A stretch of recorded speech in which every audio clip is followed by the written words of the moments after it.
Mr. Keith, before we start, I'd like to express my concern about reports in the press over the last few days of the contents of Mr. Johnson's witness statement to the inquiry and what his evidence will be. Until a witness is called and appears at a hearing, or the inquiry publishes the witness's statement, it's meant to be confidential between the witness, the inquiry and the call participants. And I wish to remind all those involved in the inquiry process that they must maintain this confidentiality so as to allow the sharing of materials prior to hearings between those most involved in the inquiry process. Failing to respect confidentiality undermines the inquiry's ability to do its job fairly, effectively and independently. Thank you, my lady. Well, my lady, today's witness is Boris Johnson.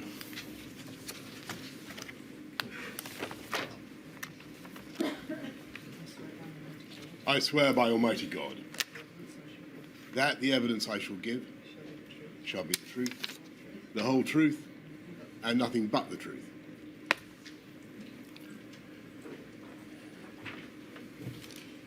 Could you commence your evidence, please, by giving us your full name? Alexander Boris Johnson.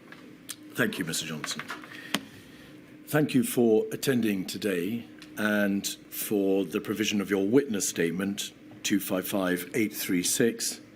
It's dated the 31st of August, as you know, and it contains the usual declaration as to the truth of its contents on the final page, I think page 233.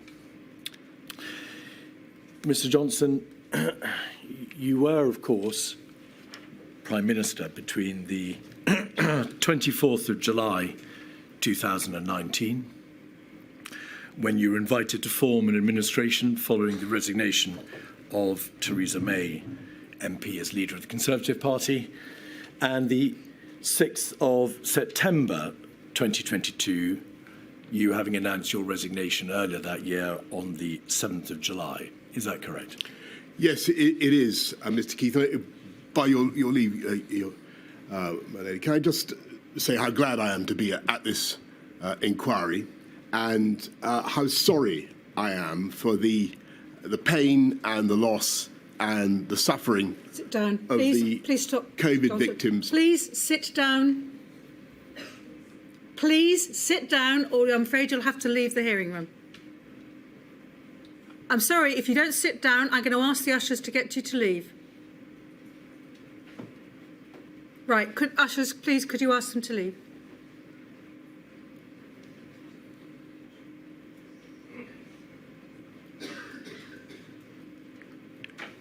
Could I say, by your leave, that I understand the feelings of these victims and their families, and I am deeply sorry for the pain and the loss and the suffering of those victims and their families.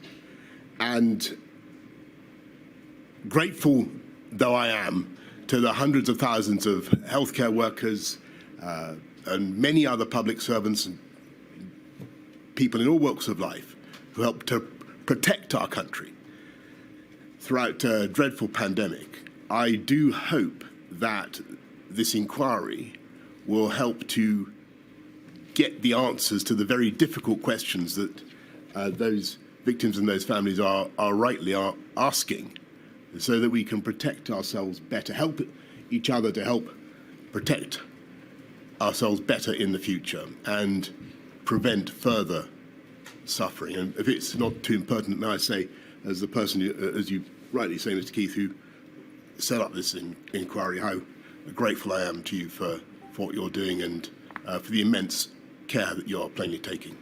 Thank you. Mr. Johnson, just a few more questions please, in relation to your career. On the 9th of June 2023, did you announce your intention to stand down as the Member of Parliament for Uxbridge and South Ruislip? You then, I think, formally resigned the following Monday, the 12th of June, when you were appointed Steward and Bailiff of the 300s of Chiltern. You were, of course, previously Foreign Secretary and Mayor of London. You correctly observe that you yourself announced the institution of this statutory inquiry on the 12th of May 2021, you ordered the institution of a full and independent public inquiry, did you not? I did, Mr. Keith, and I believe that's the right way forward. When you made that announcement, you said this: amid such tragedy, the state has an obligation to examine its actions as rigorously and candidly as possible. The number of deaths across the United Kingdom, calculated whether by registration on the death certificate through COVID or the measure of excess deaths, is now over 230,000. By any measure, Mr. Johnson, that is a shocking figure and a terrible loss of life. Is that the tragedy to which you were referring when you said, in this tragedy, the state has an obligation to examine its actions? That is certainly the core of the tragedy, yes.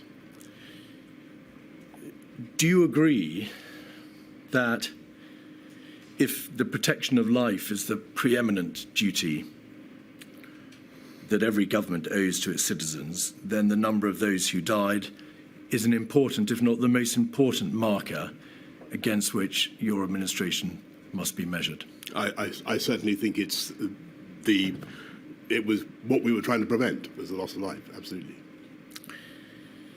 The virus left in its wake, of course, not just death, but injury and misery, and indirectly through the lockdowns, it left pain and incalculable economic and societal damage.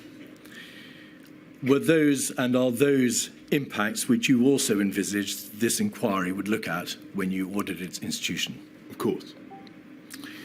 Do you accept, and we may, I think, presume from your opening remarks that you do you accept that the bereaved and those who suffered, of whom there are very many a number, are entitled to no less than an absolutely full and rigorous scrutiny? Of course. When you made that announcement, you also said that this process will place the state's actions under the microscope, and the government would be required to disclose all relevant information. In light of those words, could I just ask you, please, to confirm what your approach has been to the disclosure of your own COVID-related emails, WhatsApps, and notes? I've done my best to give everything of any conceivable relevance. Has that always been your position, Mr. Johnson? Yes. Could we have 265619, please, page 68? This is a WhatsApp between your former Permanent Secretary Number 10 and then latterly Cabinet Secretary and your principal private secretary, Simon Case, and respectively Martin Reynolds. And the Cabinet Secretary said the Prime Minister is mad if he doesn't think his WhatsApps will become public via the COVID inquiry. He was clearly not in the mood for that discussion tonight. That date, the 20th of December 2021, was just 5 days after you had in fact appointed Milady as the chair of this inquiry. Was there a debate at that time within government as to whether or not your WhatsApps should be disclosed? And if so, whether or not they would become public by virtue of their disclosure in this process? I don't remember the conversation to which the Cabinet Secretary is referring, and I've handed over all the relevant WhatsApps.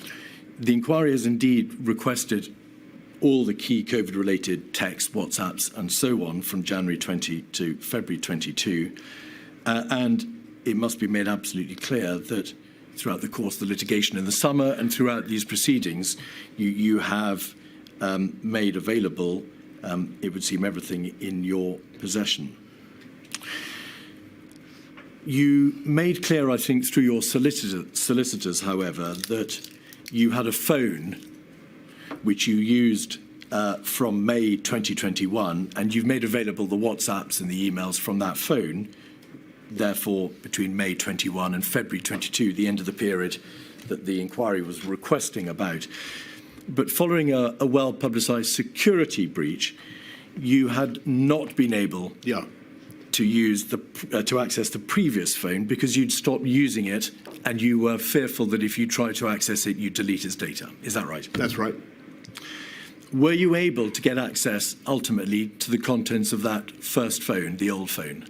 Yes, so we sent it off to some technical people and they activated it. Was there a time gap, as your solicitors have described it, on that phone, a period between the 30th of January 2020 and June 2020, during which time the WhatsApps have not been Yes. capable of being reinstalled and disclosed? That's right. Do you know why your phone was missing those 5,000 odd WhatsApps? I don't know the exact reason, but it looks as though it's something to do with the app going down and then coming up again, but somehow not automatically erasing all the things between that date when it went down and the moment when it was last backed up. So I can't give you the technical explanation, but that's the best I'm able to give. The technical report that your solicitors kindly provided demonstrates that there may have been a factory reset of the phone at the end of January 2020 and then an attempt to reinstall the contents later in June 2020. May I just ask you this? Was it you, if that was a factory reset that was done, was it you that tried to reset the phone or not? The factory reset. There is a device or a capability on the phone which allows its contents to be entirely reset. That wasn't you. I don't remember any such thing. All right. And during the course of the litigation this summer, between the inquiry and the Cabinet Office, did you, of course, make plain your stated wish that the WhatsApps which were the subject of that litigation should be disclosed, Yes. they being your own WhatsApps? All right.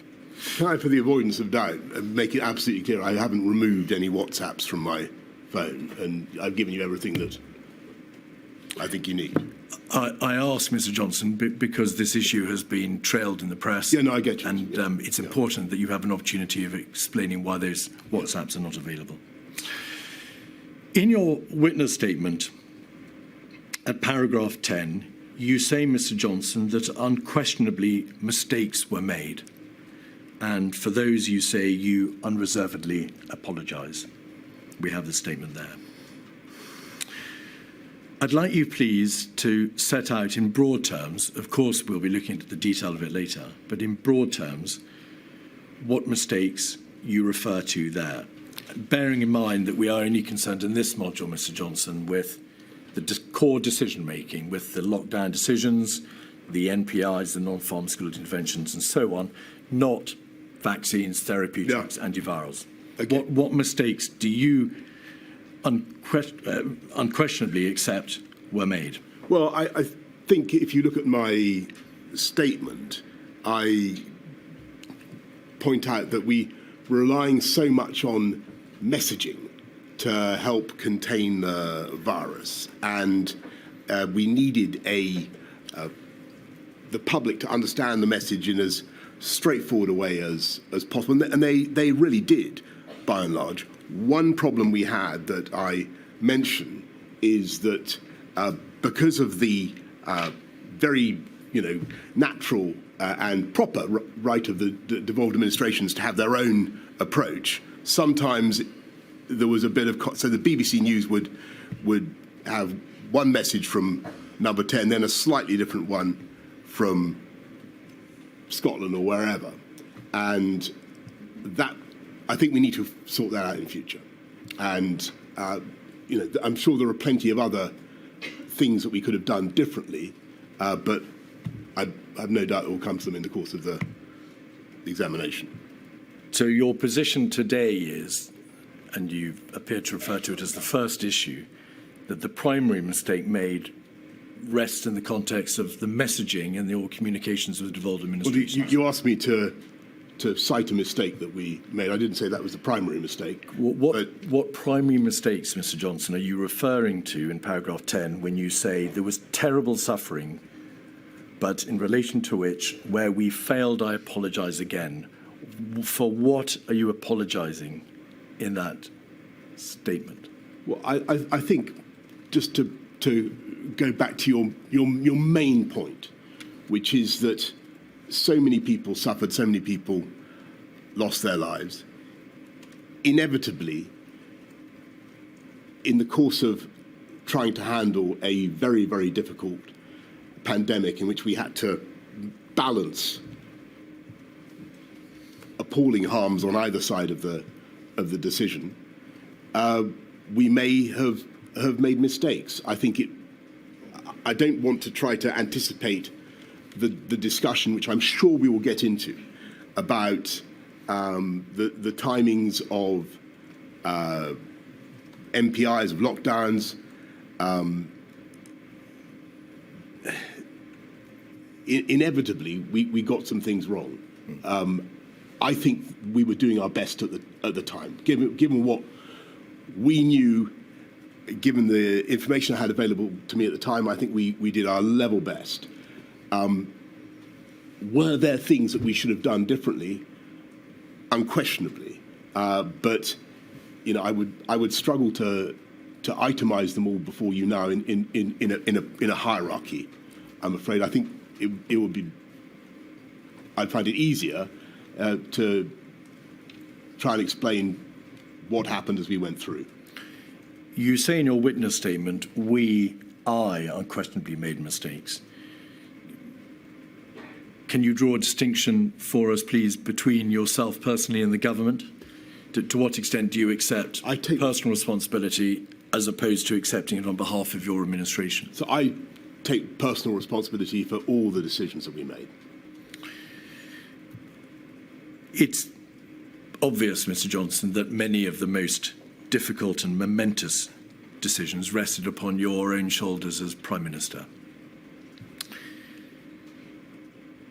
Do you take responsibility for whatever my lady makes of the speed of the government's response in January, February, March of 2020? Of course. And the way in which the various moving parts of the government, the advisory committees, the departments, the agencies and so on responded? Of course. Do you take responsibility for the lockdown decisions, whichever way they went, and their timeliness, whatever my lady makes of them? The manner in which patients were discharged from hospitals into the care sector? Of course. The explosion of the virus within the residential care sector? Yes. The general speed at which the restrictions were eased? Yes. The Eat Out to Help Out scheme? And then, latterly in 2020, the decision not to introduce a circuit breaker in September or October, or to introduce a tier system earlier when the prevalence of the virus was lower, for good or ill. Yes, though we did have local restrictions from a very early day. Did. May I just ask you, please, this question? Also, you refer to mistakes. It's very important that the inquiry understands to what extent it's accepted that there were mistakes, as opposed to an acceptance that with hindsight, the government could have done better.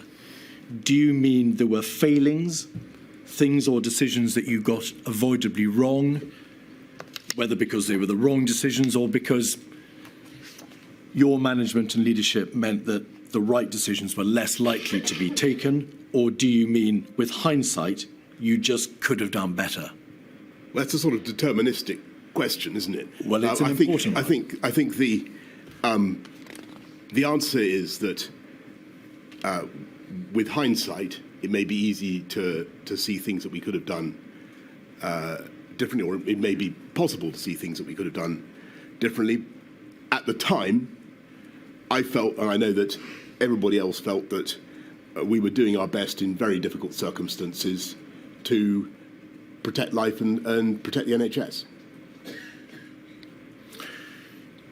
It is impossible and arguably improper to attribute any individual death causally to any particular governmental decision, as I know you know, and no possible purpose would be served in such an exercise. But do you accept that overall the government decision-making, not the pandemic, but the government decision-making in response, led materially to there being a greater number of excess deaths in the United Kingdom than might otherwise have been the case? I can't give you the answer to that question. I'm not sure. I noticed that in your opening preamble a few months ago, you produced a slide saying that the UK was, I think, second only to Italy for excess deaths. Correct. That's not, to the best of my knowledge, the case. And I think that all I would say is that many other countries suffered terrible losses from COVID. They did. And the evidence that I've seen suggests that we were well down the European table and well down the world table.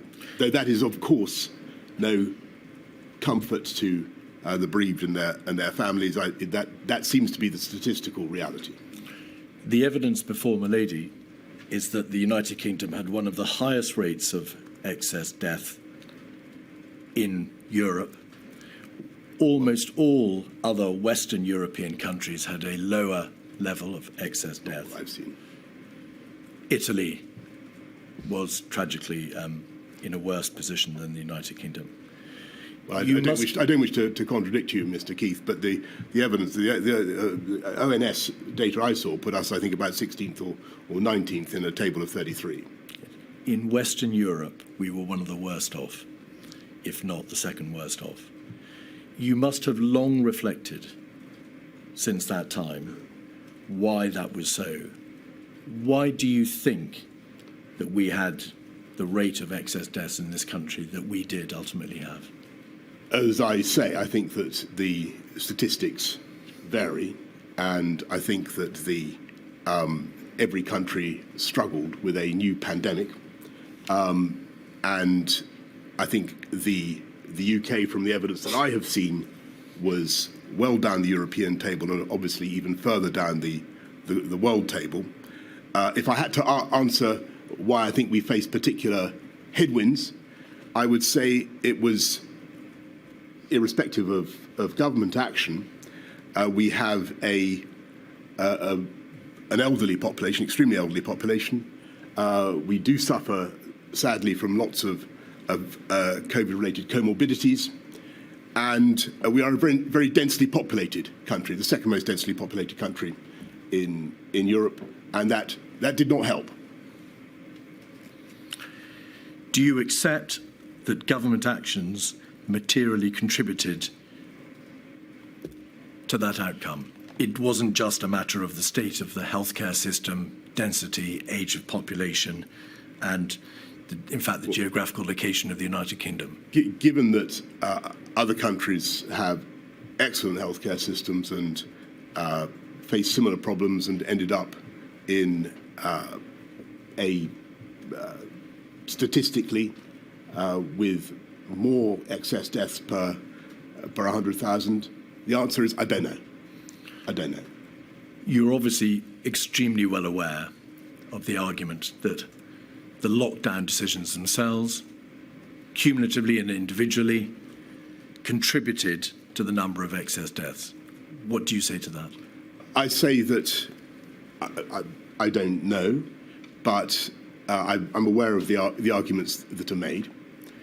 What I would say respectfully to people is that they were very, very difficult decisions, and the issue of the timeliness of lockdowns was clearly one that we considered very hard at the time, and you will have seen from the evidence that there was strong arguments against going too early into lockdowns, especially when it came to that first series of March NPIs. And you'll remember the arguments that were made, two arguments.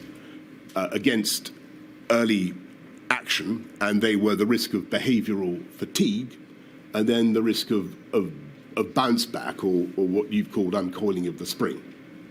And they were made powerfully, and they certainly had a big effect on me. Could you assist the inquiry, please, with something about the nature of the heavy responsibility which rested on your shoulders? It is perhaps self-evident that only the most difficult and momentous decisions come for the Prime Minister. That's correct. Were there any good or easy decisions to be made in this context? No, I can't think of a single. Well, I suppose it was an easy decision to say that we should go ahead with the rollout of both Pfizer and AstraZeneca as soon as they've been approved by the MHRA. But there were no, when it came to the, forgive me, Mr. Keith, but when it came to the balancing of the need to protect the public and protect the NHS and the damage done by lockdowns, it was incredibly difficult. Pause there, please. I do understand emotions are running very high. I do, and I think it's most unfortunate when I have to ask people to leave. But we have to ensure that this hearing is effective, and it's got to be effective not just for people in this hearing room, but for people watching on online streaming. So please make sure your behaviour is appropriate to a public hearing of a statutory inquiry. Thank you. Sorry to interrupt. No, it's fine. We'll look at the nature of the particular decisions in greater detail later. But broadly speaking, so that we know the lie of the land and we know how you approach these issues, were the majority of the most momentous decisions, the decisions, for example, to impose the lockdowns and social distancing measures and so on, were they decisions that were in practice made by you, yes, even if they were affirmed or endorsed by the Cabinet later? Or were they decisions that were entirely open-endedly made by Cabinet? That's a very good question, because I think it was both. A huge number of decisions, because they had to be taken so fast, were funneled up directly to me. But there were also a large number of decisions, and I do think this maybe hasn't come out as much as it should, that were the subject of exhaustive Cabinet discussion. In his witness statement, Michael Gove has said that the wider Cabinet was brought into decisions at times too late and too little. Mr. Javid has said in his witness statement that the Cabinet was designed, in his view, to place Dominic Cummings and the Prime Minister as the decision makers, to centralise power in Number 10. And in his own witness statement, Mr. Cummings has said that the Cabinet was largely irrelevant to policy or execution on account of the leaks, your inability to chair it, and because it was seen by Number 10 as not being a serious place for serious discussion. I don't think that's true. I think there were some really excellent Cabinet discussions about the trade-offs. If I had to make a comment about Cabinet as a whole in terms of the speed of lockdowns, which was what we're talking about, I think it probably would be fair to say that the Cabinet was, on the whole, more reluctant to impose MPIs than I was. That wasn't true for every member of the Cabinet, but that would be a general comment. The lockdown decision of the 23rd of March 2020 was debated, as you rightly say, at great length on the Sunday, on the Monday, by the various bodies, but in particular COBRA. But it was debated in COBRA on Monday the 23rd. A public announcement, we'll all recall, was made that day, that evening, in fact, and then it went to Cabinet on the Tuesday. So in relation to the first lockdown decision, it's obvious that Cabinet debated it after the event. In relation to the second lockdown, that of November 2020, Mr. Johnson, do you recall whether or not that decision was made by a COVID ministerial committee or by Cabinet? I'm afraid I can't remember the sequence there, but just picking you up on the first the first lockdown, which was actually a sort of crescendo of measures, I'm fairly certain we had a long cabinet call at least to discuss it. Well, we'll look at that in detail later. The inquiry's heard a great deal of evidence, Mr. Johnson, about the way in which your secretaries of state would naturally and permissibly come at the same issue, whether to have a lockdown, whether to ease, whether to have a tier system and the like, from different angles. The Secretary of State for Health and Social Care, understandably, would promote the public health consequences and the need to act in the public health. The Chancellor would frequently promote the economic considerations, but all, it's obvious, were aware to greater or lesser degree of the societal and economic harm that would result from the decisions that you were having to contemplate making. Who ultimately had to weigh up and determine the competing public interest considerations, public health, societal harm, economic damage, and so on? On whose shoulders rested that debate? That's the job of the Prime Minister, and there's only the Prime Minister that can do that. But I think that wasn't actually a bad way of doing it, to have different interests represented by different Secretaries of State in different departments. Presumably you needed the advice of your close advisors, your Cabinet Secretary, and those in the civil service, in addition to the advice that you were receiving from your Secretaries of State. Could you give, please, the inquirer an indication as to the identity of the persons upon whom you were most reliant in that debate, in that weighing up exercise? Well, I don't wish to embarrass distinguished public officials by naming them. I don't know what the. Well, I find that civil servants, on the whole, are quite happy to remain anonymous. But I can certainly tell you that I had superb deputy private secretary, a mathematician, an economist who's brilliant in understanding healthcare issues, and an absolutely brilliant private secretary for healthcare. the inquiry's obviously heard from a number of advisors and civil servants. I think you've heard from both of those individuals. So there's no debate about their identity, Mr. Johnson, and no risk. You may need to make the question a bit more specific, Yes. Mr. Keith. The evidence is, Mr. Johnson, that you received advice from advisors in number 10. Yes. Obviously, your chief advisor, Mr. Cummings. Yes. You received advice from the Cabinet Secretary. Firstly, Yes. Mark Sedwell, and then latterly Simon Case. You received advice from the CMO, Yes. and then the General Chief Scientific Advisor. Yes, I'm sorry. I should and have former cited them first. Yes. It's apparent that on top of the formal advisory structures, the meetings with the CMO and the GCSA, the meetings with the Cabinet Secretary, the meetings with your ministers, you had a profusion of meetings with your Chief Advisor, Mr. Cummings, with your Cabinet Secretary, with your Principal Private Secretary, and so on. There were a huge number of rolling meetings with your innermost group of advisors. And I want to know to what extent, therefore, you came to rely upon them in the ultimate decision-making process. I, of course, relied on the advice I was given, but the way it works is advisors advise and ministers decide, and that was what happened. You received a great deal of advice from the Chief Medical Officer and Yes. the government's scientific chief advisor. They were a vital source of advice, Yes. That's obvious. You were aware that SAGE met hundreds of times, that's to say the Scientific Advisory Group for Emergencies. Did you ever read their minutes, or were you wholly reliant on the CMO and the GCSA to relay to you what SAGE had said? I think I did once or twice look at or maybe more than that. I looked at what SAGE had actually said, and SAGE certainly produced a lot of documentation. But I think that the CSA and the CMO did an outstanding job of leading SAGE and of distilling their views and conveying them to me.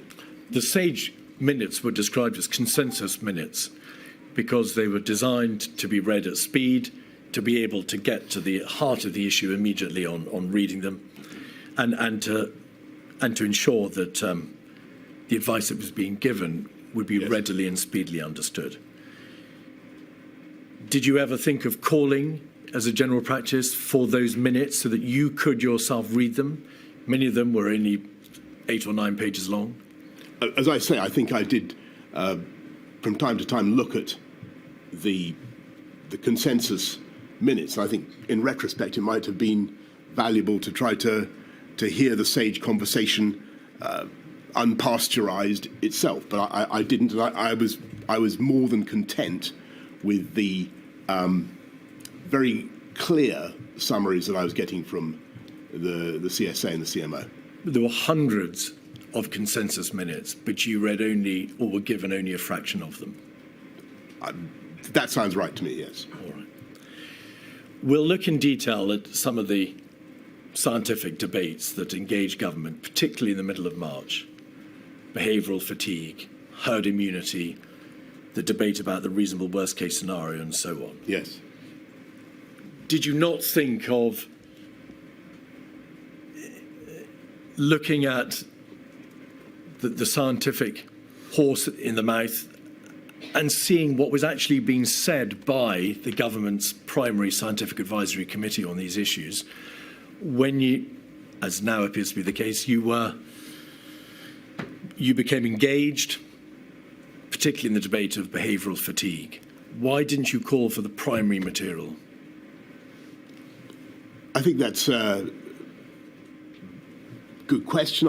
I was very, very much impressed by and dependent upon the CMO and the CSA, both of whom are outstanding experts in their field. And it felt to me that I couldn't do better than that.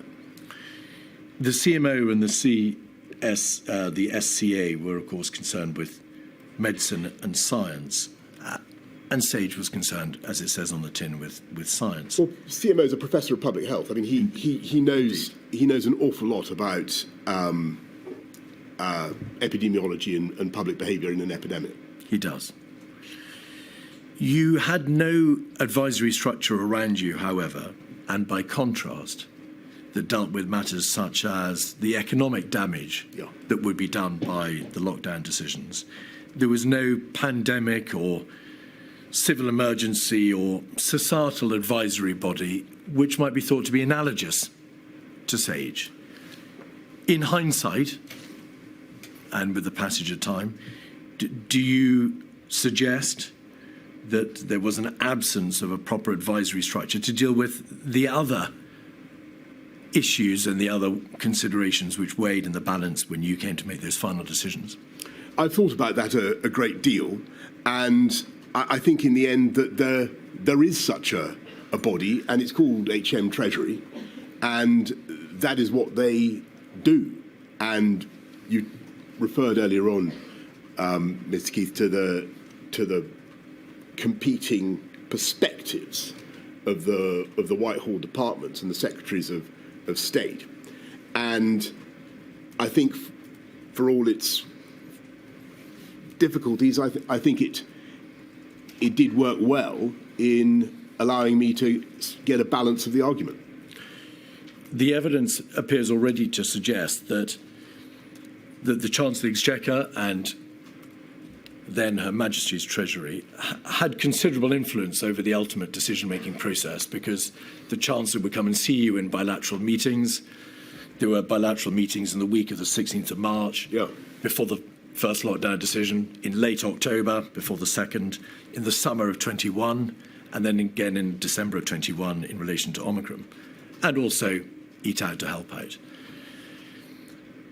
But that advice was given to you by the Chancellor and Her Majesty's Treasury in a way that wasn't openly transparent in the way that the SAGE advice was provided to you.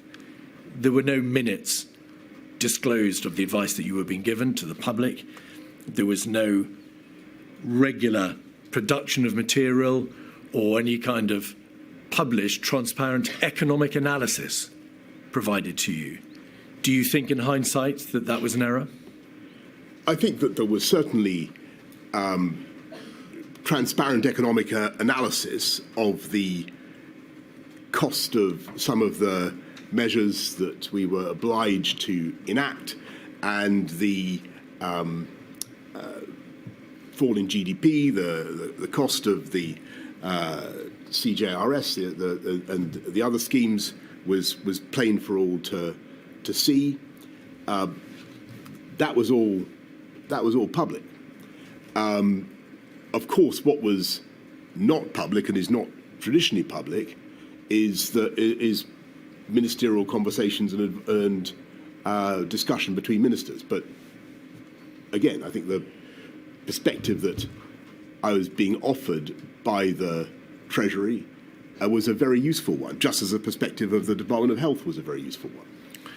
The material, so that's to say diary entries and readouts of minutes and so on, Mr. Johnson, show that the Chancellor of the Exchequer would, in this difficult context of making the ultimate decisions about lockdowns and easing and tiers and so on, often get the last word by way of a bilateral meeting that would take place just before you made a final decision.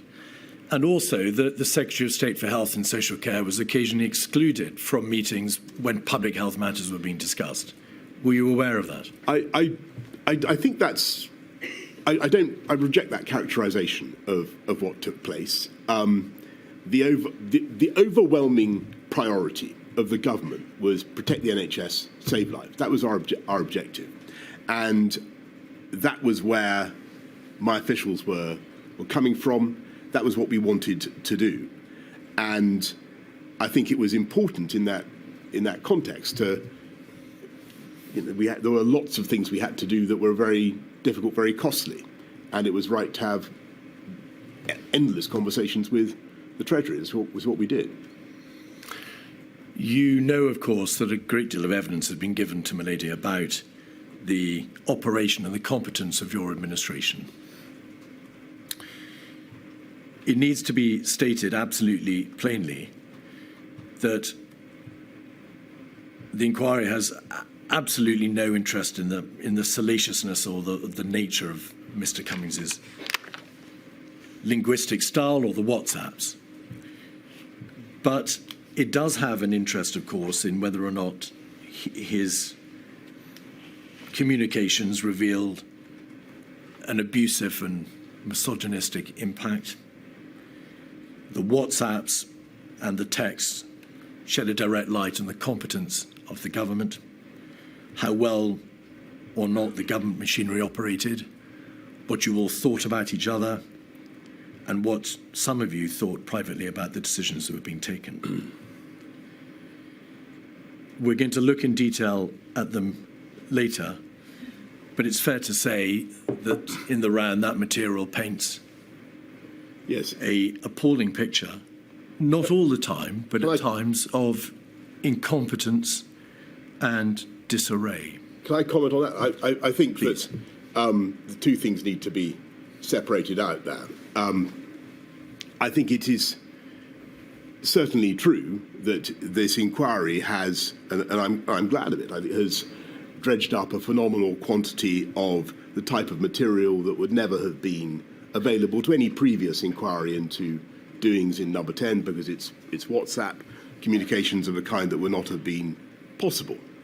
And that's a good thing, because you can get a texture of the feeling for the relationships and the human beings. I would make a couple of points. First of all, a lot of the language, the style that you refer to is completely unknown to me, or indeed to anybody else not on that group. I've apologised to one particular person who suffered abuse in that in one of those publicised WhatsApp exchanges. But I would make a distinction between the type of language used and the decision-making processes of the government and what we got done. And I would submit that any powerful and effective government has, and I think of the Thatcher government or the Blair government, has a lot of challenging and competing characters whose views about each other might not be fit to print, but to get an awful lot done. And that's what we did. Your own Cabinet Secretary, Mark Sedwell, he was, of course, asked to move on, and we'll come to that later, in May 2020, described, according to Sir Patrick Vallance, your administration as brutal and useless, and observed that it was hard to motivate people in Number 10 in such terrible times if they were being shot in the back. That would appear to be a reference to the doings, as you say, of Number 10, to the process and the operation of government, as opposed to the atmospherics. Would you not agree? Again, I think that actually what you're looking at in all this this stuff is a lot of highly talented and highly motivated people who are stricken with anxiety about what is happening, about the pandemic, who are doing their best, and who, like all human beings, under great stress and great anxiety about themselves and their own performance, will be inclined to be critical of others. And I think that would have been the same of any administration facing the same sort of challenges on that scale. But do you accept that there is a considerable body of material which addresses not just their private thoughts of the other individuals in government, of them personally, but relates to the performance of government, to the way in which your administration actually operated? Do you accept that as a general proposition? I do, and I think that was a good and a healthy thing, because we needed, given the scale of what we were facing, we needed constantly to challenge ourselves and constantly to try to do better. Your own chief advisor, Mr. Cummings, described on the 4th of May something the government had done as being the best success of the whole criminally incompetent government performance. How could that be a good thing?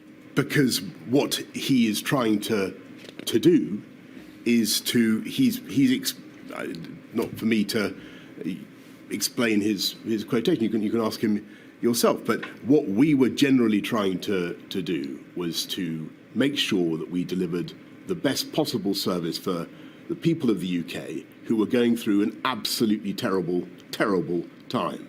And it would not have been right to have a load of, if we'd had a load of WhatsApps saying, aren't we doing brilliantly, folks? Isn't this going well? I think your criticisms might have been, frankly, even more pungent. On the 27th of March, after Mr. Cummings had asserted that Whitehall had nearly killed huge numbers of people and cost millions of jobs, and that Mr. Hancock had failed to get on top of the testing problems, you yourself said these 3 words, totally fucking hopeless. That was a reference to the performance of an important part of government. I'd stress the word nearly in that. Your response, Mr. Johnson. And I would say that my job was not uncritically to accept that everything we were doing was good, though I as it happens, as I said to you, I do think that the country as a whole had notable achievements during the crisis. My job was to try to get a load of quite disparate, quite challenging characters to keep going and through a long period, and to keep doing their level best to protect the country. That was my job. Do you accept the evidence from Helen McNamara, about which you will be aware, and also from former cabinet secretaries, that Mr. Cummings himself contributed to such a toxic atmosphere that civil servants simply didn't want to work in the heart of government? Helen McNamara said the relationships in Number 10 and the Cabinet Office had a real and damaging impact. You were told directly by Simon Case on the 2nd of July lots of top drawer people had refused to come to work because of the toxic reputation of your, I emphasize, your operation. Were you aware that there were individuals, civil servants and advisors who were not prepared to work in your administration because of the atmosphere and the working relationships which were in play? First of all, no. Second, I was not aware of that. Secondly, I didn't see any sign of that. I saw brilliantly talented people. When we advertised for a post, when we wanted to recruit for a position in my private office, we had, as far as I could see, no difficulty getting wonderful people to step forward. I think, if I might make one self-criticism, or another self-criticism, I think that the gender balance of my team should have been better. And to your earlier question, looking back at it, when I was running London, it was great and it was 50-50 and it was a very harmonious team. I think sometimes during the pandemic, too many meetings were too male-dominated, if I'm absolutely honest with you. And I think that was I tried sometimes to rectify it. I tried to recruit a former colleague from City Hall, but I think that was something we should have done better. Simon Case, who was then the Permanent Secretary Number 10, WhatsApped you yourself on the 2nd of July to say that lots of people, lots of top drawer people had refused to come because of the toxic reputation of your operation. Well, I don't remember that. What did you do? I don't remember that. And my impression was that we had no difficulty recruiting the best possible people. Could we have, please, 48313, page 16, on the screen? These are communications between Mr. Cummings and yourself in May 2020. We're concerned with the bottom half of the page. So can you expand it, because I can't? Yes, 7th of May, Hancock is unfit for this job. The incompetence, the constant lies, the obsession with media bullshit. Reference to testing, you must ask him where we'll get to 500,000 per day and where's your plan for testing? And if you can scroll back out. But just, sorry, I don't... just pause a second, Mr. Johnson. If you then scroll in, please, to the bottom half of the page, the last part. Mr. Cummings says, it'll certainly be a cock-up like everything else, but it'll be far from the worst of our cock-ups over the next 8 weeks. You need to think of Binning Hancock, and so on and so forth. You cannot suggest that you are unaware of the opinion taken by your chief advisor over your Secretary of State for Health. You cannot suggest you are unaware of the concerns expressed by your Cabinet Secretary about the toxic reputation of your operation, because he WhatsApped you directly. You cannot suggest that there weren't grave concerns being expressed in Downing Street, that there were people who simply would not come and work for you because of the atmosphere you allowed to develop. So, first of all, in politics, there's never a time when you're not, if you're Prime Minister, you are constantly being lobbied by somebody to sack somebody else. It's just what I'm afraid happens, and it's part of life. Everybody's constantly militating against some other individual for some reason of their right. It's just that I'm afraid that's the nature of it. It is perfectly true that this advisor in particular thought had a low opinion of the health secretary. I thought he was wrong. I stuck by the health secretary. I thought the health secretary worked very hard, and whatever, he may have had defects, but I thought that he was doing his best in very difficult circumstances, and I thought he was a good communicator.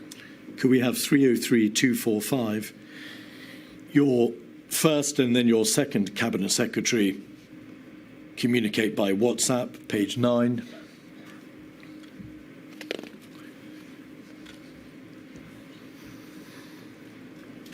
Mr. Case refers at the top of the page to how you have told Mr. Cummings outright to stop talking to the media in his presence. This place is just insane, zero discipline. And then in the bottom half of the page, these people are so mad, madly self-defeating. It's hard to ask people to march. It should be to the sound of gunfire. And then the Cabinet Secretary. The Cabinet Secretary is the head of the civil service. Is he or she not? I've never seen a bunch of people less well equipped to run a country. That's not a matter of atmospherics or lobbying or part of the general day in, day out friction within government, is it? Yes, I think it is. And I think that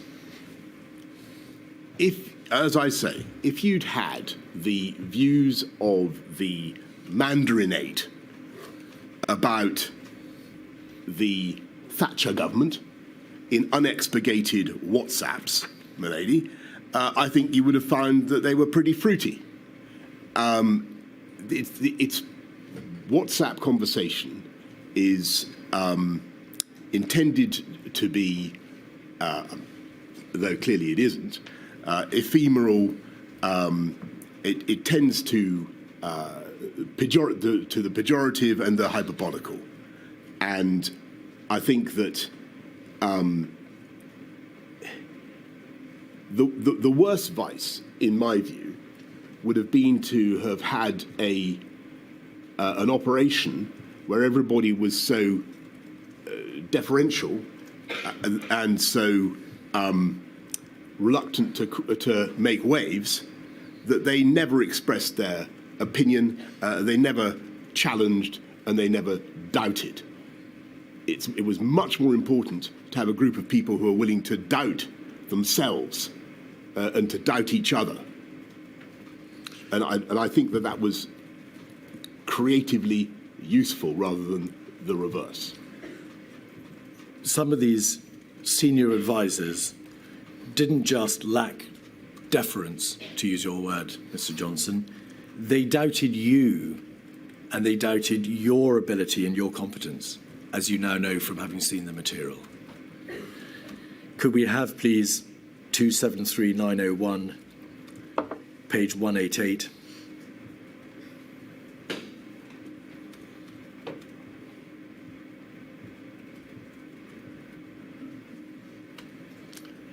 That's from the 19th of September. Page 229.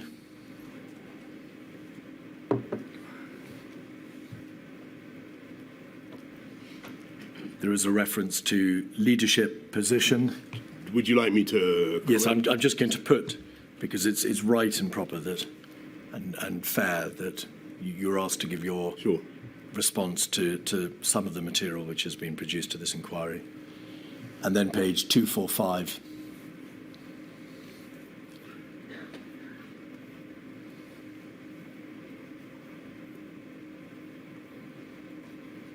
The Prime Minister begins to argue for letting it all rip. They've had a good innings.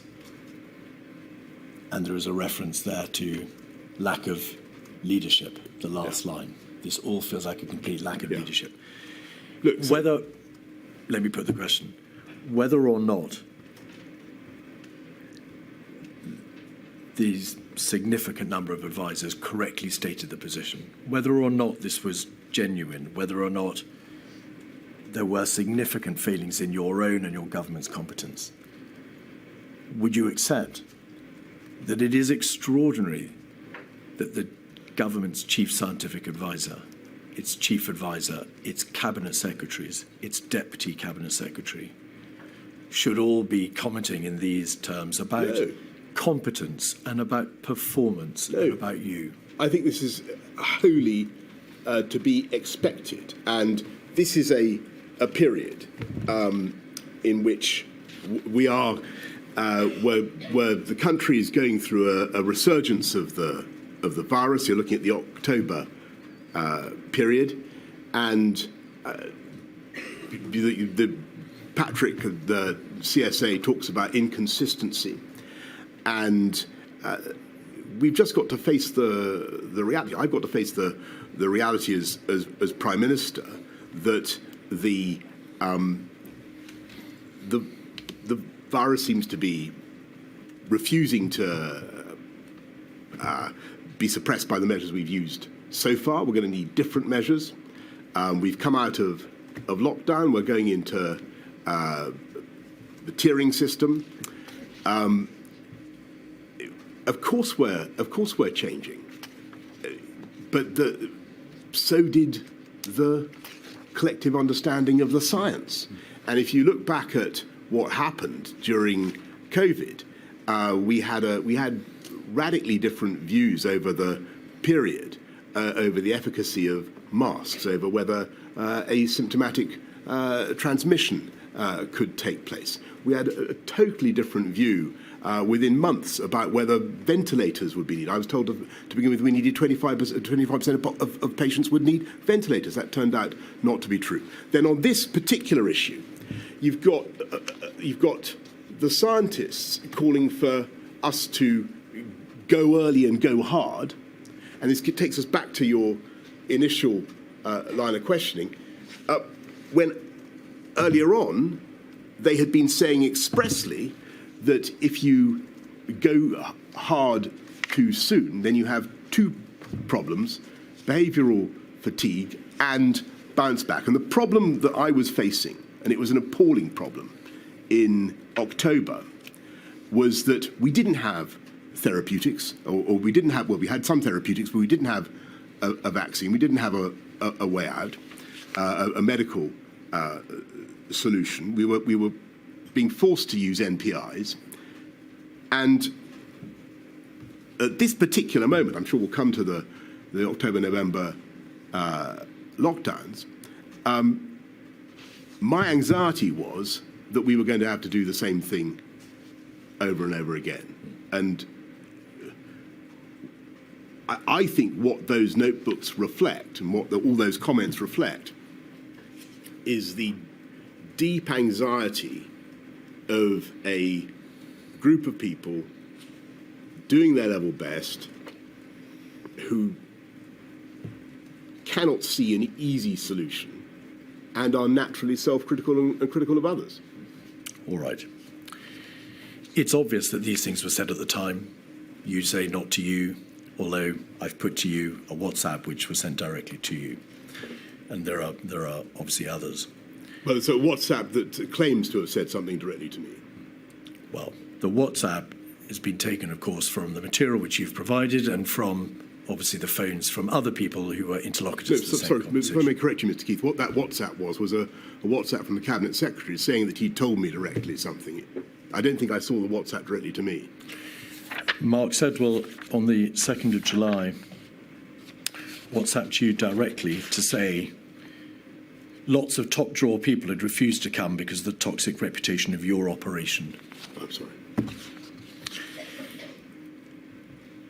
Whether this material indicates a significant failing at the heart of government and in failures of competence, they undoubtedly, well, these opinions were expressed at the time, and you no doubt accept you're responsible for that state of affairs. You must have reflected, Mr. Johnson, long and hard, both whilst in office, in your dealings with Mr. Cummings, and afterwards, on what lessons can be learned from the way in which power is exercised and the way in which government performs at the highest level.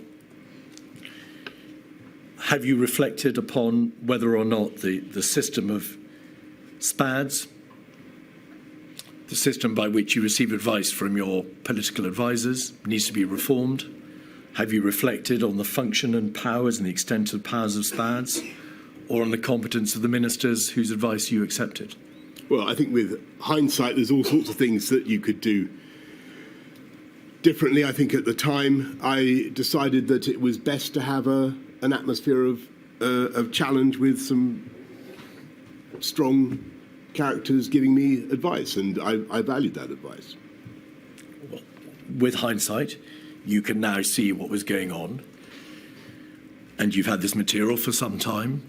Have you reflected on whether or not the inquiry could, if my lady sees fit, make recommendations about the way in which a character such as Mr. Cummings, about whom some extremely strong views have been expressed, should be in the position that he was, views on whether or not the Prime Minister had access to the correct and proper forms of advice?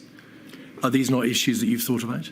Yes, but I think overwhelmingly that I did have access to the correct and proper forms of advice. And if you ask upon whom I relied for that advice, it was the CMO and the CSA, together with the experts, the officials in my private office. You lost confidence in your Cabinet Secretary in May 2020, did you not?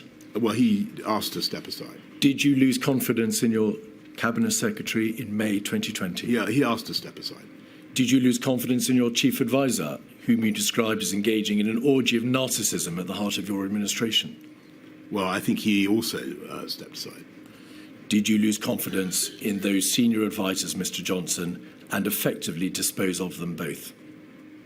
Well, they both stepped aside from government, but it was a very difficult, very challenging period. People were getting, as you can see from the WhatsApps, they were getting very frazzled because they were frustrated. COVID kept coming at us in wave after wave, and it was very, very hard to fight it. And people were doing their level best. And I don't, when people are critical of the guy at the top, or they're critical of each other, that's a reflection of the difficulty of the circumstances.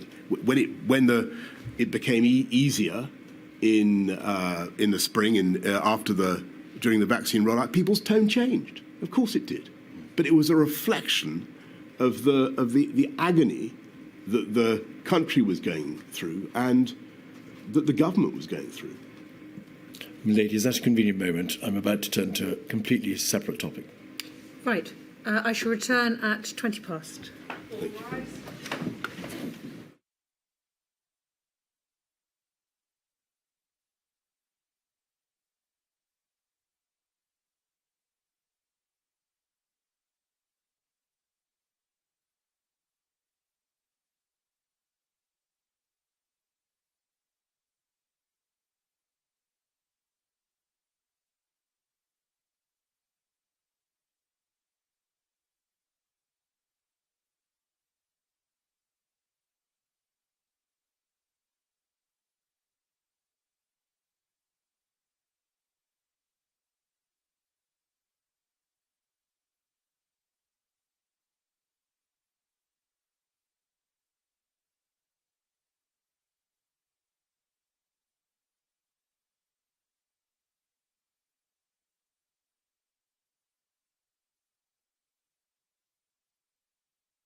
Mr. Keith. Mr. Johnson, we're now going to turn to look at the events of January and February.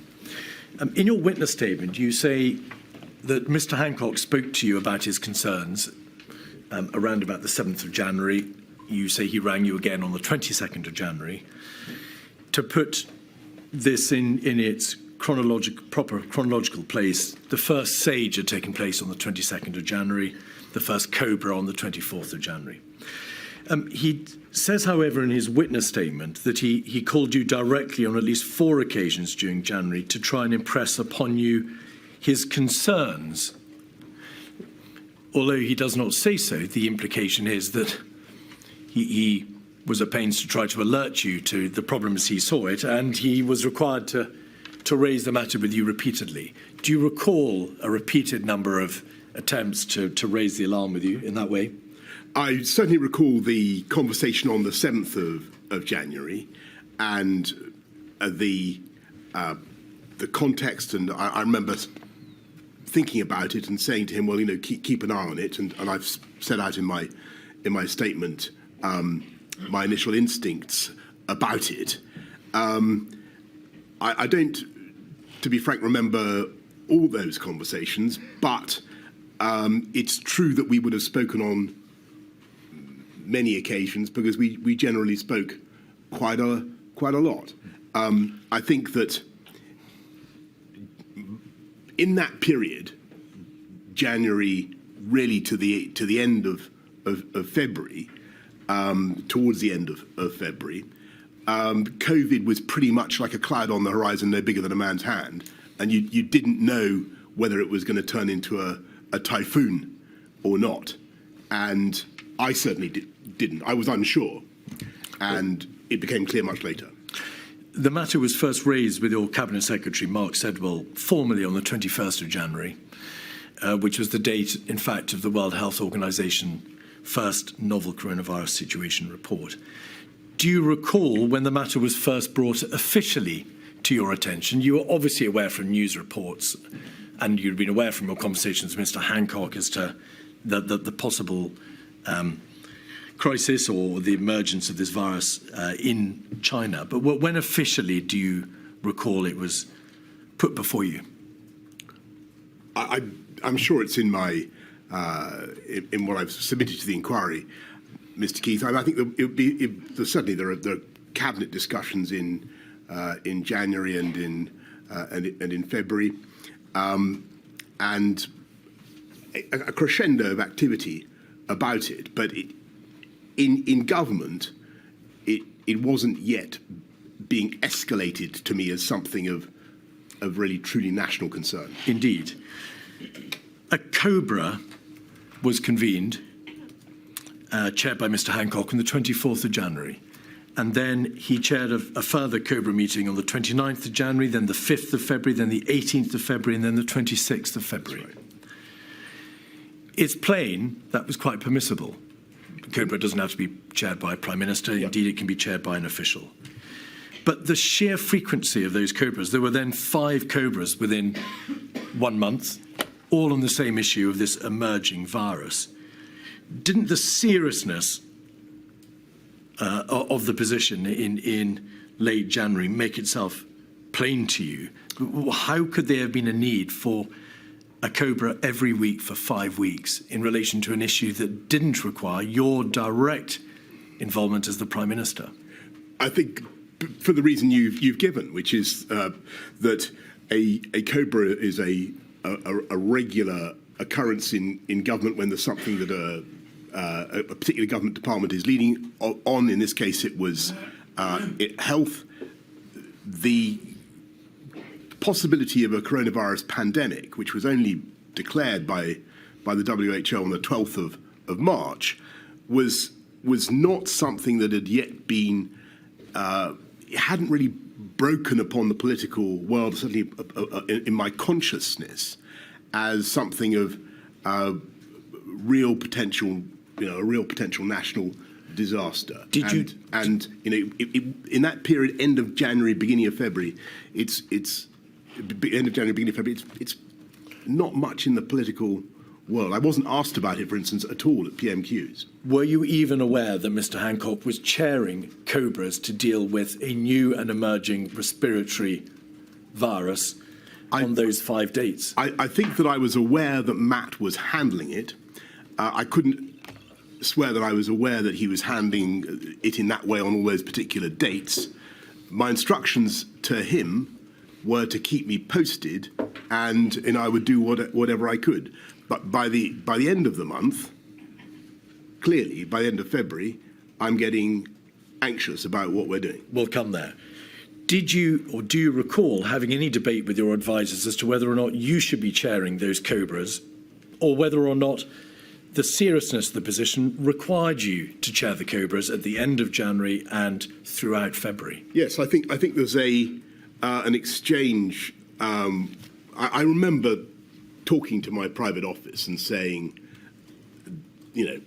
this is clearly becoming an issue of national 24th of February. Thank you. Before that date, for the month beforehand, did you think to say to your officials, the Secretary of State for Health is chairing a COBRA now on a weekly basis to do with a fatal viral pandemic, which currently is But just it spreading. hadn't yet been declared as a pandemic. It hadn't been declared as a pandemic, but by the 16th of January, it had spread to Thailand and Japan. The scientists in the United Kingdom had reported on the 12% hospitalisation rate. It was clear from the material in government that only a small fraction of the infections in Wuhan were being detected, and there was already evidence of limited human-to-human transmission, all by the 16th of January. So, in an overarching sense, why do you think that the Prime Minister, yourself, was not informed earlier as to those extremely worrying features of this emerging virus? I think that here's what I really think happened. I think that actually everybody, had they stopped to think about it, could see the implications of the data, the implications of what was happening in the numbers, the percentage of fatalities in China. But I don't think that they necessarily drew the right conclusions in that early phase, and which is no fault of theirs. I think what happened was something that was completely outside people's living memory. What we were dealing with is like a once-in-a-century event. And I just don't think people computed the implications of that data. And it wasn't really escalated to me as an issue of national concern until much later. And as you say, I said, look, I think I've got to chair these COBRAs. You are the Prime Minister. You're obviously an extremely skilled politician, and you have direct, intimate experience of running government. From the viewpoint of the bereaved and those who are terribly damaged and harmed by this pandemic, how could a government have generally failed to stop and think? The system is there to make you think. The risk assessment processes and civil emergency procedures are there to make sure that you don't have to stop and think. It responds. But on this occasion, generally, and it's not a personal point, generally the system did not stop and think and say, this data shows there is a greater problem than we currently understand. I think that's. I think I've tried in a way to give you the answer to that. I think that what really happened was outside our living experience. We hadn't seen something like this for a century or more. And unfortunately, what we did remember was not helpful, because what the system did remember, was things like SARS and MERS and swine flu and so on, other zoonotic diseases that certainly had an impact in Asia, which is what we were seeing, but ultimately were relatively, if not wholly, benign in the UK. And if I had to guess an answer to your question, Mr. Keith, I would say that was probably the default mindset, and that was basically because of people were operating on the basis of their lived experience. So a failed mindset. I think it was a human, natural response of people based on what they had themselves seen and observed in their lifetimes.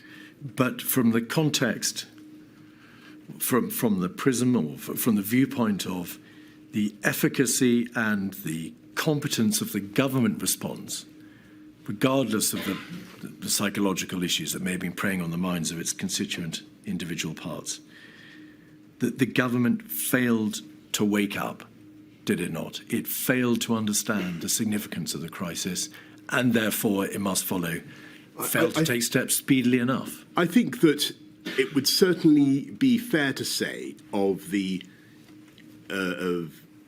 me, the entire Whitehall establishment, scientific community included, our advisors included, that we underestimated the scale and the pace of the challenge. And you can see that very clearly in those early days in March, from late February through to the sequence of NPIs, of lockdowns. You can see that we were all collectively underestimating how fast it had already spread in the UK. We underestimated. We put the peak too late. The first peak too late. We thought it would be in May, June. That was totally wrong. I don't blame the scientists for that at all.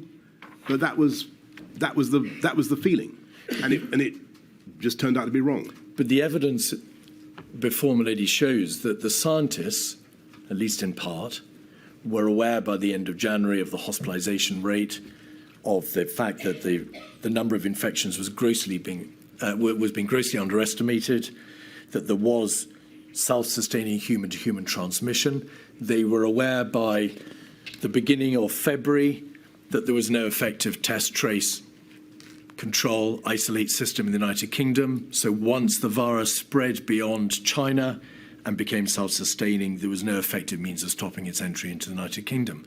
That was all known to the scientists, at least by the beginning of February. Why wasn't it known to the on the test, trace, ministers? On the test, trace and isolate, on the whole diagnostics question, I think if you look at the evidence, you can see actually that we were being assured, I was being assured that we were in a good place on that until it became clear that wasn't quite right. But I'm asking about the system. Forgive me. I'm asking about the system. If the scientists knew and had the data from which the government could draw the proper conclusions, why didn't the government systemically rise up in light of these alarm bells and do something? I don't wish to say that we were oblivious, because we weren't. And actually, a lot of work went on, a lot of planning, a huge amount of discussion. So I think, I'm talking quite a lot now. So I think the CMO first briefed me about it on about the 4th of February. And we talk about what could happen. SAGE, as you say, is meeting. It's not as though nothing is happening. No. I think that what is going wrong, possibly, is that we are just underestimating the pace, the contagiousness of the disease, and you can see very clearly from that crucial moment of transition from the 12th to the 13th of March, how radically the scientific appreciation of the situation changed. SAGE on one day was... Forgive me, Mr. Johnson. I'm asking about January and February, where we haven't got to March yet. When did you first become aware that the test and trace system whilst extremely efficient in practice, could not be extended beyond the first few hundred cases, that it was a system designed for high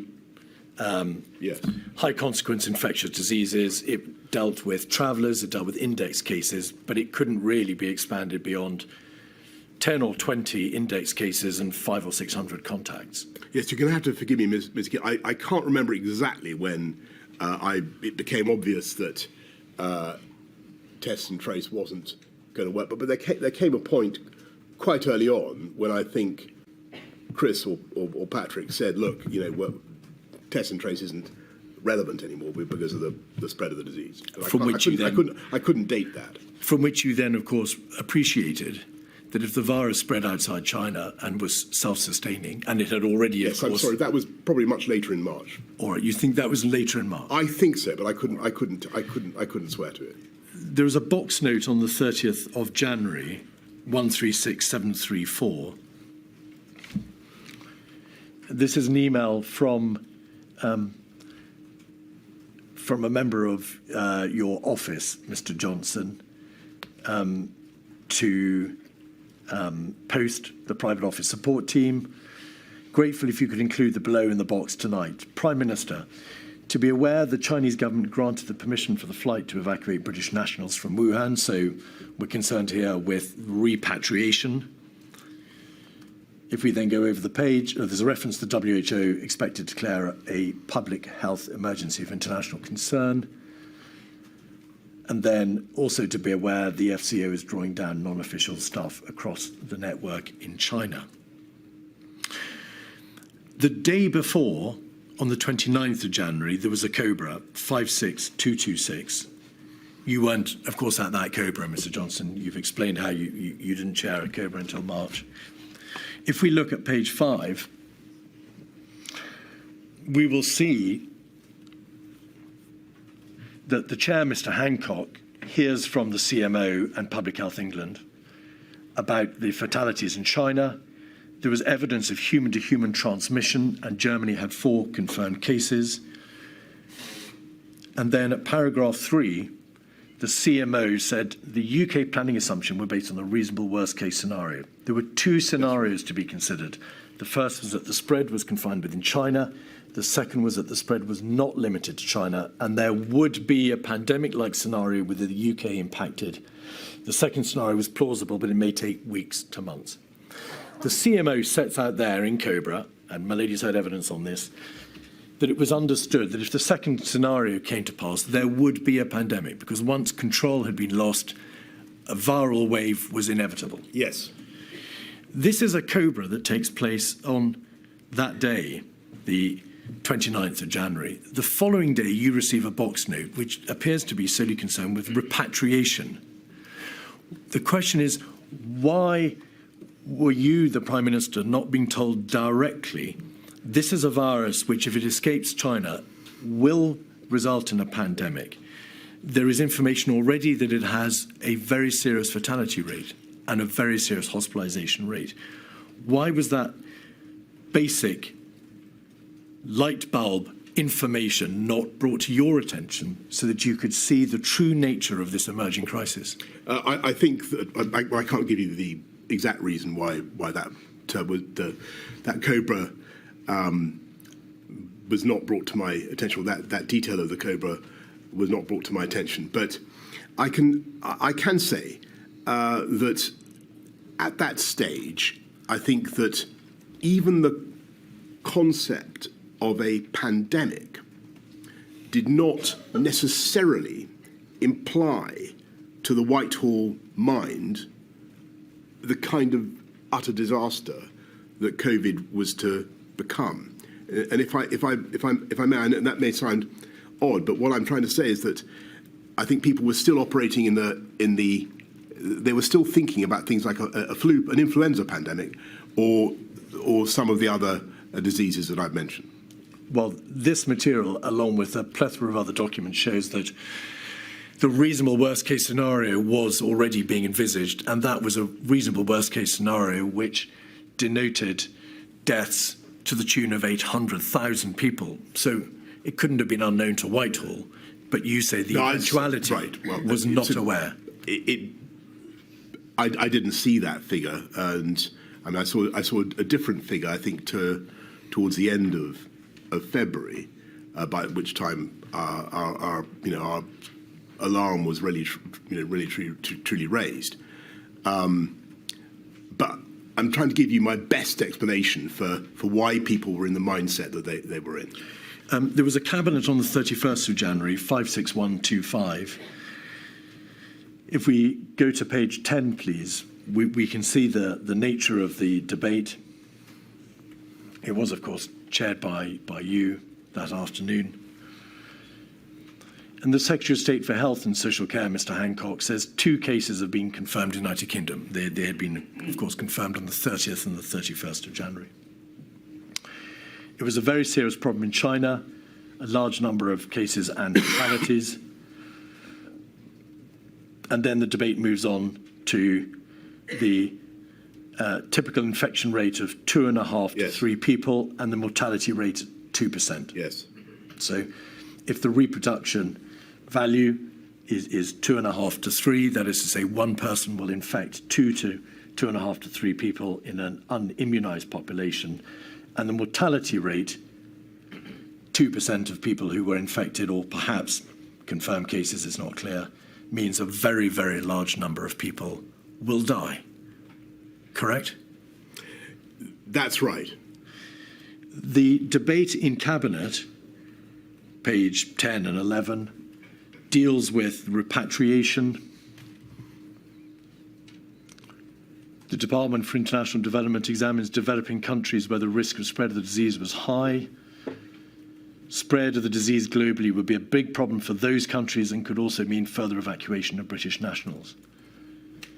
So the debate focuses almost exclusively around the position abroad, the repatriation issue, and despite the reference to the mortality rate, the reproduction figure, and the knowledge which was already in the possession of government that there was confirmed cases outside China with sustained human-to-human transmission, nobody stopped to say this means inevitably a huge number of deaths, a wall of death, and this country, if it escapes China, being overrun by the virus. Yes, I think the word inevitably there is the one that I would pick up on, because I think if you look at what the Secretary of State for Health told the Cabinet, he said if the Chinese grip it, then it won't be a problem. But if China don't grip it, then that could be very serious. But your point is still basically a good one, which is that we had to think about what happened if China didn't grip it, and I think we just have to put our hands up here and say, look, I think because of the absence of collective memory, because we were operating under a different set of assumptions, I don't think that we were able to comprehend the implications of what we were actually looking at. And I think that, let me put it a different way. I think if we, as I said right at the beginning, if we had collectively stopped to think about the mathematical implications of some of the forecasts that were being made, and we believed them, we might have operated differently. The problem was that I don't think we attached enough credence to those forecasts, and because of the experience that we'd had with other zoonotic diseases, I think collectively in Whitehall, there was not a sufficient loud enough klaxon of alarm. I don't blame people. I just think it was because of the experience that they'd had all their lives. The material, Mr. Johnson, shows how at various stages you warned against overreaction. You made the point that SARS and MERS had not turned out to be as serious for the United Kingdom as some had feared at the time. BSE had not resulted in the levels of deaths which some had forecast. So may we take it that you put yourself in that category of people who had insufficient credence? I was agnostic. I thought I took what Matt had to say very seriously. I thought he wasn't, badgering me without a reason. But on the other hand, I'd had the experience that you describe. So I was waiting for the advice and waiting for that to change. In your statement, you say, looking back, it is clear, and this is in the context of January, it's clear that we vastly underestimated the risks in those early weeks. If we'd properly understood how fast COVID was spreading and the fact that it was spreading asymptomatically, there are many things we would have done differently. So first, it was nevertheless clear that COVID was spreading because you knew that it had spread outside China to Thailand, South Korea, Japan. And there is material or a growing understanding that it can be transmitted asymptomatically. But what things... What there is now? There was a dawning realisation, Mr. Johnson. The material shows, for example, nerve tag on the 14th of February, scientific reports to SAGE in the first week in February, Diamond Princess, and so on and so forth throughout the middle of February. So it was clear it was asymptomatic. But what are the many things that you would have done differently had you, as you say, properly understood the true nature of the crisis? Well, could I just come back on the asymptomatic Please. quickly? Because I do think it's important. The information that I was getting, and I think, this went up right till the middle of March, was that you were unlikely to have COVID unless you had the symptoms. And I think I had that from the Health Secretary. You did. At a cabinet meeting, you were Right. told that by Okay. the Health Secretary. So there seemed to be a great deal of doubt. I'm sure you're right in what you say about the evidence that was knocking around about asymptomatic transmission and infection. I think if we'd known and fully understood, to answer your question, the speed of transmission and the infection fatality rate, case fatality rate, I think clearly we would have acted immediately to accelerate test and trace, we would put huge quantities of time and effort into money into diagnostics, into PPE, into all the things that we were going to need. I'm not saying that work didn't begin. It did begin, but I think the panic level would have been much higher. I'm trying to explain as honestly as I can why I think that panic level wasn't sufficiently high. Let me make plain. The reason I put the question to you in the way that I did in relation to asymptomatic spread is that your own statement says it was not known. If we had properly understood the fact that it was spreading asymptomatically, then there are many things we would have done differently. Yes, sorry, I should say... You didn't know. You've explained that you didn't know it was spreading asymptomatically, but my suggestion to you is important parts of the government knew by mid-February that it was spreading asymptomatically and that there was therefore a governmental failure to act on that information in the way that you have very eloquently described. Well, I can't comment on that because I don't know, what people thought about the issue of asymptomatic transmission in February. I do remember what we were being told. I do remember the view around the cabinet table. I mean, the one thing that has troubled me a lot, I'm sure we'll come on to it, is the March discharge policy, where clearly the question of asymptomatic transmission would have been relevant. I'm so sorry to interrupt. Can we come back to that? There's an important contextual position which has to be set out for the purposes of that debate. There is evidence before the inquiry that the chief medical officer told Mr. Hancock at a meeting on the 28th of January that there was credible evidence of asymptomatic transmission within Germany. Was that a fact of which you were aware? Did you know that? No, That CMO's. Mr. Hancock had been told there was credible evidence of asymptomatic transmission within Germany at a meeting on the 28th of January. Well, if I was told that, I've completely forgotten it. My memory of the asymptomatic transmission issue is as I've told you. What you, Mr. Hancock, was told. Sorry, Mr. Johnson, Mr. No, sorry. I'm sorry. I understand, my lady. What I meant was, if I knew that Chris had told Matt that at some stage, it's completely gone from my mind. What I remember about asymptomatic transmission is that insofar as I paid attention to it, it was not thought to be taking place. Borders. Your statement states that the advice that you got consistently from the CMO, the government chief scientific advisor in SAGE, was that closing the borders wouldn't work. If you close them dramatically or stringently, then, of course, there are very real, intensely difficult practical consequences. And if you just have screening or light touch restrictions, then they may achieve very little.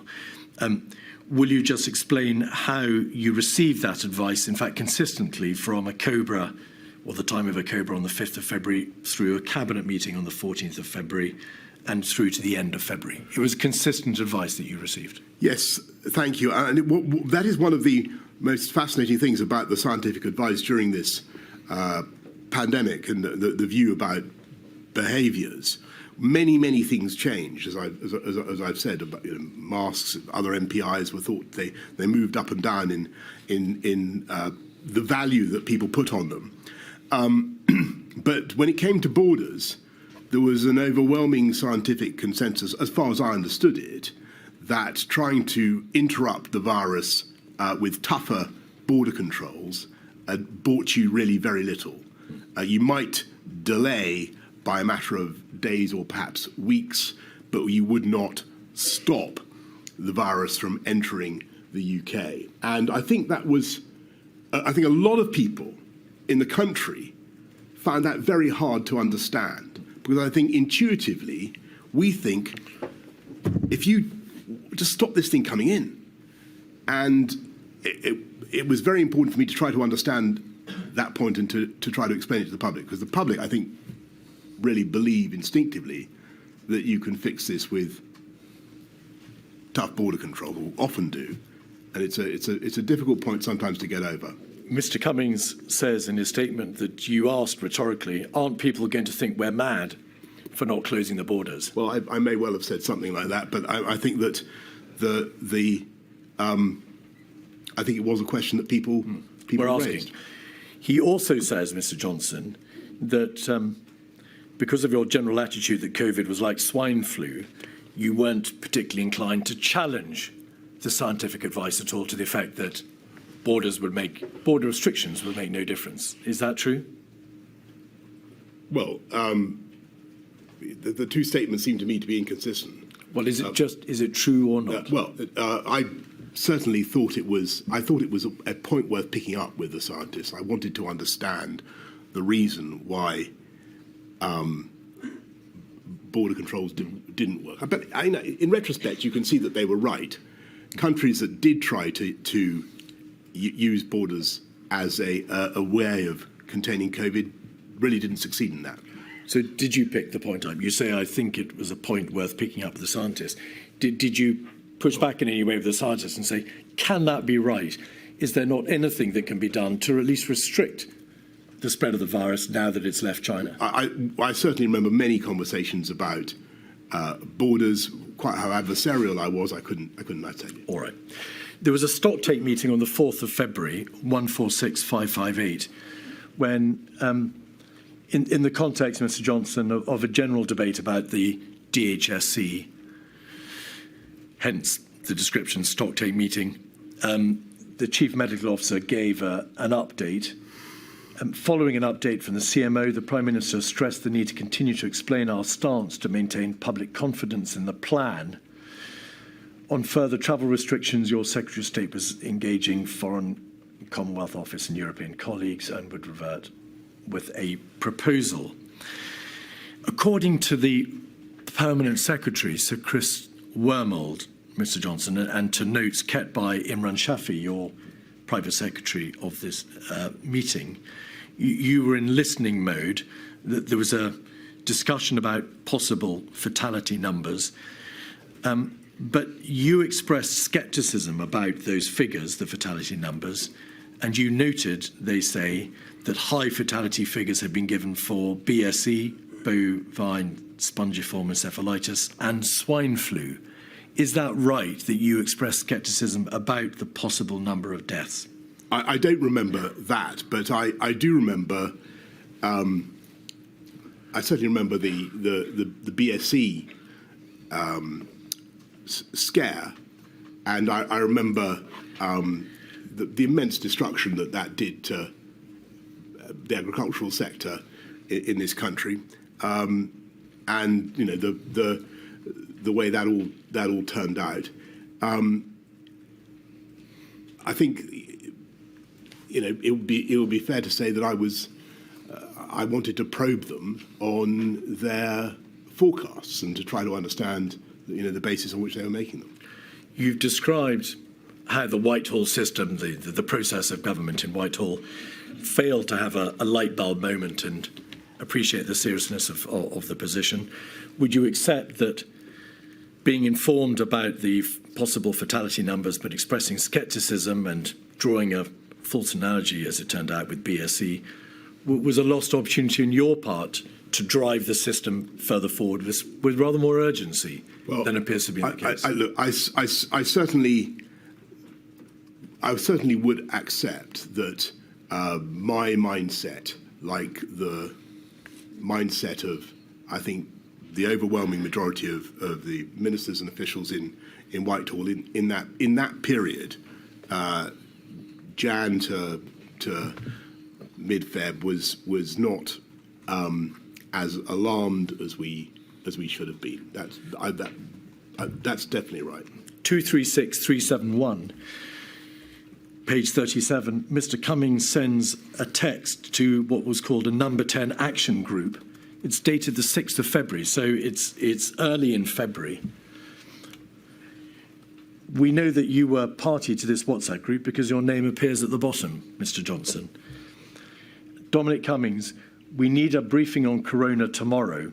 Chief scientist told me today it's probably out of control now and will sweep the world. Will be major comms exercise. Sir Edward Lister then refers to the Cobra meeting, which was clear that China is probably losing it, and once it reaches us, not if it reaches us, once it reaches us, it will not peak for 3 months. Dom is right, the comms is key. And then you say, yes, please, need to talk coronavirus comms at 9. Now, putting aside the issue of whether or not what you said about the mindset of government applied to Mr. Cummings, or the chief scientist who refer there to probably out of control now and will sweep world, why was there a focus, by way of the singular response to that information, on comms? Why didn't any of you say, well, if this virus is probably out of control now and will sweep the world, bearing in mind the fatality numbers, the IFR, the hospitalisation rate, why did none of you say, we need to take steps now to deal with infection control, prevent the spread, alert the population, we have a major problem, not focusing on communications? Because I think that it's your point about the infection rate, fatality rate, the consequences. I think that when you read that an Asiatic pandemic is about to sweep the world, you think you've heard it before, and that was the problem. And so I say we need to talk about it, but I think it would be fair to say that the scientific community within Whitehall at that stage was not telling us, that I was not being informed that this was something that was going to require urgent and immediate action. But you knew, and I think that although you're right that we could see the mathematical implications of the reasonable worst case scenario. I think the problem was that we didn't think, and this was our mistake, we didn't think that the RWCS was very likely to happen. That was the problem. We'll come to that. So when I get told, anyway, forgive me. But BSE did not have a 2% fatality rate. Swine flu did not have a 2% fatality rate. So when you say there was an institutional failure to realise the seriousness of the position because of prior Asiatic epidemics, or because of BSE or swine flu, the difference was, and it was known to government, was that COVID had a 2% fatality rate, and BSE and swine flu had not.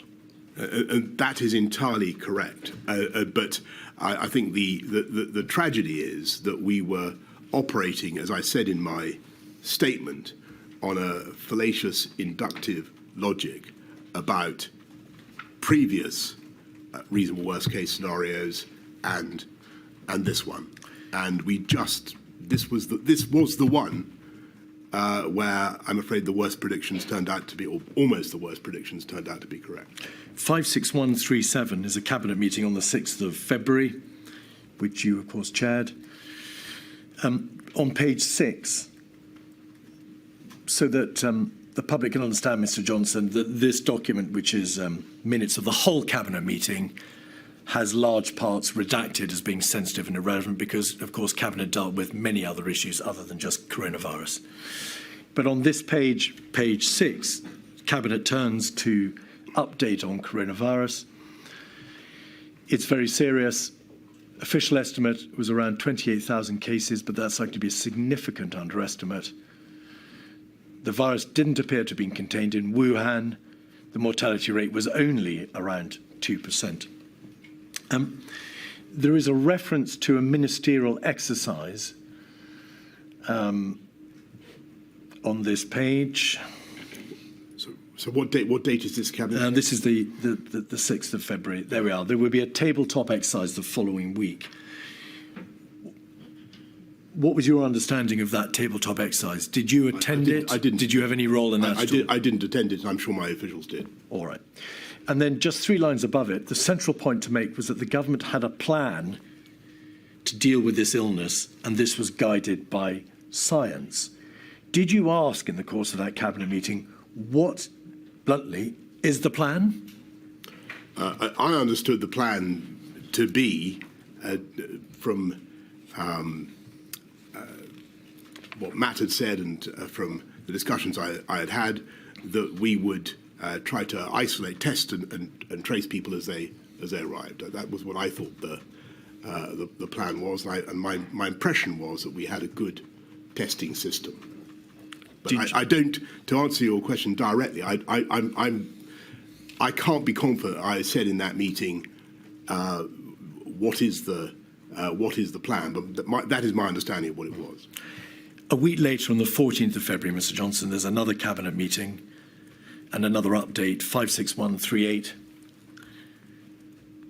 Page 1, we see the attendees. Page 6, the update on coronavirus.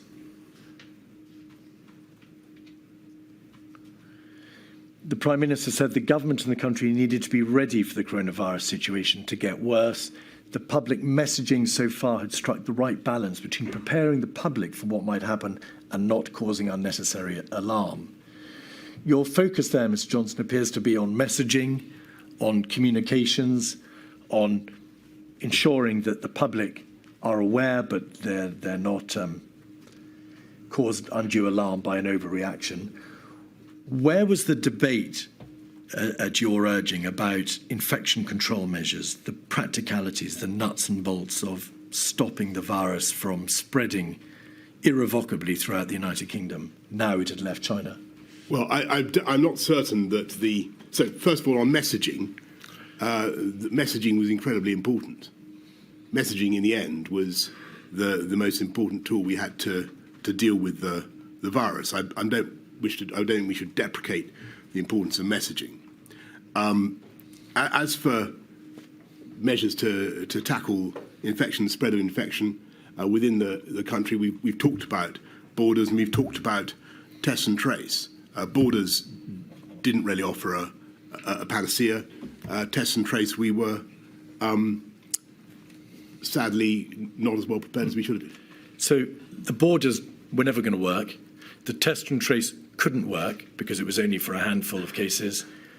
You've identified no other practical means at the disposal of government to prevent the spread of the virus. Why doesn't somebody say, we have a major problem here? Not only is it coming, but the two measures which you've just identified aren't going to work and will never work. Because for the reason I've given you, which is that although we can see the RWCS and we're seeing these numbers, we are not yet believing, perhaps irrationally, but we're not yet believing that the RWCS or anything like it is going to happen. And that's fundamentally the problem. Page 7, there's another reference to the government's plans. There were plans in place. Top of the page, concluding, the government's chief medical officer said that if the virus became widespread in the United Kingdom, there were plans in place. When the chief medical officer told you that, what did you make of it, bearing in mind that if the virus was widespread, it would necessarily have extended beyond the limited test and trace system about which you were beginning to understand something, and the borders have obviously failed? What were the plans, did you think? I think that he's referring there to testing and tracing, but plainly that was inadequate. At a certain stage later in the month, as I think I say in my statement, Chris did brief me about NPIs, about lockdowns and other measures. Indeed. On page 8, you sum up the meeting, Mr. Johnson. You're grateful to the Secretary of State for Health. It was challenging to convince people. Grateful to the Secretary of State for Health and Social Care and his department for their work, and in particular for getting the balance of communications right. There was potential for the virus to have a large impact on the UK's economy. Was it because of the mindset to which you have referred the inquiry that you didn't say there is potential for this virus, indeed a probability now, that it will kill, rather than focusing on the economy? Because I didn't say that because you use the word probability in the sense of, I suppose, overwhelming likelihood. That was not what we thought, or not what I thought, certainly. All right. But I did think that we were now in a situation, almost certainly, where we were going to have to take a lot of measures to contain it that would be costly and difficult. So that's the point. And if you think about it, that was my BSc. You're notwithstanding your excellent point that it wasn't nearly as fatal as people had originally said. It costs an awful lot of money. Cobra on the 18th of February was not a meeting that you were present at, but if we could just have up 56227. In broad outline, Mr. Johnson, and we can see this, I think, from page 7, the director of the Civil Contingency Secretariat says to Mr. Hancock, who chaired the meeting, paragraph 7, there was work to be done to create a clear plan of activity. It's not appropriate for me to ask you what was meant by that phrase. Sorry, this is Matt speaking, is it? No, that's the if it's paragraph 17 on page 7. The chair invited the director of the Civil Contingency Secretariat. This is her responding. Yeah. This is Catherine Hammond. Indeed. Were you aware, as Mr. Hancock has acknowledged and has told the inquiry, by this date, the 18th of February, that, quote, there was no rule book. The system had to build many parts of the response from scratch, and that there was no central government plan other than the old 2011 pan-flu strategy? Were you told that? I was not told that, but that became apparent as the days went on. And clearly, one of the things I hope in this inquiry is that we will have a much better system of planning for these types of events. 146563 is an email chain between your private secretary, Imran Shafi, the government's chief scientific advisor, Sir Chris Whitty, and Catherine Hammond concerning the coronavirus in Italy. And to get your chronological bearings, on the 21st of February, so 3 days before Mr. Johnson, 11 municipalities in Italy, you'll recall, had locked down the population of those municipalities. And also, I should say, the Diamond Princess affair, that is to say, the explosive outbreak of the virus on that cruise ship, had become apparent, as had the figures of the number of people who showed no symptoms on that boat. But to turn to the document itself, your private secretary says it would be good to see where we get to post-Sage tomorrow. At some point soon, I'd like to start exposing the Prime Minister to the potential decisions he might have to take in short order on this. At that moment, it's been fairly abstract with him, I think. Now, plainly, Mr. Johnson, you can't go digging around in other people's emails or in government systems to find out for yourself what's happening. You have to be reliant on what you're told. What was your general state of information, the general level of knowledge at this date, now in the dog days of February? Okay, so my memory now is that I think the scenes from Italy really rattled me, and it was, I thought, I remember seeing a note somewhere saying that the fatality rate in Italy was 8%. Because they had an elderly population. I thought, well, my God, we've got an elderly population. This is appalling. And this can't be. And I thought my instinct was this cannot possibly be right. This number.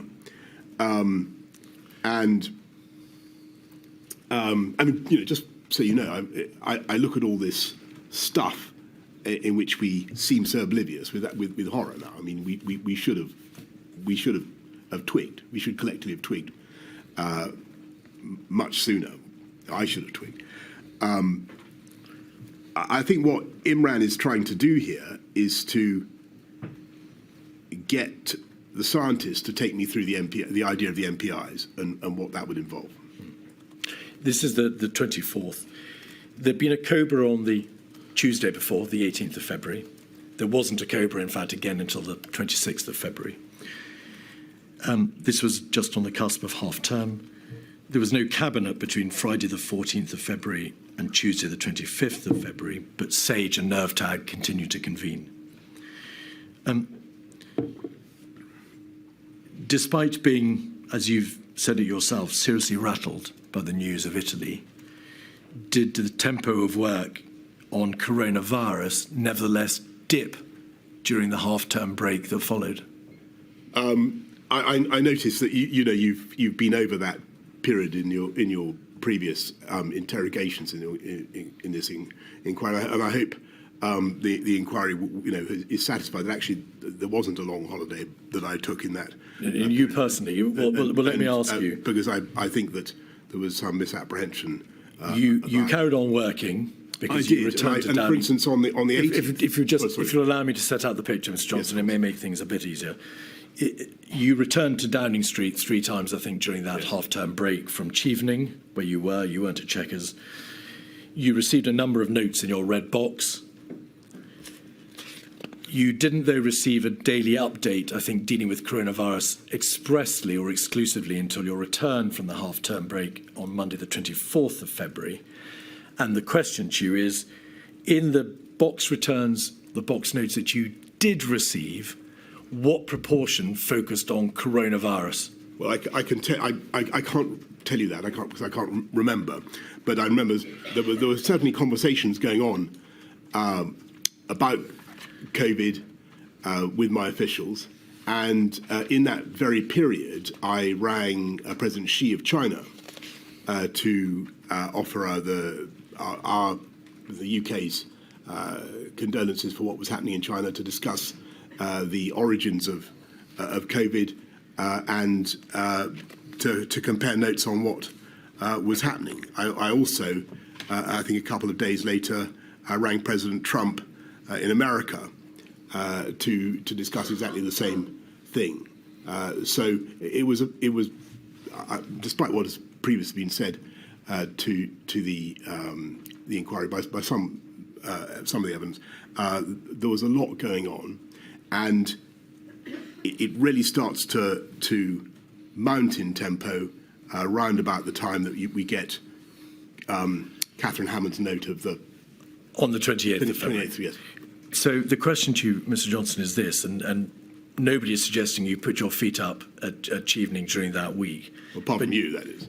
Well, what I'm suggesting to you is, by your very own reference, the fact that tempo increased after the half-term break, between the 14th of February, when Cabinet discussed the plans that would need to be drawn up, to the 25th of February, after half-term, yeah, relatively little overall was done in terms of responding to this immediate crisis. Was that? I think that sorry, forgive me, Ms. Keith, forgive me, I was referring to a conversation I happened to catch on the between you and a previous witness, in which I thought the impression was being given by somebody that I was relaxing during that period. I think it was Mr. Cummings. It may have been. And not given by me, Mr. Johnson, but by the witness. I take it back unreservedly, Ms. Keith, and I apologize. I was working throughout the period, and the tempo did increase, particularly during when we got when I saw the message from Catherine Hammond on. I think it was the 2nd of March, but I'm told it was earlier. But there was a meeting on the Friday, the 28th of February, that you attended. That's right. With the CCS. That's right. And what troubled me was the sheer number of potential fatalities under the RWCS, and this was just a horrifying figure, and I couldn't believe it. I've got to be honest with you. I thought this because what the paper also said was it may be like a bad flu pandemic, or it may be milder than that. And I thought, well, we have plenty of bad flu pandemics in the UK, and we also have, and if it's milder than that, then it won't be an exceptional thing at all. So why am I also being told that the RWCS is 520,000? Well, that was, of course, a meeting on the 28th of February. But I want you, please, to answer the question about the tempo of work on coronavirus between the 14th of February and the 28th of February, when that paper was produced to you. Would you accept that there was a lost opportunity on the part of government to react with sufficient speed and attention to the nature of this crisis in that 2-week period? For whatever reason, because of the mindset, because parts of government were away, it matters not. Overall, the government took its eye off the ball in that 2-week period by failing to act sufficiently speedily.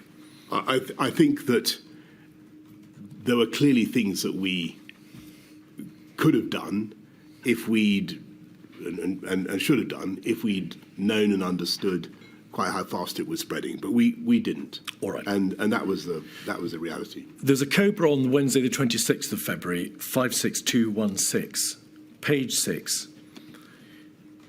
This is a crucial moment, although it's not, again, a COBRA that you were present at, Mr. Johnson, but it is a COBRA of the utmost seriousness, because on page 11, the chair, Mr. Hancock, said the reasonable worst-case planning assumptions looked close to becoming the reasonable planning assumptions as cases in Italy demonstrated the need for heightened alertness.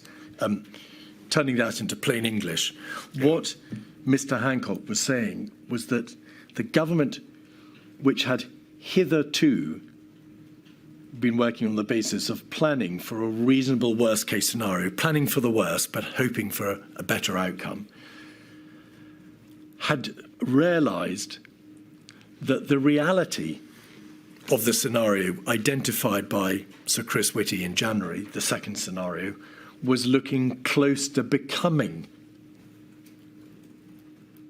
the reality. That is to say, the reasonable worst-case scenario was indeed coming to pass. Not there quite yet, but it was looking close. Would you agree that that understanding was a crucial moment? Sorry, what date is this? This is the 26th of February. It's a COBRA you weren't present at, and it's in advance of the receipt by you of the civil contingencies paper. It does look as though that meeting informed Catherine Hammond's, or helped to inform Catherine Hammond's paper, and perhaps was the reason why I got had the meeting I did. But I couldn't swear to that. I haven't asked you that, in fact, but it may well be, as a matter of my lady, the material shows that the CCS were tasked to provide the paper for you before this meeting. Okay. But the question from this paragraph for you is, as the Prime Minister, were you told that the COBRA, which you had not chaired, had been told that the reasonable worst-case scenario was looking close to becoming the reality? I don't remember that. I don't remember that. The CCS paper, 28th of February, is 182331. The first paragraph, Ms. Hammond says, COVID-19 looks increasingly likely to become a global pandemic, although this is not yet certain. It's the first sentence of this report. Did you ask Ms. Hammond, how can it not yet be certain when the virus has escaped China, there is sustained human-to-human transmission outside China, there are cases now in the United Kingdom, and we have no means of preventing its spread? Why is she saying it's not yet certain? I think, I don't know the answer why she's saying that. I think, formally speaking, it had not yet been declared a global pandemic, and I think it was up to Tedros Ghebreyesus at the WHO to do so, and maybe she's referring to that. But I read it as meaning it's not yet certain to be a major problem. Paragraph 2, based on existing assumptions for severe pan flu outbreak, in a reasonable worst-case scenario, about half of the UK's population would become ill, and up to 520,000 people could die as a direct result of COVID-19. Just pausing there, note the reference to could die as opposed to would die once the virus has self-sustaining community transmission. The scientific advice is to use these numbers for planning. They're not a prediction. Did anybody at that meeting, or the meeting in which you had, and we'll come to the actual meeting itself in a moment, but did anybody at the meeting at which this paper was discussed ask Ms. Hammond, why is the sole paper from the Civil Contingency Secretariat, the crisis management body in the heart of government, suggesting that these figures are not a prediction when, as you've just described, the information to COBRA on the 26th of February was saying the reasonable worst-case planning assumption looks close to becoming reality? I can't answer that question, but it's a very good question. Page 2, paragraph 9.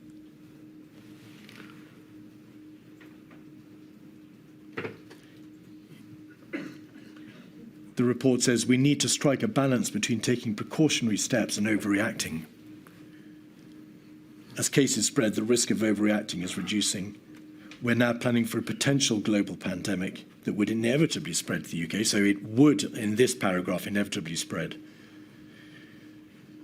Did you assess, reading this report, Mr. Johnson, that the reference to overreaction was long past, and that, in fact, in the striking of that balance, there was now a real emergency and a need to take precautionary steps straight away? I think that I found the paper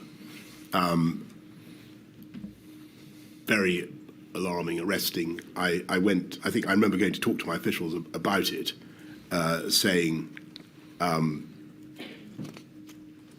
which is it? A severe to mild flu pandemic or an RWCS of 520,000, because I couldn't understand what I was being asked to anticipate. So I've referred to the meeting. Your private secretary, Imran Shafi, refers at 146636 to the meeting. It's difficult to read his writing, but there is a reference to the PM asking, what's the strategy? There we are. Thank you. Prime Minister, what's the strategy? When are we going to take big decisions? Of what evidence? On what evidence? Of what evidence? And then you say biggest damage done by overreaction. So it looks from the face of this note that your sense that there was a real crisis, that you were extremely rattled, is prevalent in the first sentence. But in the second sentence, perhaps in reflection of the CCS report, you say the biggest damage is done by overreaction. I think I'm leaving both possibilities open, because that's how it still struck me. I think that in disasters such as this, the actions that government take inevitably also have costs, and I'm sure we're going to come on to this, but that's the balance you have to strike. As the Prime Minister, instead of directing government to respond to the threat of a near existential crisis, you instead warned of the dangers of overreaction. No, I say no. That's, well, forgive me. I say, when are we going to take some decisions, and on what evidence? Because I'm looking at a problem that's been presented to me. I need to know what the plan is going to be. I've told you that I don't like the look of the way it's going in Italy at all, and we need to do something.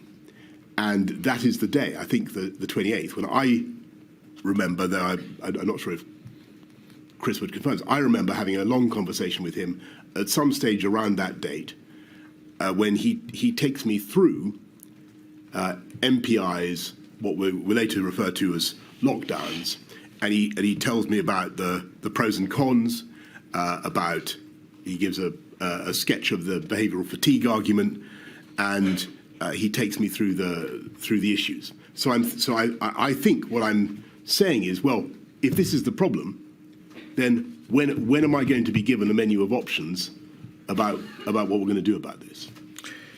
The readout from the meeting, 136750, shows that you called for a major ramp up of OGD, other government department activity on domestic preparedness.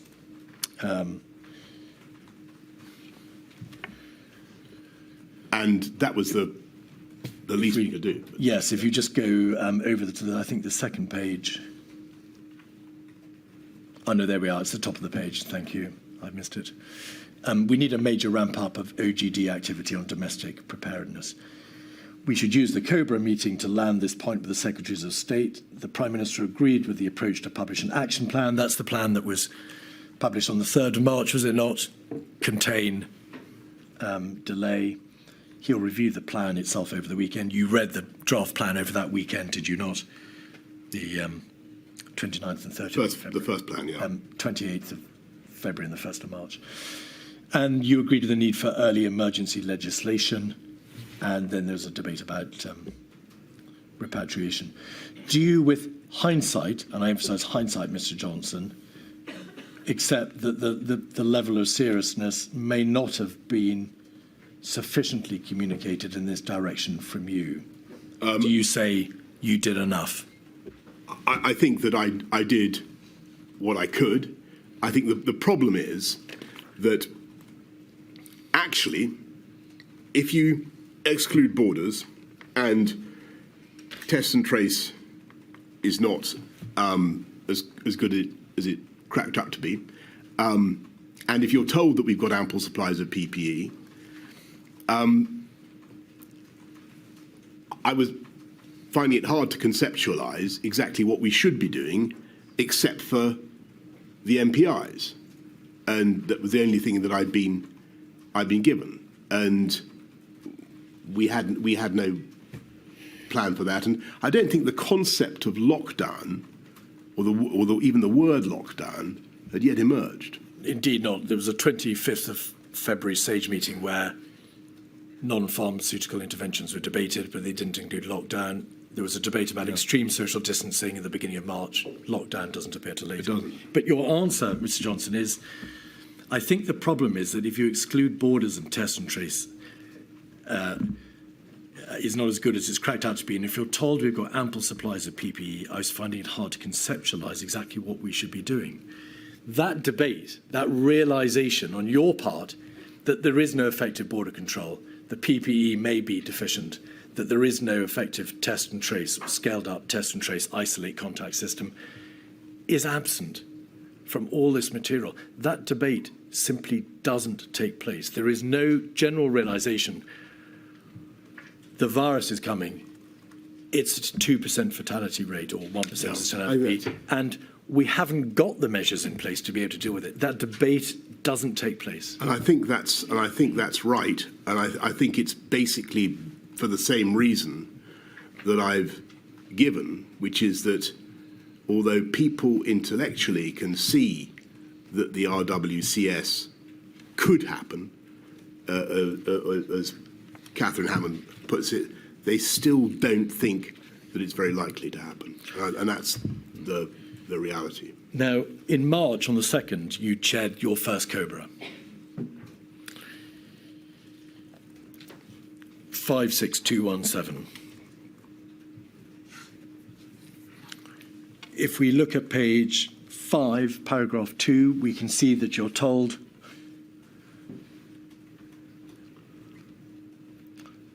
that contact tracing for the source of infection for the last 2 cases in the United Kingdom had not been successful. So just pausing there, even the limited test and trace system in the United Kingdom had failed to pick up what was still then only a relatively few number of cases. It had not picked up the last 2, and that in both France and Germany there was now sustained community transmission.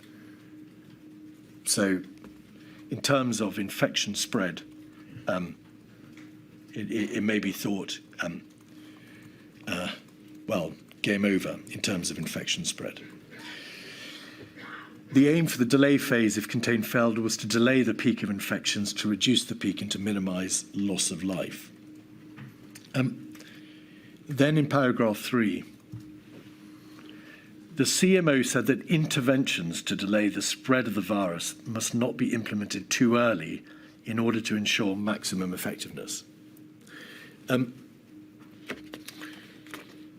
There is material from SPY-B, one of the SAGE subcommittees, on the 4th and 9th of March, also COBRA on the 4th of March and the 9th of March, which demonstrate that the Chief Medical Officer in particular said timing of implementation is crucial.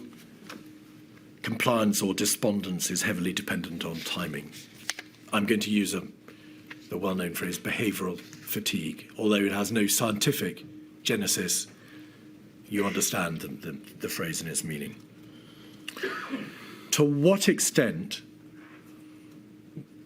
were your decisions, and we're now getting into the phase at which social distancing measures were starting to be contemplated, to what extent was your decision-making process influenced by this notion that intervention should not be imposed too early?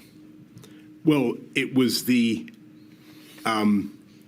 prevailing view for a long time.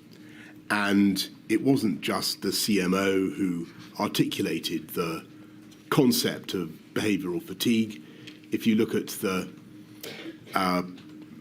many other meetings, or look at the press conference of the 12th of March, you can see that the CSA gives a very full description of what happens if you go in hard and early with a population that has no immunity, and then you release the measures it bounces back, as I think you've described it, the spring.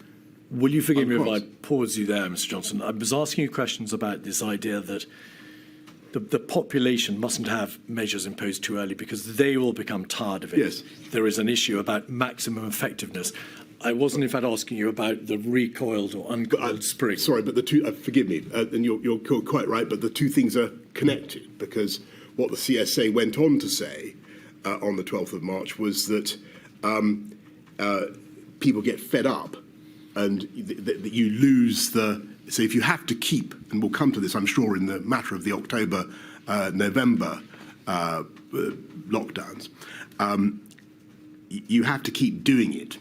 And so my anxiety was, in the absence of therapeutics and without a vaccination programme, what would happen if we simply went into a hard lockdown early and then had no alternative but to come out?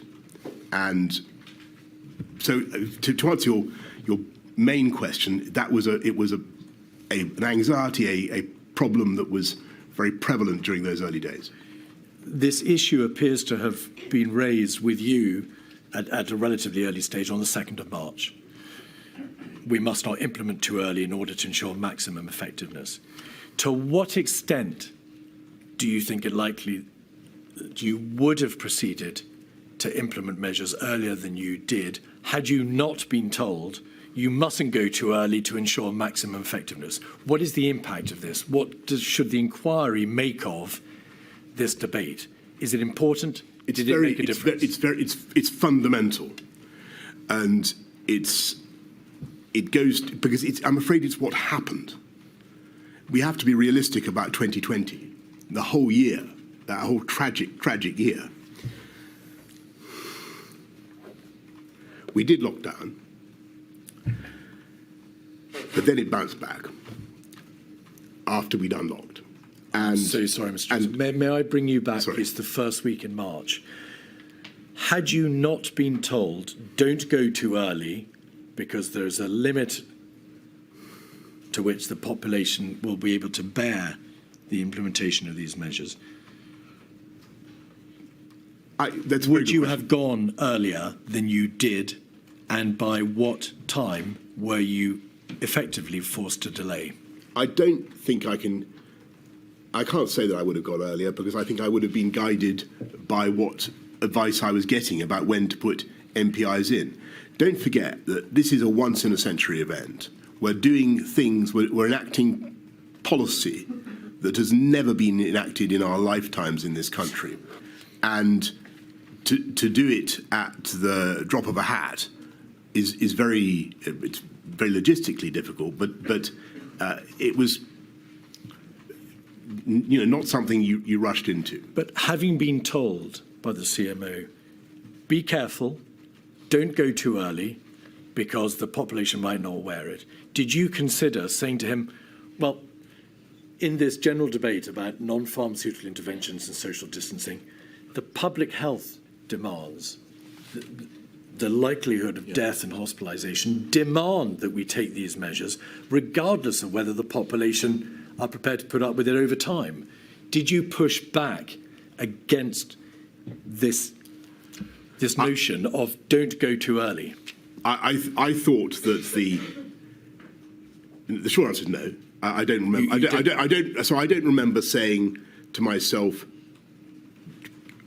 absolutely candidly, I don't remember saying to myself, this is so bad, they must be wrong, I must overrule the scientists, or I must ignore the scientists, I must go... No question of overruling the scientists, so you were following the science. Correct, forgive me. I must ignore the that's a very important distinction.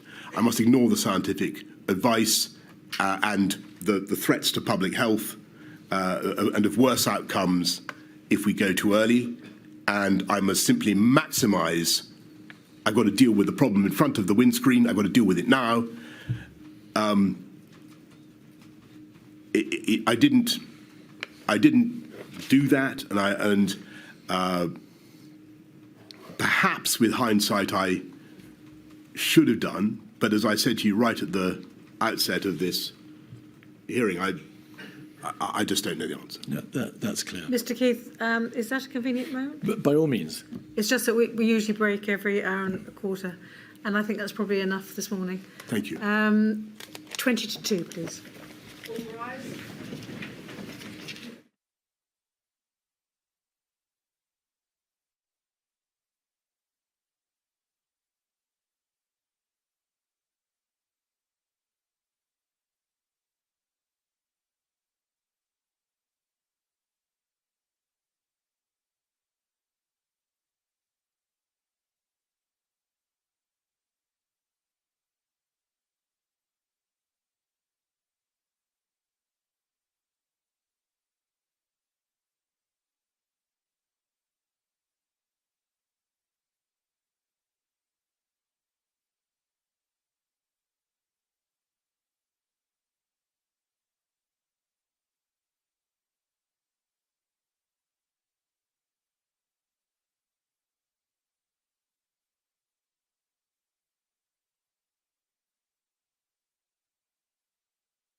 Mr. Keith. Mr. Johnson, may we start with a WhatsApp message that Mr. Cummings sent to Lee Kane? 48313. This is dated the 3rd of March. And Dominic Cummings says he doesn't think it's a big deal and he doesn't think anything can be done and his focus is elsewhere. He thinks it'll be like swine flu and he thinks his main danger is talking economy into a slump. There are a number of parts to that message, and I'd just like you, please, to say whether or not you accept that there is any truth in this message, bearing in mind it's dated also the 3rd of March, or whether you think there is a degree of accuracy in it. Well, we've just had the previous day, Mr. Keith, we just had the COBRA that I've chaired. I think we're planning to deal with something that I actually think, as I've told you, is starting to be an issue of concern to me. I was, as I say, rattled by the images from Italy. I couldn't figure out why I was getting these conflicting messages about whether something could happen, the scale of the RWCS and what it was going to be. I think the part of the message that is still correct at that point is that if at that point you had asked me what is going to be the lasting damage from this, I still would have probably said it's going to be what we do to fight it, rather than the actual impact of the disease. But I was increasingly concerned about it. You have, in fact, already given evidence to the inquiry in relation to why, you suggested at an earlier stage, there were comparisons properly to be drawn with swine flu, and you've described the importance to you of not talking the economy down. The first line, he doesn't think anything can be done. May I just ask you this? This date, the 3rd of March, comes, of course, after your meeting with the Civil Contingency Secretariat. It comes after the COBRA, at which there is some early debate about measures and what can be done. And if you did say on the 3rd of March to Mr. Cummings, I don't think anything can be done, that casts a very significant light upon what you were being told around that time. I don't think I can't say exactly what I said to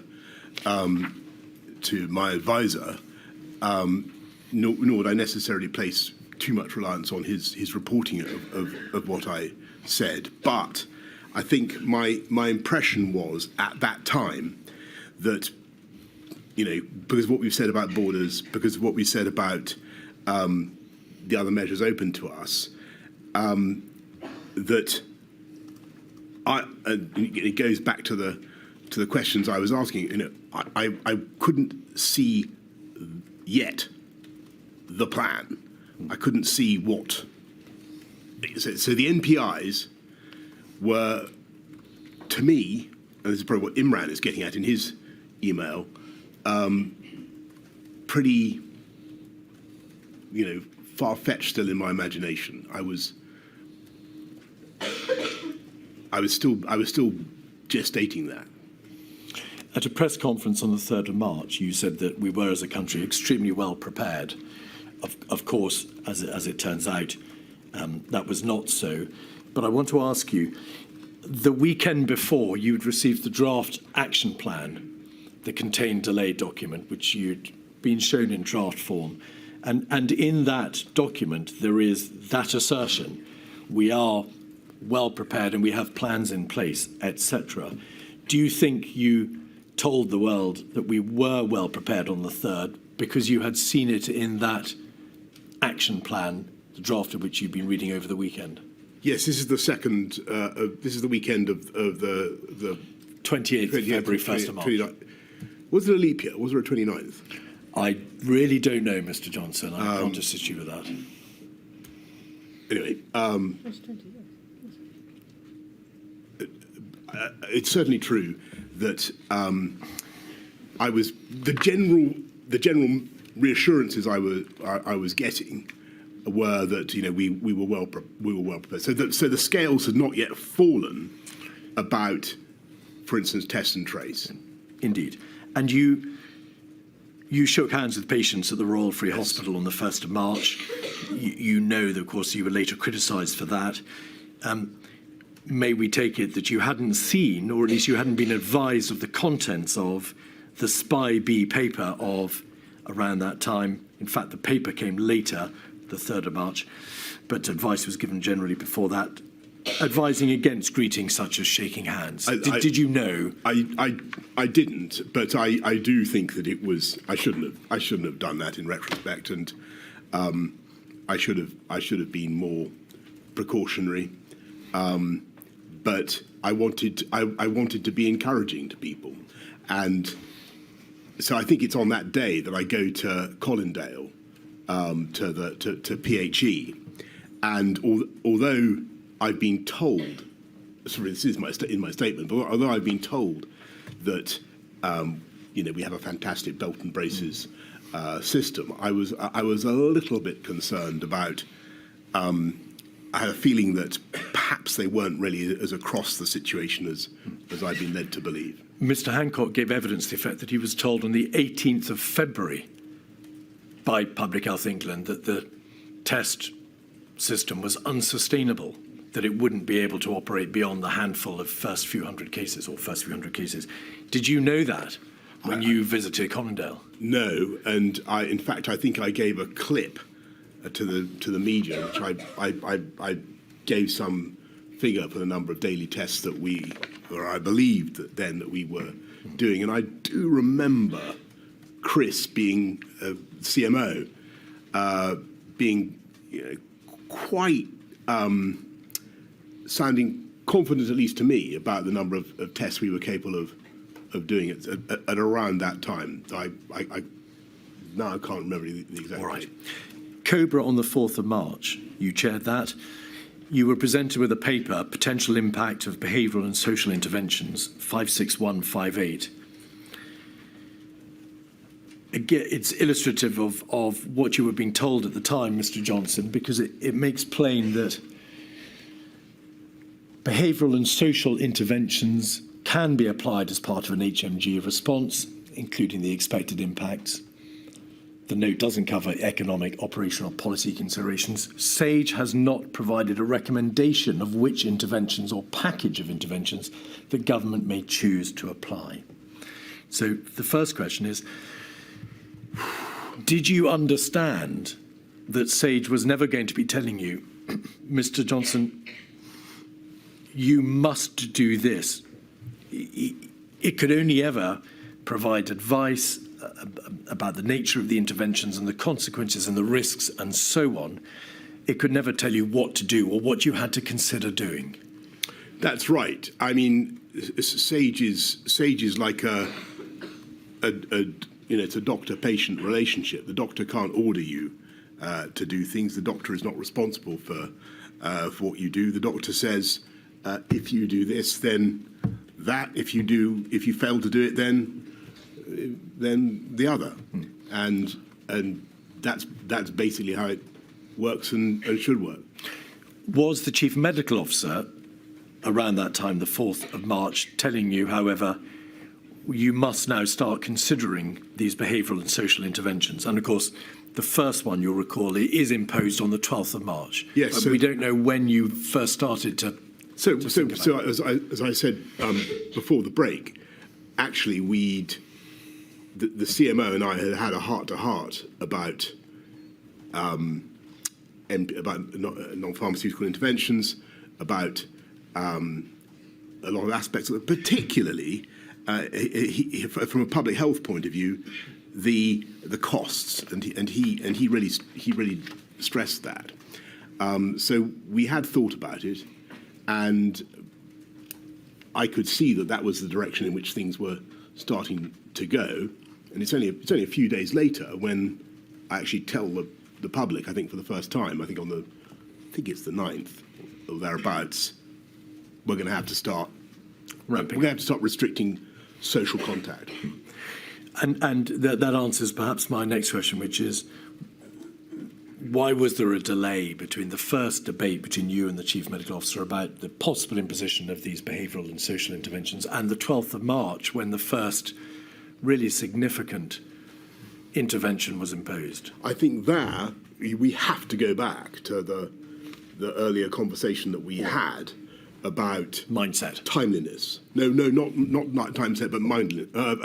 Going early. About going early. About the issues that were raised by going hard, going early, which later became the mantra, but which in March the problem was that if you, so I was told repeatedly by both CSA and CMO, you risked bounce back and behavioural fatigue, and yet more behavioural fatigue as a consequence of bounce back.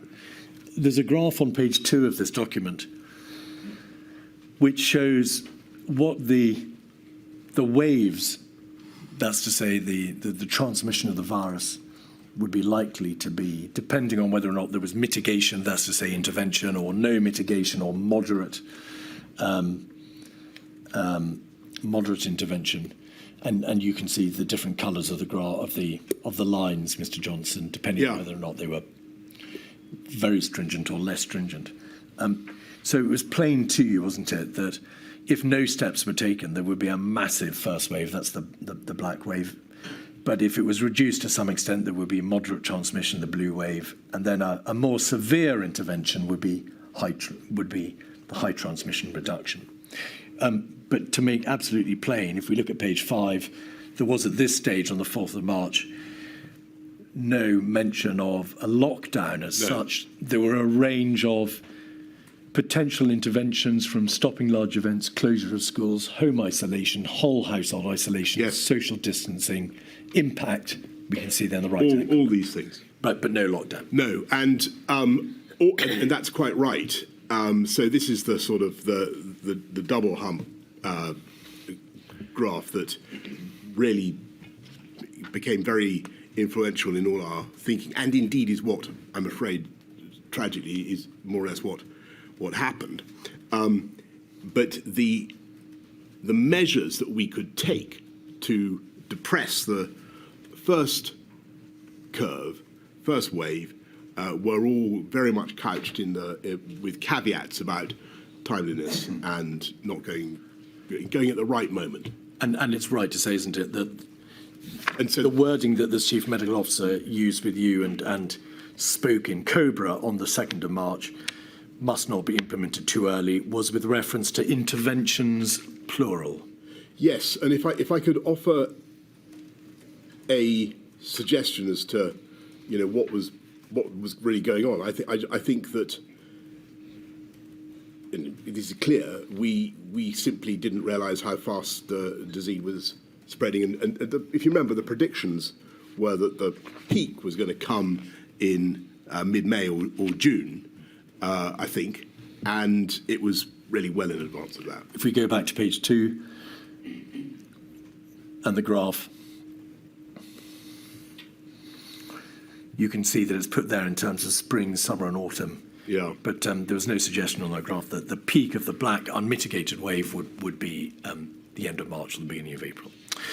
That's correct. Speeding up now, because we're coming now to the final decisions in March. WhatsApp messages from Mr. Hancock, or rather his WhatsApp group, the WhatsApp group he shared with Mr. Cummings and Mr. Slack, suggests that around this time on the 5th of March, they debate telling you to stop saying business as usual. Did you recall that debate with them? I don't, and nor do I even remember saying that, but using the phrase.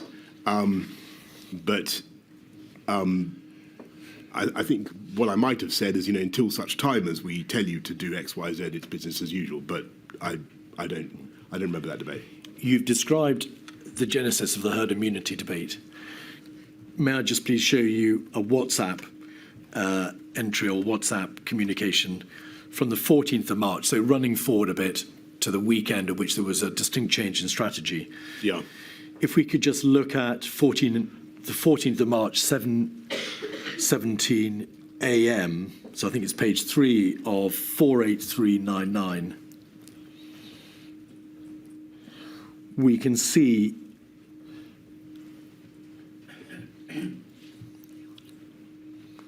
I'm not sure that's the correct document. 48399. Oh, yes, it is. Oh, yes. Thank you very much. So just to put it in its context, Mr. Johnson, over the weekend at which there was a change in strategy, there were repeated conversations between you all, of course, but you raised at this point the point of the impact of a herd immunity debate. And you make the point further down the page, I think it's at 649, 39. Yes, here's the problem with the herd immunity argument. So just very shortly, you've described to the inquiry how the herd immunity debate arose at the beginning of March, the 5th of March. It appears that you were still debating, or your advisors and you were still debating, the full meaning of and the nature and the extent of the herd immunity debate as late as the 14th of March. It appears to have trundled on as a bone of contention for weeks. Can I think I can understand I'm looking at this for the first time, but let me try to explain what I think this is about. What happened on the 12th of March was that there was a press conference in which we were trying to deal with I had to level with the public and say, I'm afraid a large number of people are going to lose their loved ones before their time, and it was a pretty grim press conference. And in that discussion, we were asked about how the way through, and I think Patrick said the idea was to flatten the curve, suppress the virus, with some measure of herd immunity by September being, I think, a good outcome, was what he said. And I think he also said something to the effect of, it might not be, you need to suppress the curve, but not. It might not be necessary to stop everybody, or even desirable to stop everybody getting the virus, because again, you might want some measure of herd immunity. Anyway, that was the moment when people all pricked up their ears and say, are they trying to allow this thing to just pass through the population unchecked, with a view to establishing herd immunity, which was not what we wanted, not what Patrick meant. And we had to do quite a lot of work to clear it up, because our objective was to protect the NHS and save life, and to save life by protecting the NHS. That was our objective. Our strategy was to suppress the curve and to keep the R below 1 as much as we could. We were going to use everything we could to do that. Herd immunity was going to be, we hoped, a byproduct of that campaign, which might be very long and very difficult. At the same time, in Cobra on the 9th of March, in Sage on the 12th of March, in Cobra on the 12th of March, and in an interview that the Chief Medical Officer gave to the press on the 13th, there were repeated references to the need to delay the peak of the virus as opposed to suppressing it entirely because of the risk of an uncoiled spring, of it bouncing back, yes, the second wave. If we could just have that document back, 48399, and 7:39:42 a.m., please, the 14th of March, probably page 3 of that document, 48399. It appears that this debate about herd immunity and the debate about uncoiled spring had caused you considerable concern, because at 7:39:42, you say that's why I was concerned when some on the team were suggesting last week that we actively need a proportion of the population to be infected. And then you say civil service need to grasp. What did you mean by that? So can't say exactly what civil servants I was thinking of in that context. I think probably what I mean is, look, we've set a hare running by mistake. I think Patrick, really did a huge job to try to clear it up. We all need to set the public's mind at rest and explain what we're doing. It's protect the NHS and save life, and that's the priority. Further down the page, 10:49:15. In fact, it's the 15th of March, page 6 of this document.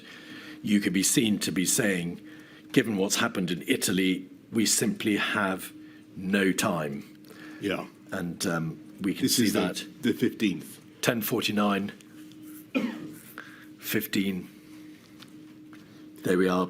2/3 of the way down the page, 15th of March, we have no time. We've jumped forward, but that, of course, is the Sunday, the 15th of March, in the middle of all the debates that you were having with your advisors. Yes. All right. Just to finish off some other points which you've addressed. In relation to behavioural fatigue and you being told that the timing of implementation of interventions was vital, the evidence before the inquiry shows that the SAGE meeting on the 13th of March, that's yes. to say on the Friday, you weren't, of course, an attendee at SAGE, no, was told, and the minutes of the SAGE meeting make this plain, difficulty maintaining behaviours should not be taken as a reason to delay implementation. Ben Warner, your advisor, was present at that meeting, and he was reporting back to number 10. Were you told that, in contrast to what you've been told about the need for timing and behavioural fatigue and so on, SAGE was in fact saying by the 13th, don't take that as a reason to delay implementation? Well, in effect, yes, in the sense that was and I wasn't told that particular detail about behavioural fatigue not being a reason to delay implementation. But what I was told was that we had a new data. We were at least, 5 to 7 days further on, possibly more, in the curve than we thought we were, and that the margin of manoeuvre that SAGE had seemed to think we had and was offering to us on the 12th, if you remember, they say then, there are 4 things you can do: self-isolation for 7 days if you've got any kind of symptoms. Though even that they say we could postpone till the Monday, the 16th. Then there's household isolation for 14 days. Then there's a couple more measures. Advice for the elderly, for the vulnerable, and then for those over 70s. And those last 3, they say can actually be put off for 1 to 3 weeks on the 12th. Then on the 13th, that's the key moment, really, because that's when I get called back on the Friday evening. I come back on the first thing in the morning, and you know the rest. On the 12th of March, there was a COBRA meeting, which you chaired, 56209. There is at page 6 a graph. Yeah. And now I remember looking at this. This page is entitled "What would the effect be on the NHS of interventions?" So what date is this again? This is the 12th of March, so it's the Thursday. Now, on the right-hand side, you can see graph A, no measures, so that's to say no interventions, and on the bottom right-hand corner, graph B, measures 1 and 2 implemented. 1 and 2 were 7-day isolation, and number 2 was household isolation. If we could scroll back out again, please. In both graphs, the red line freeable beds and the black line total NHS beds make plain that whatever you do, unmitigated or mitigated through measures 1 and 2, the NHS will be massively overwhelmed. Yes. What did you make of that? I was bewildered, to be honest. I remember looking at that graph and thinking, in either case, we are facing an absolutely intolerable situation, and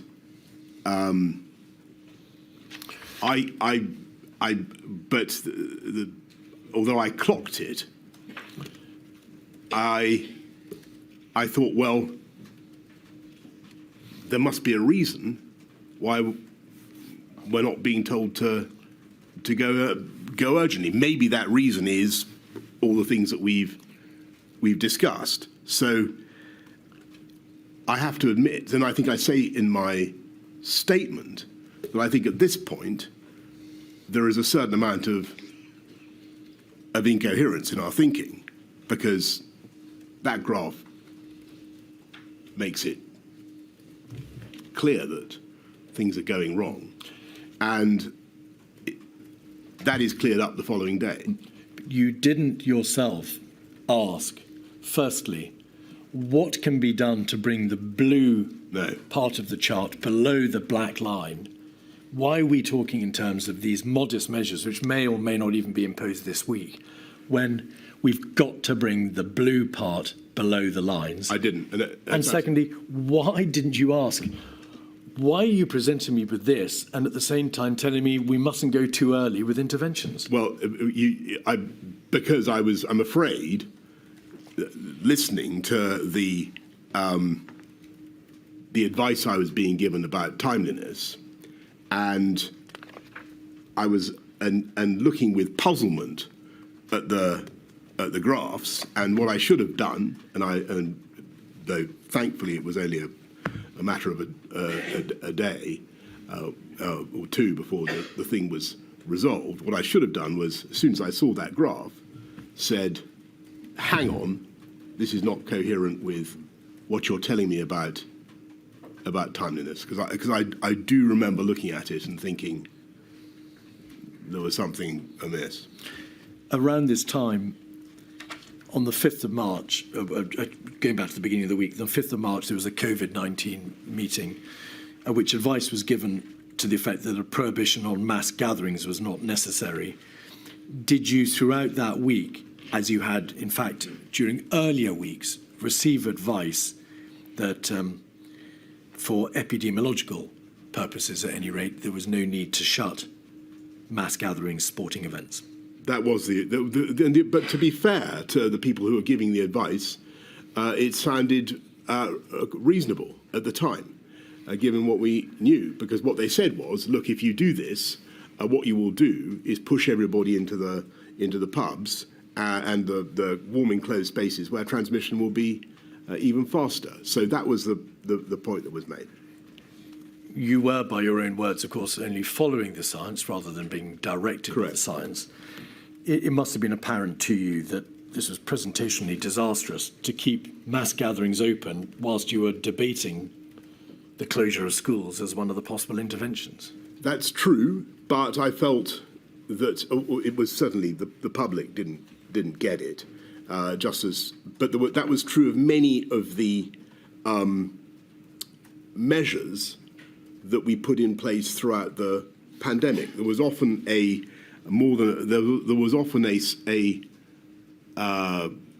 gap between the public conviction about something and the scientific certainty about the effectiveness of that measure. Borders would be an example. Masks might be another example. You've highlighted the importance of communications, Mr. Johnson, in terms of leadership and in terms of beginning to direct the country that there were terribly difficult times ahead and impossible choices to be made. The closure of mass gatherings would have sent a vital message, would it not? And I had already told people on the 9th, so several days before, that they were going to have to restrict social contact. And on the 12th, I had given them I think, a pretty powerful and, in many ways, frightening message about what was going to happen. But Cheltenham And took place. the effect. I'm so sorry. Sort of, forgive me. The effect of that, I think, did show up in people's behaviour.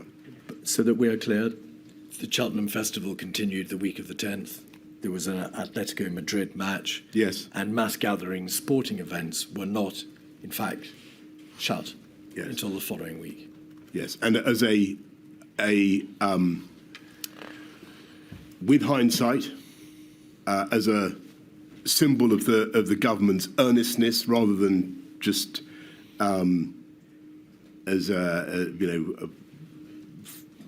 being guided by the science,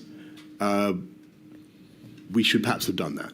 And I agree with you. And no doubt that was in accordance with your own libertarian instincts. Well, at every stage, I was weighing the massive costs of what we were doing to people's psyches, to people's life chances, to the whole. When you talk about an economy, you're talking about people in all walks of life who suddenly can't get to do the thing that they need to do to earn a living, and it's what we were obliged to do was very, very destructive for a lot of people who were least able to bear the costs and least able to manage it. Over the weekend of the 13th, 14th of March, there was what has been described by a variety of witnesses as that change in strategy. And it matters not for these purposes, Mr. Johnson, whether it was an acceleration of the existing plan, a change in strategy, or a redirection. There was, on any view, a significant change. It's plain from the evidence, but obviously the ultimate decision is for my lady, that there were a number of individuals who were pushing for change. Mr. Cummings, with his colleagues, Ben and Mark Warner, and also Helen McNamara and Imran Shafi, all met on the Friday night, and with Mr. Cummings' whiteboard, they worked out that immediate, much more stringent measures were required to prevent the NHS from being overwhelmed. During the course of that week, the days before that weekend of the 14th, 15th of March, it's obvious from data being provided to Number 10, we've seen part of it in that memo to Sage, showed the likely impact on the NHS. Why wasn't the lead government department, the DHSC, responsible for public health, pushing you harder during that week to introduce the more stringent changes? Why do you think that department, it appears from the evidence, was still trying to go for the squash the sombrero, part mitigation, herd immunity route, as opposed to recognising we must have suppression? We've got to stop this now before it's too late. I think probably. So my memory of it is slightly different from that account, or maybe it might be the same. But what I felt happened was that we were in a state now when we knew we had a massive problem. We knew we were probably going to have to act in ways that we hadn't bargained for and didn't, and were still being developed. We still thought we had a bit of time, but not very much, probably. And that was what the scientific guidance seemed to say. And if you look at that long paper by Sage on the 12th, you can see that. And I quoted a bit of it. My impression, and I may be wrong about this, but my impression was that on the 13th, the radical change that you refer to is really one about the timeliness thing. And what I think Sage saw, and this is what was conveyed to me by CMO and CSA, was that the virus was now spreading much more rapidly in the UK than they had bargained for. And therefore, we had to accelerate. And so I think that it was a confluence of opinion, but the people I talked to on the Saturday morning were the people you'd expect. It was Chris, Patrick, Imran, Stu, my other advisors. So I wouldn't want to. I wouldn't want to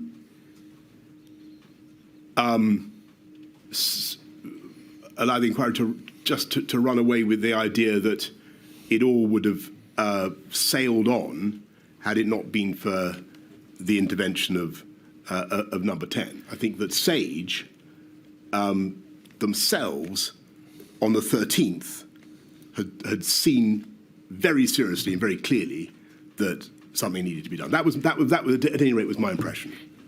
Until Saturday, the 14th of March, when Mr. Cummings presented his whiteboard in the middle of numerous other meetings and talked about Plan B. Until that point, no one in the DHSC has said, we're off the mark, we've gone wrong, we've got to accelerate and impose more stringent measures, did they? My impression is that the critical moment was indeed, as you say, that SAGE meeting when I think that a number of scientists, epidemiologists, looked at the data and said we are. I'm afraid we're off the pace here. And I think that was what happened. In his evidence to this inquiry, Mr. Hancock said that on that Friday, the 13th of March, he called you to tell you that there needed to be an immediate lockdown. Do you recall that call or not? I'm afraid I don't, but it's been a long time. In his witness statement, Mr. Cummings says at page 49, during the course of the Saturday, quote, the Prime Minister asked reasonable questions, including, why aren't Hancock, Whitty, Vallance telling me this? Do you recall that discussion? I remember them being there, but I might be. There was a meeting, well, there were four meetings. There was a meeting with Sedwell, Vallance, Whitty, then a meeting with Cummings, Reynolds, Shafi, Lister, Whitty, and a host of others. Then a follow-up meeting yourself with Mr. Cummings and the Warners. Then a second follow-up meeting, and then another meeting. You had a lot of meetings that day. Yeah. At one of them, Mr. Cummings says you turned to him and said, why aren't Hancock, Whitty, Vallance telling me this? Do you recall that debate? I think I don't recall it, but what's certainly possible is that I was alluding to. I was looking with, dismay at what was happening, dismay about what we were going to have to do, and reflecting that, this was not the message. I'm conjecturing. This is not the message that I've been having from them in the past few days. You don't recall? I don't recall saying that. All right. Let's have a quick look at one of the papers, the briefing on the COVID response that was put before you on the Saturday, 183889. This is the document which sets out the current plan and the proposed alternative plan. Briefing on COVID-19 response. There's a variant on the graph that you saw before, but you can see at the bottom of the page, current plan. If you could scroll back out again, we can see current plan and alternative plan at the bottom of the page. And in summary, is this correct, Mr. Johnson? Throughout that weekend of the 14th and 15th of March, there were multiple meetings. A variety of different people pushed for different speeds of intervention. We can see from the WhatsApps that some people said, go now. Other people said, we've got to move fast. But there was, in any event, a very real understanding that more had to be done, more stringent measures had to be imposed, and Cobra would have to consider all that on the Monday when it next convened. Yes. My impression was that what Ben Warner and others were doing, and I don't know about the differences in views, but what they were doing was trying to take the SAGE meeting of the previous day and really give to me the logical consequences of that. But only you could decide the strategies, and you decided, did you not, by the Sunday night when you called Sir Patrick Vallance and Sir Chris Whitty to another meeting, you decided that the alternative plan would have to be followed, and you gave, as we'll see in a moment, a number of directions as to what needed to be done. Yes, I mean, it was absolutely clear by the Saturday that we had to act, and we were out of time. The inquiry needs to ask you this: to what extent did you appreciate by the Sunday night that a lockdown decision, a stay-at-home mandatory order, was inevitable? It obviously wasn't imposed until Monday, the 23rd of March, and during the course of the week, there were a great deal many complex, extremely complex operational issues to circumnavigate, a shielding system having to be built effectively from scratch, getting hold of data from the NHS. We can see there were real issues about the preparedness of the Cabinet Office around that time, from Mr. Cummings' WhatsApps that refer to cab off being terrifyingly shit, no plans, totally behind the pace. Was it a question, A, of you deciding that there had to be a lockdown, but that time would be needed to put it into place, or B, you would start the arrangements which could accommodate a lockdown, but that decision wouldn't then be taken for another week? I think that looking at the graphs, I was reconciled, or getting increasingly reconciled, to the fact that we were going to have to do a huge amount more to suppress the virus. And I, just to get back to an earlier point, this was not something we'd done for a country that had been through. It was hard to get one's head round. The legal complications were enormous. How to do it, as you rightly say, Mr. Keith, that all that needed to be worked through. We had started the bill a long time ago. I mean, 5th of February we start the coronavirus bill. But I think my state of mind then is I'm now more or less in virus fighting mode. I'm thinking we this is there's absolutely nothing. We've got to throw that. We've got to sort this out. And so there's then a series of things that we do leading up to the 23rd. But you weren't entirely in virus fighting mood. If we look at 273, 872, page 55, we can see part of the seemingly perennial debate in your own mind as to what should be done. Mr. Cummings asks Lee Kane if you could just scroll into that screenshot. Get in here, he's melting down. Yeah. Richie saying bond markets may not fund our debt. He's back to Jaws mode. I've literally said the same thing 10 times and he still won't absorb it. I'm exhausted talking to him. I've had to sit here for 2 hours just to stop him saying stupid things. Mr. Johnson, you would be inhuman, perhaps, if you hadn't, in that terrible week, oscillated and backed and veered in your own mind about what had to be done.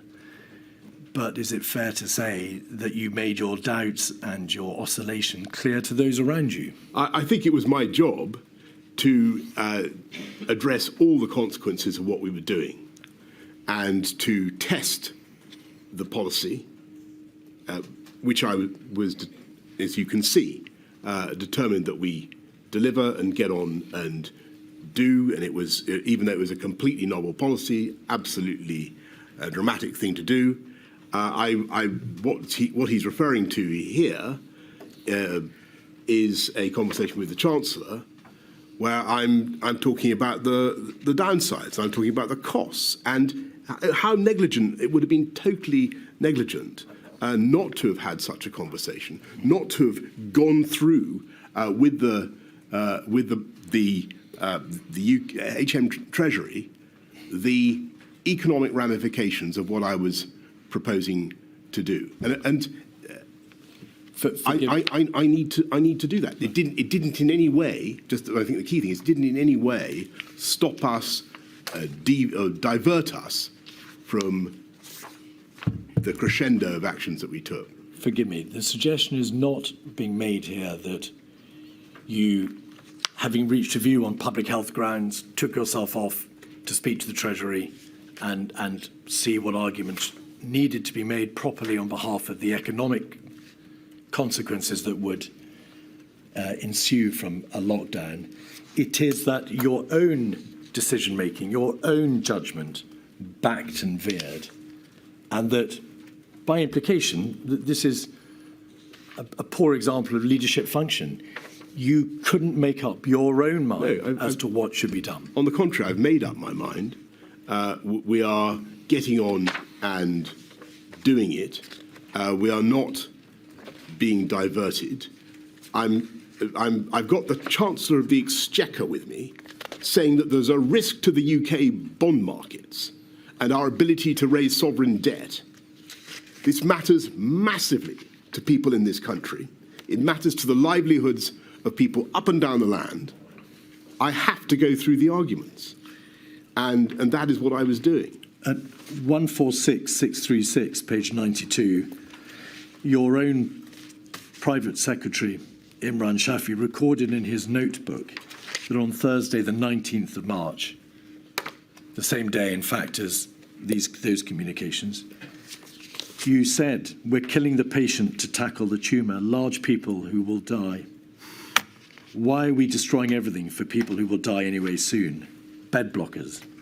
Is that not indicative of an absence of consistent position by you and a clear decision that on the basis of the scientific advice that you had received, these stringent interventions were necessary? No, it's an indication of the cruelty of the choice that we faced and the appalling balancing act that I had to do throughout the pandemic.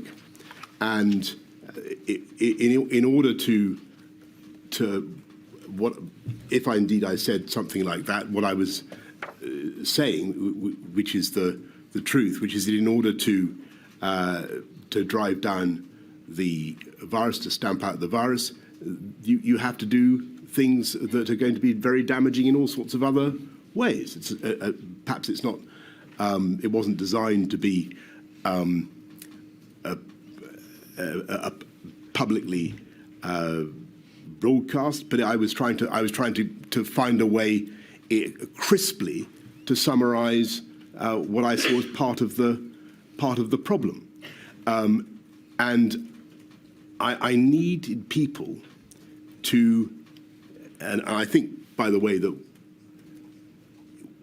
what I hope the inquiry will be able to do, I needed people to be able to do a faster reckoning of the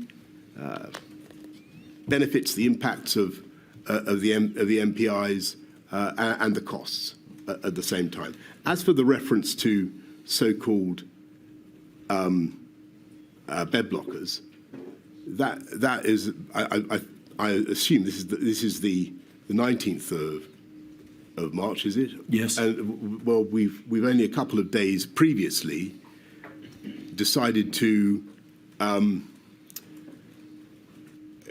do the March discharge strategy, and the issue there is that we're facing a crisis in that we only have about 100,000 beds in the NHS and in the acute sector, and plainly, sadly, many of those were delayed discharge patients, and we needed to sort that out. Two other issues in relation to the Thursday and the Friday. On the 19th of March, that Thursday, you had a meeting with a newspaper proprietor. Mr. Cummings has suggested that that meeting, which appeared in your diary as a personal social matter, was not perhaps the best use of your time in the middle of this crisis. Well, I can't remember exactly what happened at that meeting. It was a very brief meeting. The newspaper proprietor in question doubtless wanted to know about what was happening to London and why and the way he owned and indeed the whole country and wanted to be informed, and I wanted him to be supportive. So was the meeting to do with COVID? Was it COVID related, Mr. Johnson? I can't remember, but I'm absolutely certain it must have been. On that Thursday and Friday, there was then debate also, wasn't there, about whether or not, in light of the figures showing that the NHS in London would be overwhelmed sooner, there might have to be a lockdown for London first before the rest of the country. But that debate resolved itself, didn't it, when it became apparent that there was little point in locking London down if the rest of the country was going to be locked down just a matter of days thereafter. Yeah, that's exactly right. Yeah. All right. The final weekend of the 21st, 22nd of March, Sir Chris Whitty produced a paper dated the 22nd of March, in fact, called Coronavirus Summary of Strategic and Tactical Approach to the Epidemic. And that was presented to you at the second of a COVID-19 strategy meeting on the 22nd. The lockdown was, of course, ordered on the 23rd, following a meeting of COBRA and a strategy ministerial group meeting. The material put before you, Mr. Johnson, over that weekend shows that whilst there were some positive trends, the level of compliance by the population in relation to the measures which had previously been imposed on the 16th and 20th of March failed to reach the necessary 75% required to have some degree of certainty that the R number could be brought below 1. Is that a fair summary? Yeah, that's completely right. And I remember, I think Patrick making points about there being too much social mixing in parks and so on. Now, obviously, the schools had been shut from the 20th. You had directed the closure of non-essential retail and leisure outlets and everything else on Friday the 20th. Yes. A few days before, on the 16th, you'd had the first set of interventions. Why, on that Monday, did you not wait to see whether or not the measures from the previous week, which had, of course, been imposed in good faith and specifically designed to bring the R below 1, which was your overriding strategy, might work? Why didn't you wait to see whether or not those measures would, over the course of that week, start to bring R down below 1, as you had fervently hoped and properly believed they would when you'd imposed them the week before? I think that by this stage, for the simple reason the scientific advice was starting to become much more precautionary, and I think that I sensed from what I was being told about the effectiveness of the previous messages that we had to do more. And looking at the shape of the curves that I had seen, I thought that we'd run out of wiggle room, and I thought we had to do what we could. There was no hard data, of course, as to when the NHS would be overwhelmed. You are not in the position of being able to ever to being given hard data as to when that would be, because you were in the context of a epidemiological exponential curve. And nor was it. You could not know exactly how many additional deaths would be spared if you took the measures on the 23rd of March, as opposed to waiting to see whether the measures from the 20th would work. You just weren't in that territory. And that being so, why didn't you wait to see whether or not the previous measures should be allowed to work? You say, looking at the shape of the curves, I thought we'd run out of wriggle room. I sensed more needed to be done. That was a very, and this is the suggestion to you, a very uncertain foundation upon which to order the ultimate sanction, the mandatory stay-at-home order. I accept that. I think that, I'm troubled by the decisions that I took for all sorts of reasons, and none of them, as we said at the beginning, were easy. I've been, the government clearly, from some quarters, gets criticised for going ahead with a lockdown, and as we were discussing earlier, the very word lockdown doesn't really appear in government vocabulary until the 14th. But we did it completely on the 23rd. I think it was really a measure of my anxiety about the curve. It seemed to me that I no longer had the luxury of waiting. It was over. We had to what I was hearing from the scientists, my sense that probably they were right to be doubtful about the efficacy of the measures. I had a hunch that might be correct. I couldn't know. I thought we could know. I thought we were out of time, and we had to do everything that we could, and so that's why we went to.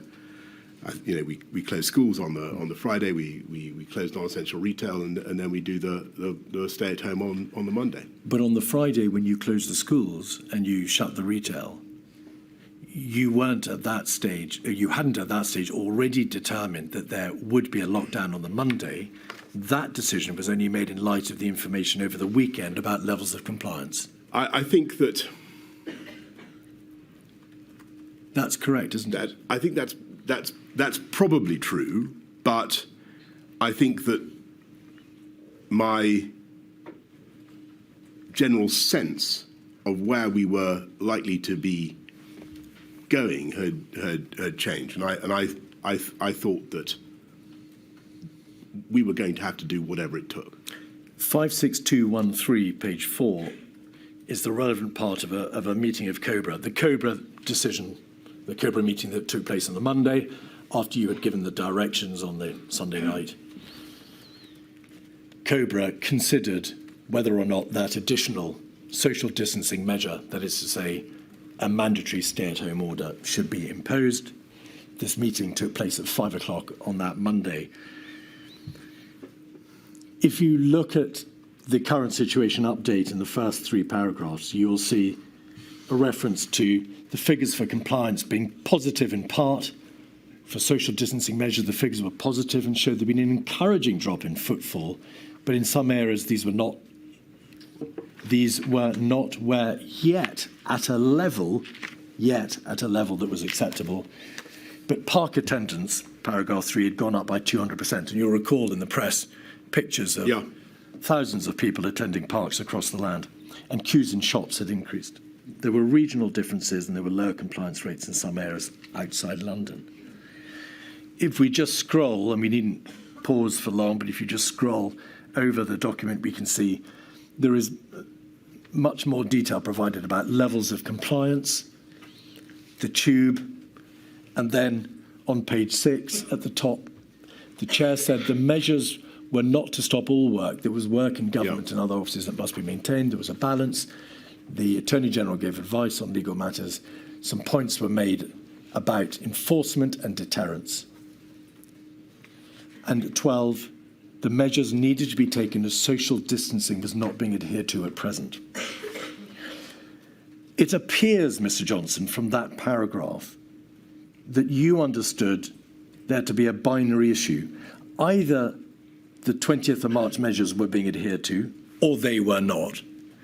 And if they were not, there was no option but to go the ultimate step and impose the lockdown. There was no debate in that meeting, was there, as to whether or not, to use the words of the Chief Medical Officer, the measures from Friday might yet do the job.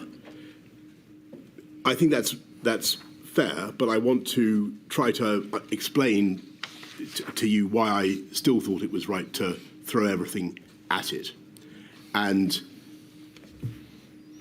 the basic reason is that I had seen from the events of the last, which we've discussed extensively, of the last 2-3 weeks, that we'd systematically underestimated speed, underestimated prevalence, and we didn't have any other shot. We didn't have the systems to control the virus that, you know, perhaps I believed earlier in the month that we did. I didn't know what other tools I had as Prime Minister to protect large numbers of people from this virus. And I felt fundamentally that I was out of time. And what I believed in the previous week was that we still had some wiggle room, because that seemed to be what I was hearing. I might have been wrong, but I took the view on the Sunday and Monday that we were just out of time, and the thing was too big and the curve was too aggressive. The inquiry has put this proposition to Sir Chris Whitty and also to Mr. Hancock. Did you act because, in effect, you were told by the Chief Medical Officer and the government's Chief Scientific Advisor that the nature of the exponential growth was such that, regardless of the actual number of NHS places, regardless of any data that might indicate that the NHS would be overwhelmed or when it would occur, and regardless of the number of additional deaths that would be caused if you didn't act, the nature of the exponential growth was such that huge numbers of additional deaths and collapse were inevitable at some point, and you simply couldn't gamble that they would not eventually occur. Is that the nub of it? I took very seriously, and I listened very hard to Chris and Patrick, and it felt to me as though they were basically saying that the UK was now in a position where we had to do everything we could to restrain contact, and that was our best shot at protecting the NHS and saving life. And so that was what I did. Can I interrupt for a second? Forgive me. I'm so sorry, Millie. No, it's just, you mentioned earlier, Mr. Johnson, about how some would say you shouldn't lock down at all. When you did decide that we had to lock down, did you consider the arguments that say you should never go that far and impose that kind of level of draconian restriction on the liberty of the population? Did you consider the argument against lockdown, or did you? I did, and I mean, I didn't. I'm afraid to say at that stage I gave it pretty short shrift, because I thought that my job was to protect human life, and that is the number one duty of government. And I thought that if the NHS was overwhelmed, then the risk of truly tragic scenes in the UK of the kind we'd seen in Lombardy was very real. And thank heavens that did not happen, thanks to the amazing work of the NHS and, you know, as I said right at the beginning, hundreds of thousands of people. But I felt I had to do what I could to give them the best possible chance, and I had no other tool, literally nothing else. Thank you. And is that why, Mr. Johnson, examination of the COVID-19 strategy ministerial group meeting on the Saturday, the COVID-19 strategy ministerial group meeting on the Monday morning at 9:15, and of the COBRA meeting that we've looked at 5 p.m. on the Monday, shows very little, if any, debate about the countervailing non-public health argument. It's just not there. That doesn't mean that it wasn't happening, and as you've seen a reference to it in my conversation with the Chancellor. There was a huge amount of thought going into it, but the higher objective had to be saving human life.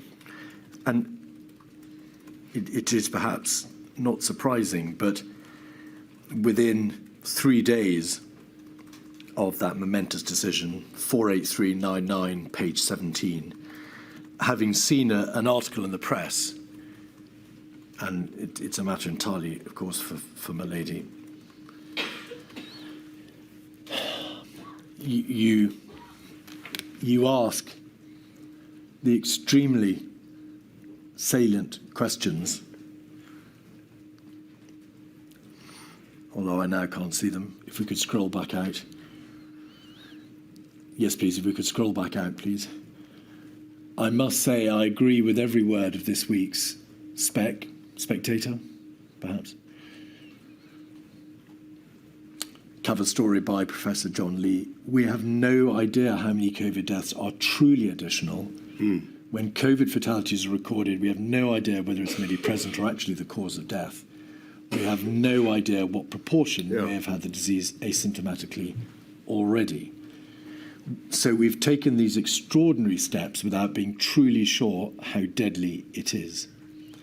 And is those expressions of doubt, Mr. Johnson, why you said earlier that the basis upon which you proceeded was one of precautionary approach in public health terms, because in the absence of any hard data, you believed you had no option? I couldn't take the gamble with public health, but I was conscious that, you know, we've had the argument about the discussion about behavioural fatigue that takes many forms. One is that the media, understandably, a lot of the media need a proper explanation of why this is necessary and how it's working, and they need and I really think that we need to, there is still work to be done in this area. And so here I'm saying, we need to, if we're being attacked for, not standing up our actions, then we need to substantiate it. We need to say, no, this is what public health requires. And so on this essential issue, the inquiry wants to ask 3 direct questions. Firstly, from what you've said, Mr. Johnson, and this may be entirely obvious, was it your position that the lockdown measures, the stay-at-home mandatory order of the 23rd of March, was absolutely necessary? I believe that it was. And I believe that it helped to suppress the R. I think that it was cumulative. I think that the R started to go down as a result of a series of things that we did, and also, frankly, as a result of popular anxiety about COVID anyway. But I've got to tell you, in all honesty, I find it difficult to quantify the impact that those measures had. And the more we can do to explain why why NPI measures of any kind work, why they're necessary to the satisfaction of everybody, the easier it will be for government next time, and the more public buy-in there will be. Is that a public reference? public buy-in was, I think, already very high, but I think it would be a great thing. Is that a reference to objective analysis of life quality and the outcomes in terms of life and death and quality of life of particular measures? I think that what we all need. So I think that you asked, did the lockdown work? Do I believe that it worked? I do, but as a layperson, I would like that. And I saw the Royal Society study on this that I think Chris had a hand in generating. It was very interesting, but I think we need to understand with a lot more granular clarity exactly what these NPIs deliver. I think that was Sir Patrick Vallance's predecessor, but it matters not. Oh, forgive me. Is that the report into what the nature of No, interventions it are? came out, in lockdowns? no, sorry, it came out after the pandemic. It was. Yeah, indeed. Came out just before this inquiry. That's right. All right. And on that first proposition, you accept, of course, that because the government did not wait further to see whether the measures of the 16th and 20th of March would work, we will never know. Yes, but I had got to, and I suppose that's scientifically, regrettable. But I thought we had no time to fight. We couldn't wait. The second question. Do you assess that if the government had acted sooner, had awoken to the true nature of the crisis and the seriousness of our position, and had imposed the measures of the 12th, 16th and 20th of March earlier, when the degree of viral transmission in the country was lower, that is to say there was a lower prevalence, then the need for a mandatory stay-at-home order, which of course was on the cusp of the decision-making on the Monday, the 23rd of March, might have been avoided? Well, that I have to say that I doubt, but I don't know. I think that the virus is extremely contagious. I think that it was going to describe a pretty nasty curve, almost whatever we did.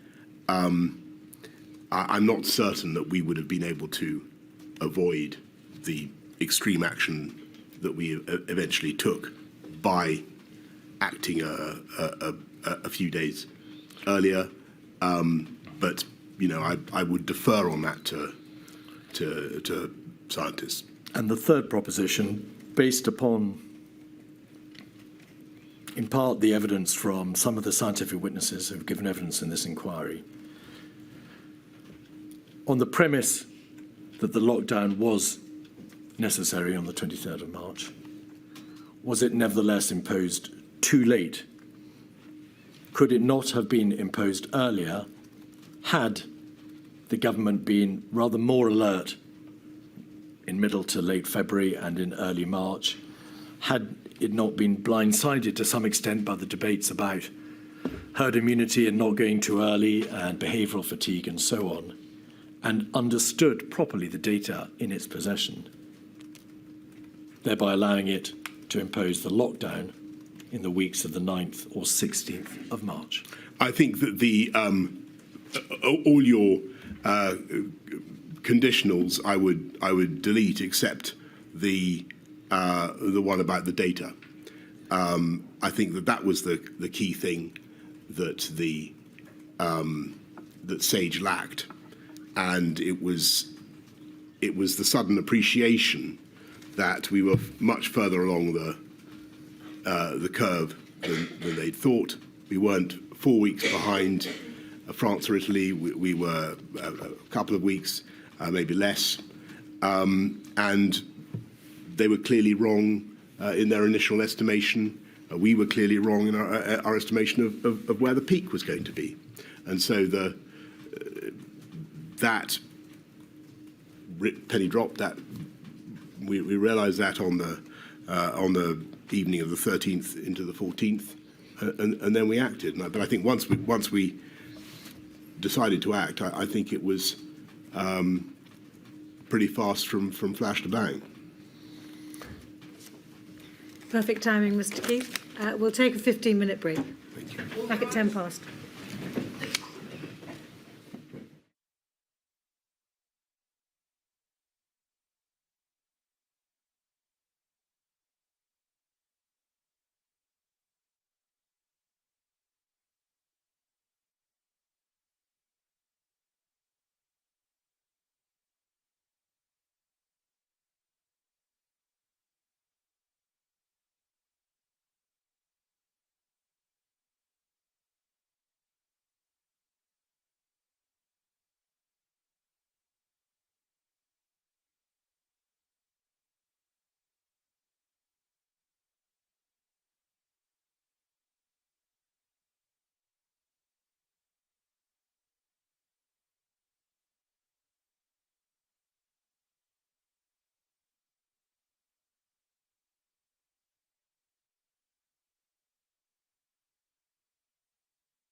Keith.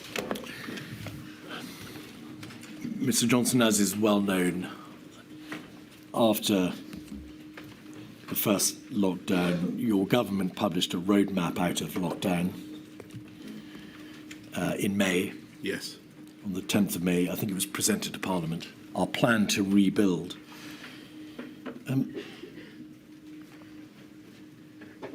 You make plain in your statement that you were extremely keen to reopen schools. Was that because you felt that keeping children out of school was arguably one of the greatest harms of the lockdown? Absolutely. You addressed the nation on the 10th of May and you included an instruction that those who could not work from home should be actively encouraged to go to work. So, to use your words, work from home if you can, but you should go to work if you can't work from home. The witness statement from Mr. Sunak expresses how he was frustrated that there was, as he sees it, over-compliance with the stay-at-home messaging. And he believes that the possibility, or rather the likelihood that many people would ignore the active encouragement to go to work and not go to work had an exacerbation of the exacerbated the economic impact of the lockdown. In your communications with your colleagues on this subject, did you in July say this? In July 2021, looking back to 2020, yes. I arguably cocked it up last time with finger wagging to everyone to get on and do some work.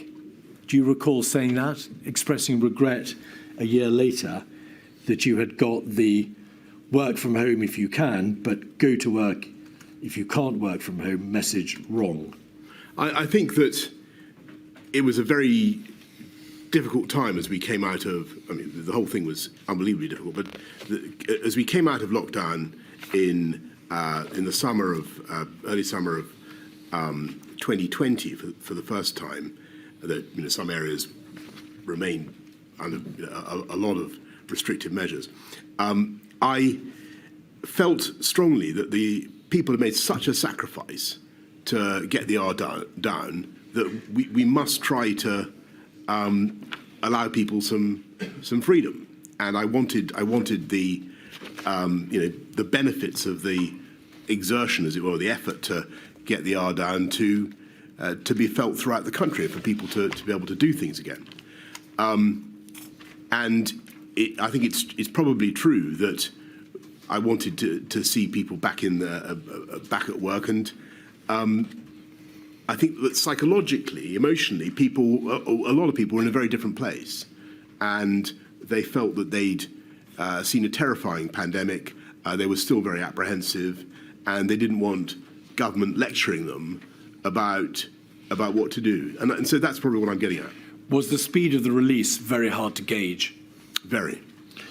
In Sir Patrick Vallance's diaries, 273901, at page 66, he describes you as being very bullish and wanting everything to be released sooner and more extremely than we would. By we, he means the scientists. And then page 92, in the context of a meeting with the Prime Minister, actually having a discussion about letting it rip.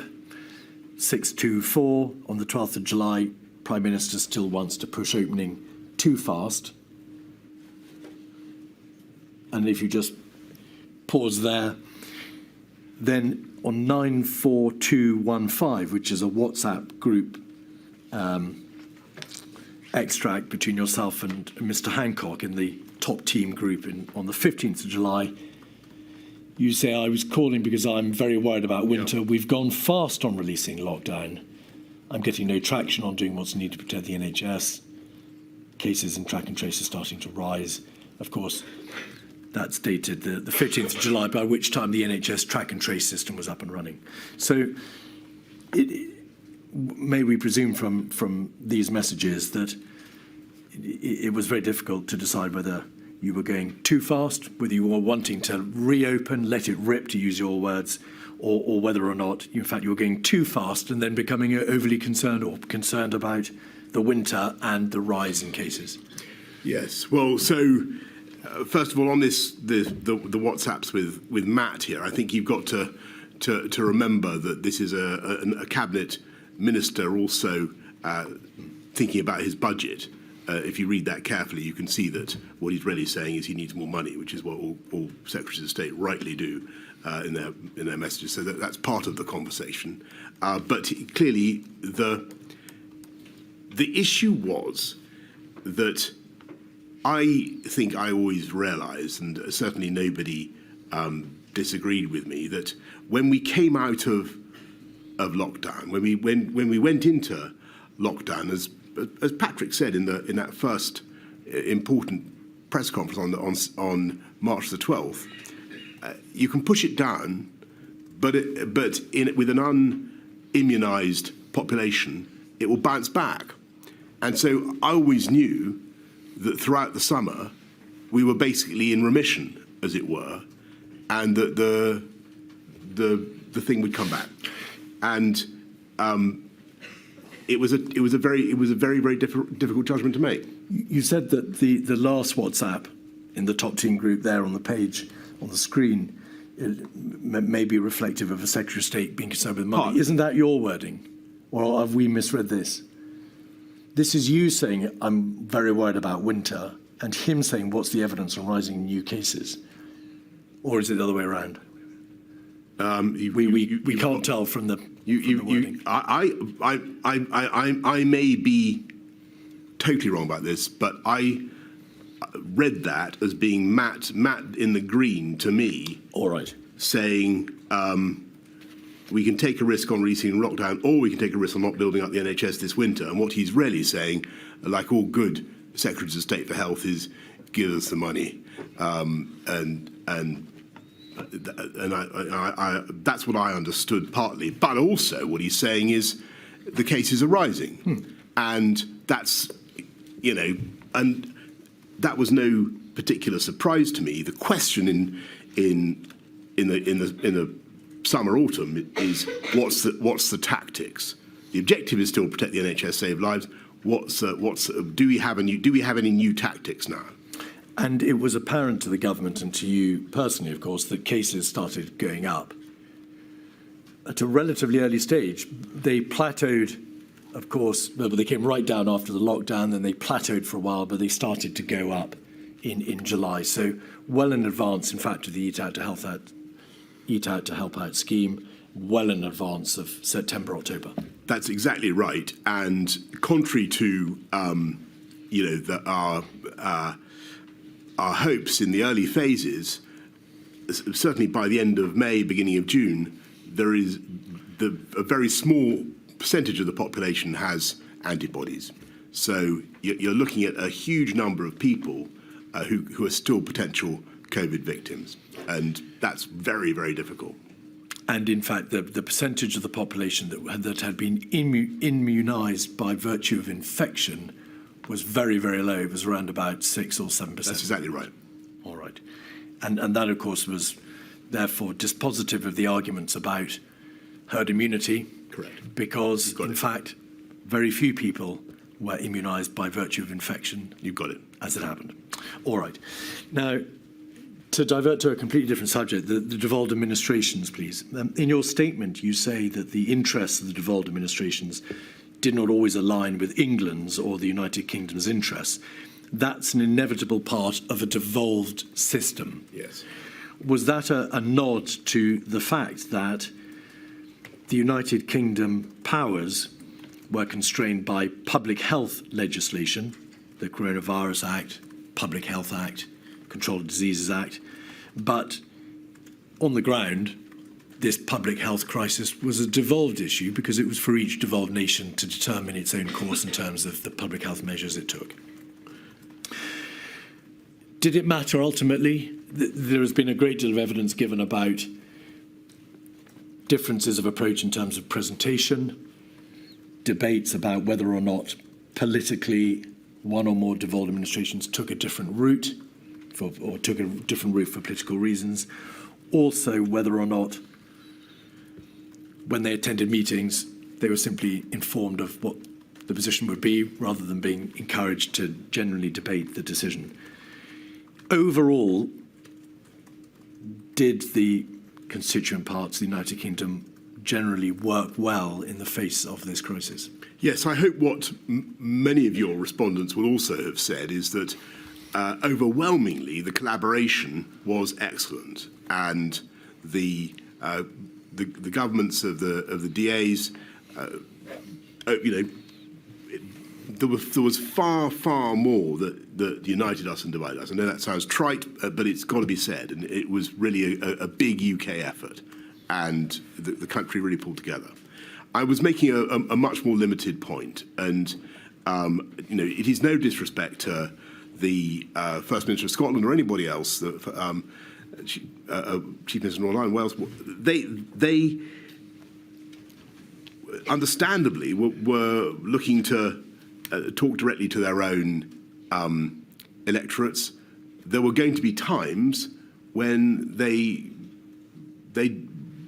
differed from the main UK government message, and I thought that was sometimes at risk of being confusing at a time when we really needed to land messages simply. And I could see, and people were endlessly playing back, oh, but Scotland says this, England says this, Wales is doing a firebreaker, circuit breaker, and so on.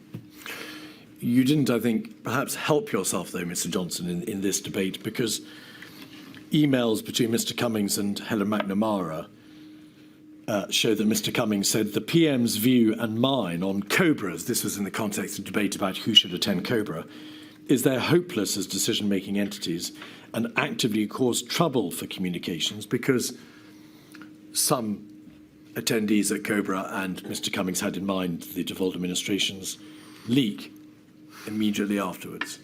Well, was that your view? I think that sometimes that was the case, and that was, in my view, a problem. Perhaps we could have found a better way to manage it, but that was certainly one of the problems. The system was understood not to be working particularly well in terms of the government structures, the systemic structures at the top, and in relation to the relationship of the DAs, because there was the series of the 4 ministerial implementation groups between March and May, and they were then done away with and replaced by COVID-S and COVID-O. You directed, following advice from your cabinet secretary, that there should be a new rhythm of meetings, the 9 a.m. meetings to which the DAs were not invited, and you directed that consideration should be given to using something called the Joint Ministerial Committee. But the Joint Ministerial Committee was never used, was it, for the purposes of meeting with the DAs? I think that first of all, I think the Cobra's had the problems that we've identified. There was a problem with messaging, and I think that was a serious problem. I think that in future there has to be some way of having a joined up, a UK pandemic response, and how you get to that, I've got an open mind. I see a lot of my colleagues are against the Civil Contingencies Act. I'm happy to defer to them on that point. I wonder whether you could amend the 1984 Public Health Act so as to have an exemption for pandemics. It just seems to me that something needs to be done to fix this, whilst taking account of the legitimate concerns of the DAs, their legitimate desire to be involved and to contribute. But we need to find a better way to get a single message. There was a body called the Review of Intergovernmental Relations. I think it reported in January 22 So just at the end of the pandemic, Yes. just the end of the crisis, which recommended that the Prime Minister of the United Kingdom should meet with the heads of the devolved governments on a regular basis. But that came later. Yeah. During the crisis, you ordered that Michael Gove, the Chancellor of the Duchy of Lancaster, should chair regular meetings with the devolved administrations. But there were difficulties, whether or not, in setting up that structure. It took time for those meetings to be arranged. Do you recall that? I don't recall the delay, but I do remember asking Michael to do it. I think he was ideally placed to do it. I think he did a very, very good job of working with the DAs. That didn't stop some of the raggedness that I've talked about. If I had my time again, with hindsight, I think it's an area where I would have tried, even though I was very pushed for time, I would have tried to spend more time with the DAs and really try to bring them with me. But I'm afraid it may just be that I'm overestimating my ability to get a consensus. I think there was always the risk of divergence. Well, you may, with respect, be misrepresenting your true views, because in your statement you said it is optically wrong in the first place for the United Kingdom Prime Minister to hold regular meetings with the other DA First Ministers. I think that's. I happen to think that's also true. I think they can't both be right. Well, I think that. Well, sometimes you can do things that you think are, constitutionally a bit weird. If it will help the general cause of fighting the pandemic. Let me summarise. I think that there's an issue. It's not a huge issue. Nothing like as big as many of the other issues that the inquiry needs to look at. But we do need to sort it out. We need a better way to get a unified message for the UK. Mr. Johnson, you didn't try very hard, to use your words, to bring the DAs with you, because you took the view that optically it was wrong to be seen to be meeting with their First Ministers, because it might look like a kind of, to use your words, mini EU. You asked the Chancellor of the Duchy of Lancaster, Michael Gove, to chair the meetings instead. And you made it quite plain to the First Ministers of the devolved administrations that you had taken the view that they were prone to leaking from the COBRA meetings and also prone to taking decisions in this public health crisis for nakedly political reasons. Well, I'm not certain that I said that to them in so many words, but maybe you've got some evidence that I did. I certainly thought that was a risk, and from time to time, I felt that the coherence of the UK message was being undermined, and there's got to be a way to fix it. I thought Michael did an excellent job. I sometimes wonder whether I could have done more in that respect myself, but frankly, I doubt it. There were obviously divergences of approach, both in relation to the substantive responses to the crisis, tiers, fire breakers, circuit breakers, and what was done in relation to schools and so on. And there were also differences, whether or not in relation to public communications. So the messaging across the United Kingdom wasn't always pointing in the same direction. Ultimately, did it matter that there were those differences of approach epidemiologically, or that in terms of communication, you were not all singing from the same hymn sheet? I think it did matter. I think that clarity and unity of message was very important.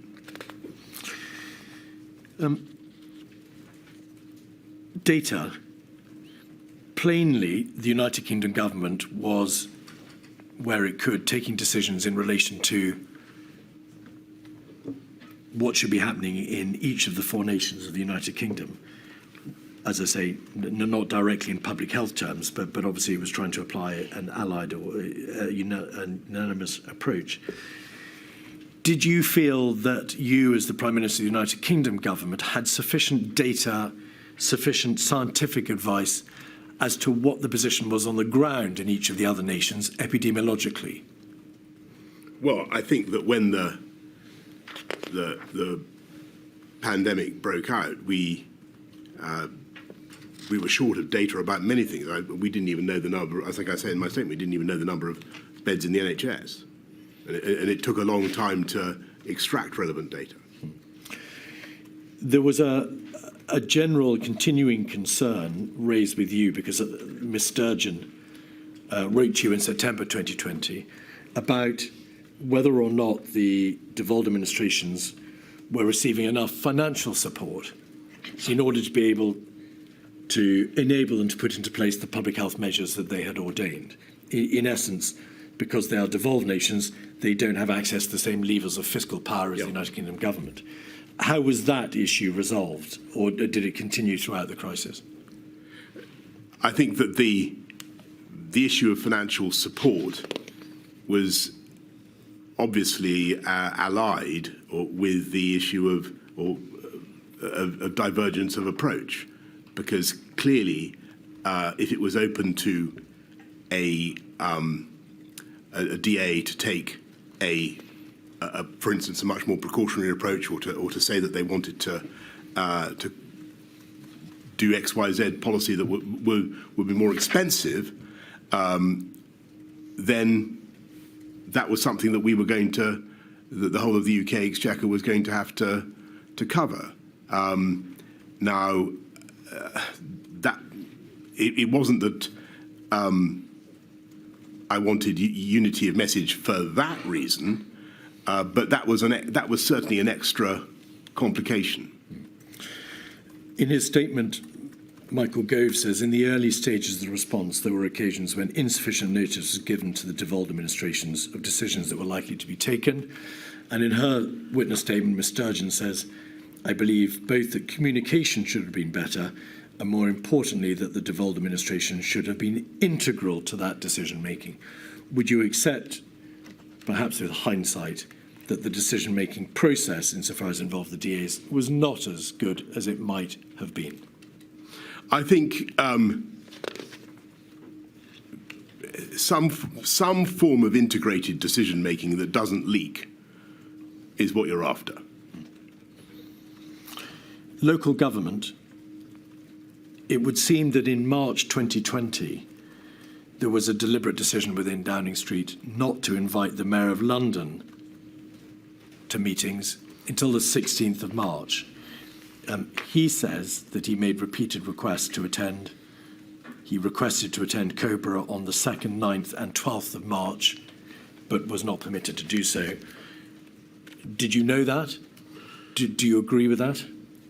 Certainly, London was very, very much in the forefront in the early stages of the pandemic, and I know that the Mayor of London was repeatedly consulted by my advisors in Number 10. I'm sure that there was a lot of traffic between them and Sadiq Khan. I think that he was invited to a meeting from memory, on the 16th. I may have that wrong, but I certainly spoke to him pretty early on. But as you said, right at the end of the last session, we began by thinking we might do London first, but then we dropped that idea. The Mayor of London was not invited to the government's formal crisis machinery, Cobra, until after the first national measures had been imposed by the United Kingdom government. Is that correct? And that is because we didn't, in the end, do London first measures, and there was some sensitivity about other metro mayors. I think in relation to the metro mayors, save on one occasion, the 12th of October, when the Mayor of Liverpool, Andy Rotherham, attended, no metro mayor was invited to attend Cobra at any time. Right. The evidence from Sadiq Khan, from Mr. Burnham and Mr. Rotherham is to the effect that there was generally insufficient information given to local leaders. And in the context, Mr. Johnson, of the local restrictions in the summer of 2020 and, of course, the tier system in October and December of 2020, that was a very significant failing, was it not? Well, first of all, I'm grateful to Mr. Rotherham, to Andy Burnham, to Mr. Khan, all the mayors for the work that they did and the leadership they gave to their own communities. And you talk about Andy Burnham. There were parts of the country that barely came out of measures for the whole of the year. Manchester. And, exactly. And they had a very, very tough time. And we did our best to offer support and to engage with them and to help. But some of the negotiations, as I'm sure we'll come to, were extremely difficult. One of Sir Patrick Vallance's entries appears to suggest that in relation to Manchester and Mr. Burnham, a COVID-esque meeting at which you were present openly drew a distinction between the support and measures that would be given to Manchester as opposed to Liverpool for nakedly political reasons. Would you agree? Did that happen? Are you saying that I'm not certain there was a Conservative mayor of Liverpool? No, it's that a view was taken upon the nature of the local leadership in Manchester, and a view was taken about how cooperative it was being. Oh, I see. And therefore, Manchester would be treated differently to Liverpool. I don't remember that at all. I think that Liverpool certainly was the people who were heroic in trying to get mass testing going, and again there was terrific hardship because of the lockdowns, but they made they were vital to the campaign to get mass testing going. And another separate issue, please, the consideration of vulnerable and at-risk groups. And you'll appreciate, Mr. Johnson, that on account of your position as Prime Minister, many of these issues would only perhaps fleetingly have come to your attention, and of course only at the highest possible level, and therefore there is a distinct restriction on the detail into which we can go in debating them. Helen McNamara, in her statement, makes this general point, that across the advice and discussions in the Cabinet Office and in the heart of government, there was a striking absence of humanity or perspective about how people or families actually lived. And her sense was that the group of people in your inner coterie and in the Cabinet were a most homogenous group of people, and were taking decisions that probably called for a much broader representation across society. Would you agree with that general proposition? I think that there is some force in that, and I mean, but so some force in the description of the people in and around those meetings at some of those key times. I don't accept what Helen says about the measures that we took, but it is certainly. And she said some things. I think, and I pay tribute to Helen. She did an amazing job, but I think that it is not right or fair to say that policy was conceived and driven forward without regard to the particular needs of women, for instance. A huge amount of thought went into the question of hidden harms, of domestic violence. There was the access to abortion, to drugs necessary. We put money into. We had a domestic violence bill, as you may remember, in I think March 2020, which goes through the Commons very fast. We put money into ISVAs and IDVAs. We set up a helpline. We have a system whereby victims of domestic violence can identify themselves without risk of exposure by going to certain premises. We were very, very alive, and I was personally very alive to this issue. So I was surprised when she said that, because I know how much she cared about it, and I believe that we did a lot on that. On the broader question about leaving aside the issue of gender, I think there was and this needs flipping the other way around now. I think sometimes we didn't think hard enough about the impact of lockdown on different groups. And sometimes, frankly, it was easy, or much easier, for people with professional jobs to sit out the lockdown than it was for others, whether they're in the hospitality sector or whatever. And a lot of people who were on lower incomes really had a pretty tough time of it.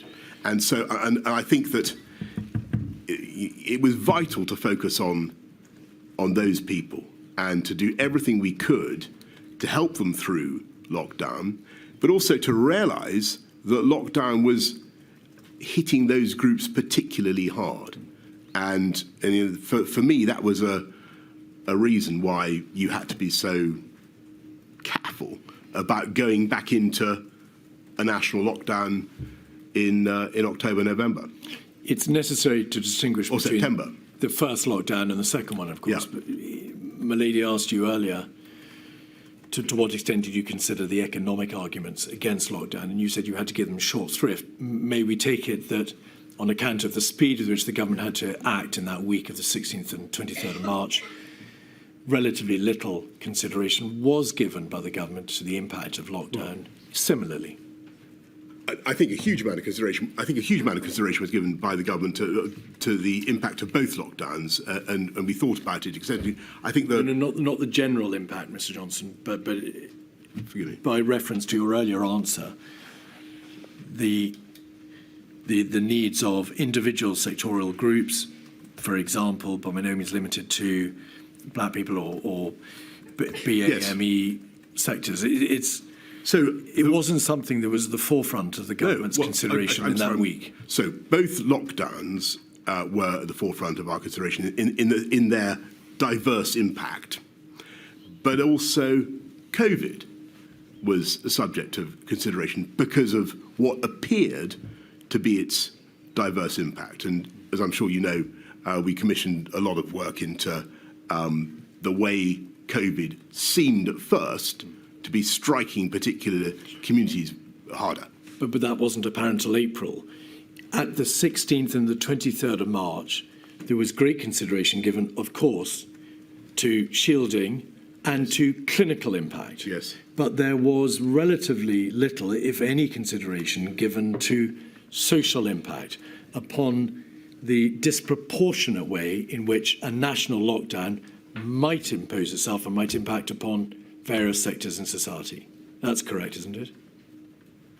Well, where in the notes and the minutes that you've been shown to is there open debate about the likely impact on the vulnerable and at risk of the national lockdown that was imposed on the 23rd of March? I think that you can find, well, I couldn't point you off the top of my head to any particular text, but what I can tell you is that the whole time we were thinking, look, who gets hit when you close non-essential retail and you close hospitality and you stop people moving around?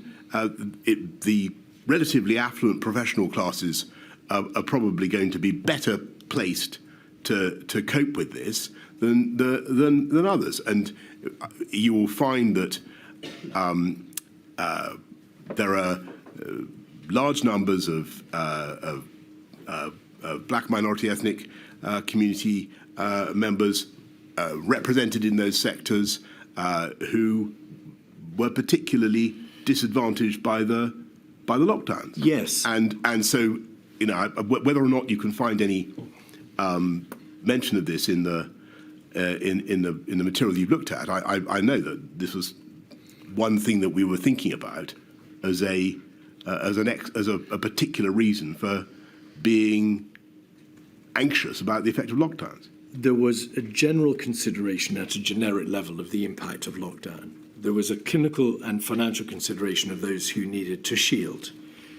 There was a broad understanding that if the R rate could be brought below 1 and prevalence reduced, that would be for the greater benefit of all.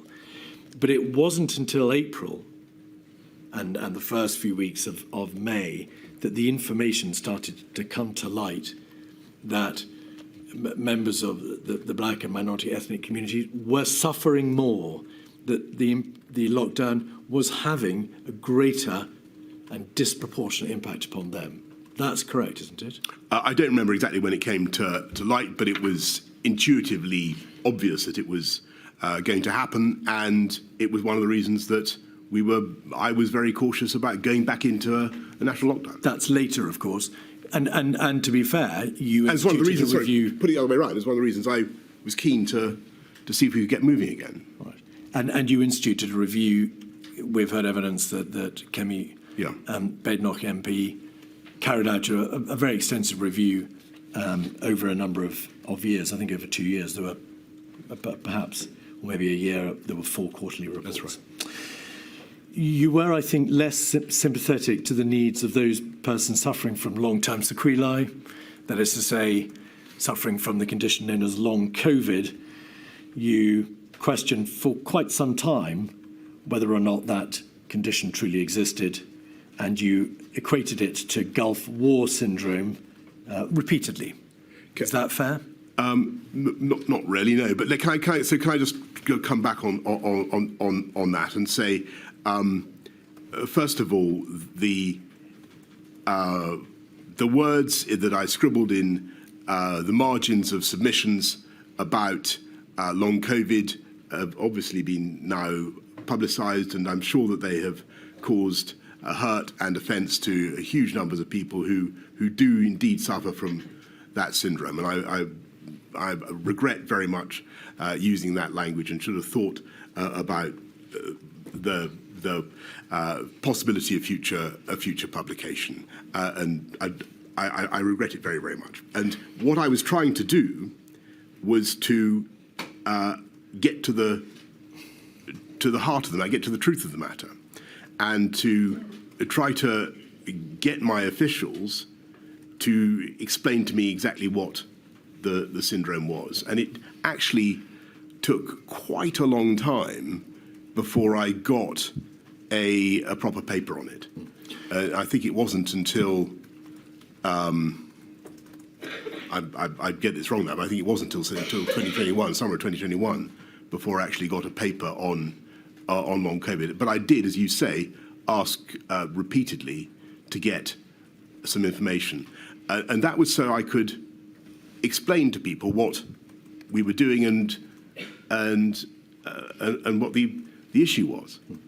Mr. Johnson, the point is that in October of 2020, you scribbled these remarks on a report to you about the funding from the NIHR into a long COVID survey. You continued to make disparaging references to whether or not this was Gulf War syndrome stuff in February 21, in the context of an update given to you on the 21st of February. And then still later, in June 21, so 9 months or so later, you were still questioning whether or not long COVID was to be equiparated with Gulf War syndrome. So it's not that it's not that the challenge against you is you took a position on long COVID in the absence of a proper clinical understanding or advice from your advisors.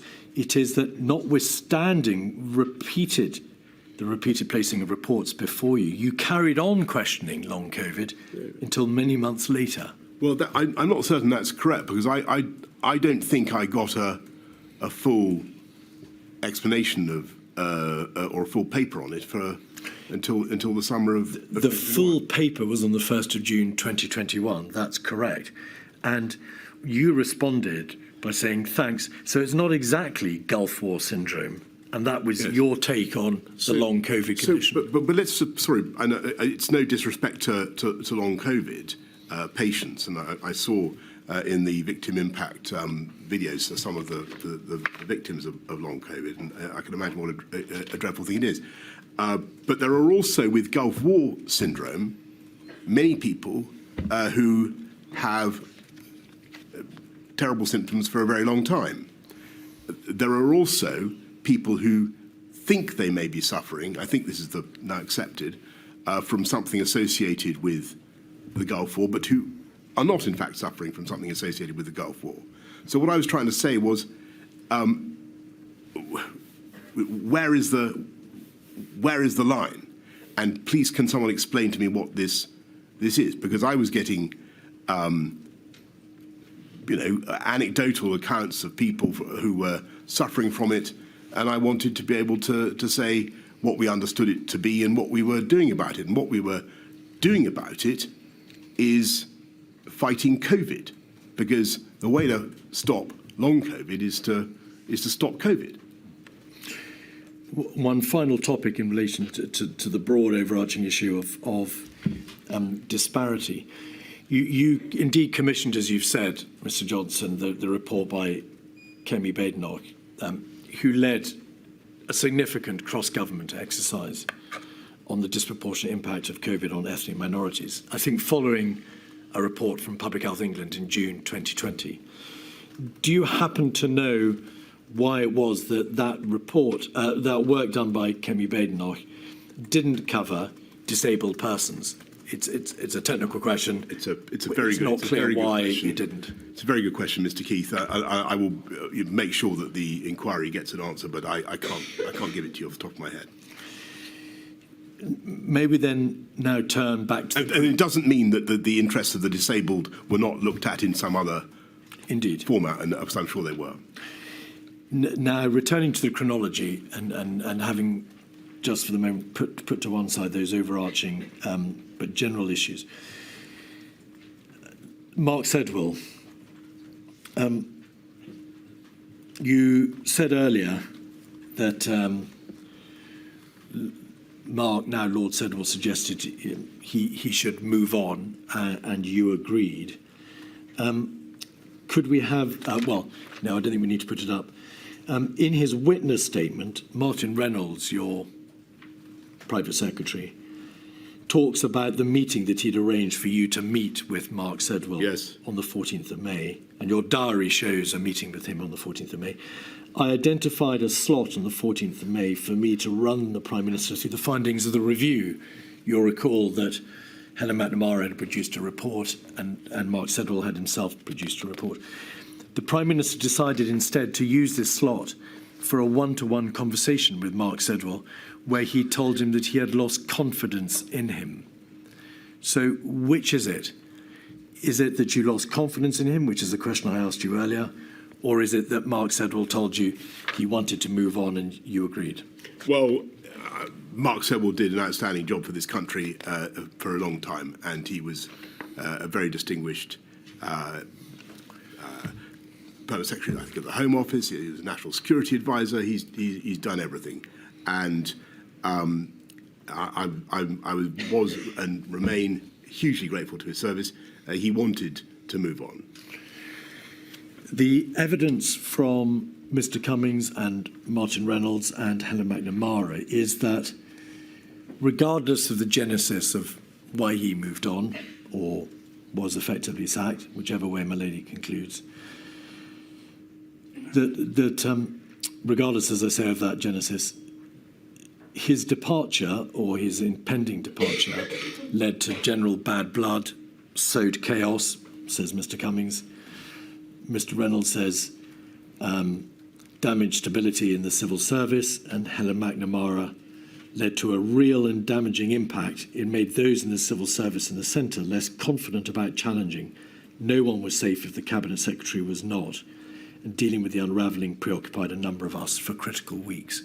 Would you agree that the consequences of his contingent departure did have wider ramifications, quite damaging impact, in fact, on the civil service in Number 10 and Cabinet Office? No, I don't think that's the case. I think that there was a fantastic array of talent in the civil service, and they did a very good job. I think that what did matter in that period, and the thing that was getting us all down, was the knowledge, creeping or otherwise, that this thing was coming back, and we needed to deal with it, and it was going to be very hard, and we needed to get organised to do it, and that was, I think, the thing that made people scratchy. Helen McNamara prepared, as you know, a report on the workings of Number 10 and the Cabinet Office, and without going through it in detail, because it's been placed before the inquiry repeatedly, it identified very significant concerns in the working operations of Number 10 and the Cabinet Office, did it not? I saw the. I've seen two versions of this document. Yes, there was a draft and then a final version. So I saw the final version. I think what this document reflected was a civil service unease about the challenging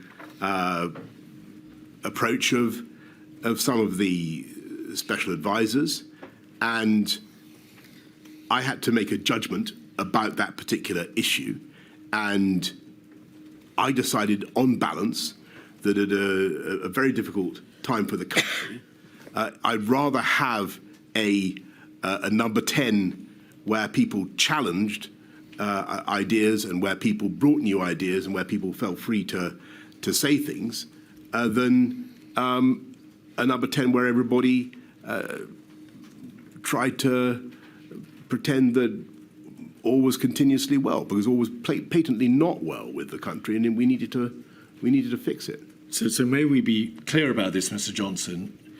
If your concern was that there had been a civil service unease about the challenging approach of some of your special advisors, and you plainly mean Mr. Cummings there, your response was not to support the civil service and deal with Mr. Cummings. You sidelined your Cabinet Secretary and kept Mr. Cummings. Well, that's your way of well, is that not what you did? I certainly. Let me get back to Sir Mark. He decided he wanted to move on. That's what he told me. On the issue of my rest of my team and the culture in Number 10, yes, it was occasionally argumentative, but I think that was no bad thing, and we needed, frankly, to have an atmosphere in which people felt able to say things that were going to be controversial at the time. Mr. Johnson, without labouring the point, a great deal of evidence has been given to the effect that there were systemic problems in Number 10 and the Cabinet Office. Wrong people in the room, wrong people in the wrong jobs, people talking over each other, God complex, leadership issues, toxicity, misogyny, perpetual internecine warfare. Either you were aware of all that, in which case, why did you not act? Or if you were not, why were you not aware? So none of those things was put to me in the terms that you've just done. First of all, nobody came to me and said this is people have got God complexes and internecine warfare going on here. What I saw was a country that needed continuous, urgent action, and it needed solutions to be found. And what I wanted were meetings in which people could speak their minds without fear of being embarrassed or being seen to say something foolish. And that's one of the reasons, by the way, why I sometimes spoke bluntly and freely in meetings. I wanted to give everybody cover to do the same. I wanted people to feel that they could, if they had an idea, then I wanted to hear it. Sorry, can I just interrupt? I'm sorry, Mr. Keith, I appreciate it. Can you hold that train of thought, whatever it was? Mr. Johnson, one of the reasons I've been interested in the culture in number 10 is whether or not, if there have been different structures in place, then this kind of culture may not have arisen, and that might have provided you with a better framework for decision making and seeking advice. And so, and I was looking, for example, we were looking at how initially the ministerial implementation groups, they didn't really work, and so until eventually you got the COVID-S and COVID-O, and they did work. And I was just wondering if you had a kind of structure whereby something like COVID-O, COVID-S, whatever, swept into operation the minute the Prime Minister said, right, this is a dire emergency, a pandemic. Yes. So might that help? Malay, look, I think that you've put your finger on it, and that the problem, frankly, was that the system, the Cabinet Office, the ministerial, the MIGs, it was all too diffuse, and things, in my view, only really started to come together when we had a rhythm of morning meetings where everybody could say their piece, and that would set the agenda for the day. That wasn't necessarily a decision-taking meeting, but what I would submit is that for future pandemics, there needs to be a more clarity about which are the discussion meetings and which are the decision-making meetings. Because what would happen is that I would be presented with a problem, and then within the space of half an hour, we would have got to the solution, and then we'd have to do it all again in a separate format, or through the cabinet, or whatever. And I think that some work, I mean, it's a microscopic issue by comparison with much of what we've been talking about, but some work needs to be done on those procedures so that the Prime Minister has when he goes into some meetings knowing that these are decision-taking meetings, and is given all the evidence on both sides of the argument. Because that was not happening. What was happening was we were having a meeting, we'd say, this is here's the problem, the R is taking off, the tiers aren't working, what do we do now? And I would try to come to an answer, but I felt that the structures were, we had the difference between COVID-O and COVID-S, but to be absolutely frank, I don't think if I was sitting in a COVID-O or a COVID-S, I could have told you at any given moment whether it was a COVID-O or a COVID-S.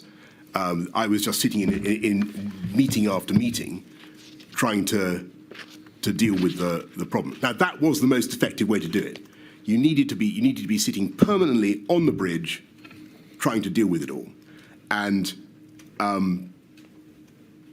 to the culture, I had to make a decision about, and I knew that some people were difficult. I didn't know how difficult they were, clearly, but I thought it was better on the whole for the country to have a disputatious culture in number 10 than one that was quietly acquiescent to whatever I or the scientists said. Mr. Johnson, in a WhatsApp to Mr. Cummings, you described him and you and your administration as having indulged in an orgy of narcissism. That's not disputatious culture, is it? I think with respect, that WhatsApp was sent at the end. When I think things were becoming, some of the things that were not obvious to me had become more obvious. 48313, page 17, is a WhatsApp in May, in fact, so earlier in the summer.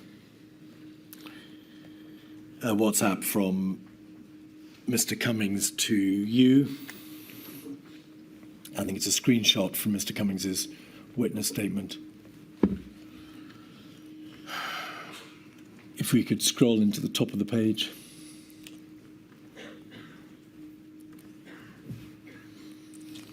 If Hancock texts really coming to meetings number 10, please just ignore. We urgently need to have meetings without him. That's Mr. Cummings. And then this, all too recognisable, we need to rebuild the government from top to bottom. We need to take over the Cabinet Office and run the whole thing. Yeah, this is me on the left, is it? Well, that was my question. The top right is obviously Mr. Cummings, because yes, he's asking you to ignore Mr. Hancock's text, which says perhaps something about the system of so government. this is... No, just wait one moment. Is it Mr. Cummings or you who says we need to rebuild the government from top to bottom, take over the Cabinet Office and run the whole thing? So what I'm getting at here, and what this is a reference. Is this in May? It is the 13th of May. Yeah. So this is a reference to a plan that we hatched to try to have a massive data-driven revolution in government, and to use COVID and this moment when we were finding out so much about people's propensities to illness of all kinds, to try to run a much more effective government. And we opened a big office in 70 Whitehall, a big open plan, a bit like this actually, where the idea was that we would assemble data and we would try and do things in a different way. I have to tell you, it was not a success. Mr. Johnson, it is well known that a new data system was set up, the 10DS system. Yes. It's called 10 Data System or 10 Downing Street, whatever your preference. And there was a greater provision of data throughout the summer of 2020, particularly from April, May onwards. But this message, it doesn't refer to data, does it? It doesn't refer to setting up a new data stream. It talks about rebuilding the government from top to bottom and taking over the Cabinet Office, yes, which wasn't, of course, itself responsible for data. It had multifarious functions, not one of which was the provision of data to central government. But sorry, what I meant, the office that we created was in the Cabinet Office, or it was in 70 Whitehall, and so that was what I was talking about. I agreed that things needed to change, and I wanted a data-driven reform of government. Two further points on this topic, please. Firstly, Mr. Case's WhatsApp messages with his predecessor, Mark Sedwell, 303245, page 1. I don't want to go through this line by line, Mr. Johnson, but if you just scroll your eyes down the page, you'll see multiple references to the behaviour in Downing Street, and in essence, Mark Sedwell saying, I've agreed to stay on for now subject to various conditions about behaviour and systems. The fact that he says, I've agreed to stay on may say something about his departure. But there are references on this page to not willing to agree to do any job in the version of the centre without guarantees on his conversations with the Prime Minister about behaviours. I will work for you and the Prime Minister. Where is this? You'll see that in the middle of the page. Oh, yes. There we go. 1805, 0829. So that passage, I'll not support any version of number 10 that undermines any Cabinet Secretary, let alone you. I'll do my utmost to support a Prime Minister, but I'm very, very cautious about walking back into this. There is then a reference to the conversation with you about behaviours at 1805, 20, 08, 59. 1547, I don't want to go near these people. unless there are guarantees about behaviour. 1805, 20, 22, 50, 32. I'm here from everyone that you've made the Prime Minister see sense, and the only thing that is happening is creation of a COVID job. I'm almost more appalled that the Prime Minister has done all of this, and that's completely put me off my stride. That has done all of this damage when all he really wanted was a point person for COVID. 1805, 20, 22, 29, 46. I hammered the game playing COVID now, lead the work, fine if it sticks. I'm not sure that's you, saw sense. He just gave in when I made clear how angry I was at the behaviour, and so on and so forth. They made it absolutely plain to you that there were very real problems in the operation of Number 10, in part because of the behaviour of Mr. Cummings, in part because of your own approach to leadership and the decision-making, and in part because you had effectively sacked Mark Sedwill. Well, several things. I don't remember any conversations about behaviour with either of these people. I don't remember any particular complaints being raised by Simon Case about anybody's behaviour. I think that you should take these points up with the current cabinet secretary. I understand he can't. They've been taken up. They've been taken up with Mark Sedwill, who has been a witness in this inquiry, Mr. Johnson. Well, all right. That's good. But finally, what I would say is that I don't think it was a bad thing to have people who were willing to challenge the consensus and get things done. And whatever you may say about the government, it did get an awful lot of things done. And I think that's what the country needed at the time. And a lot of things were not done as well as they might otherwise have been done. Is that not equally possible? I think what is certainly that's always true, but I don't happen to think that when it came to the management of the pandemic, and this is I think the crucial thing, when it came to the management of the pandemic, any kind of differences, feuding or whatever between officials, which I'm sad to say are just what happens in places like Number 10. I think any of that made the slightest difference to our processes and our decision making. But you could have stopped it. If we look at, I think we probably need to move on. Well, there's one final point, which is a matter which Milady intervened to ask a question about when the evidence was given. I'm stopping you asking a question I wanted. Right? Okay. Yes.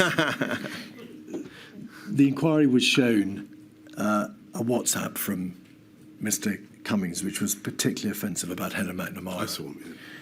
It was sent to you and others in your WhatsApp group, but you maintained a silence and you never spoke up to say that is unacceptable and it cannot be allowed to go on my watch. I did see that, and I don't remember it now, but I don't remember seeing it at the time. But I must have seen it because I was on the group. You were. I've rung Helen McNamara to apologise to her for not having called it out, and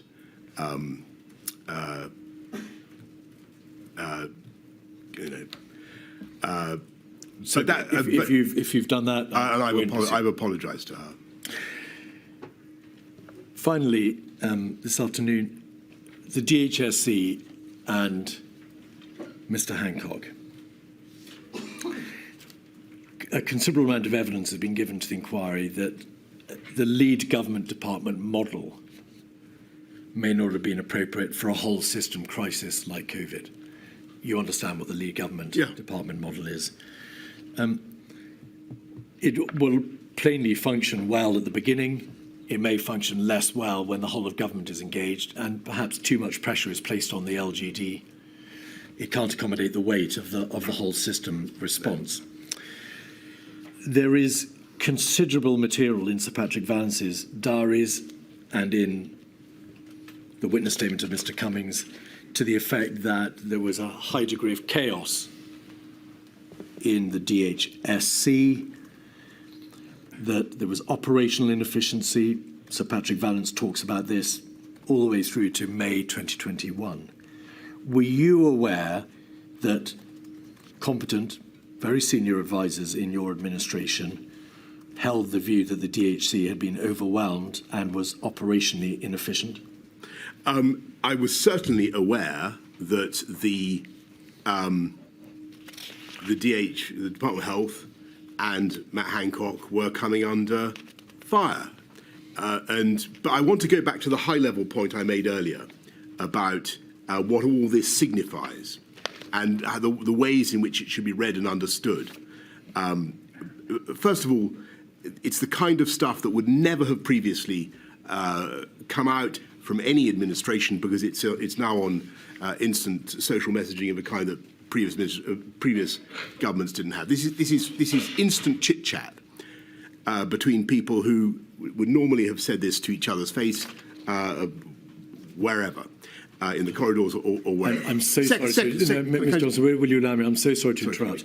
You may have misunderstood my question. Forgive me.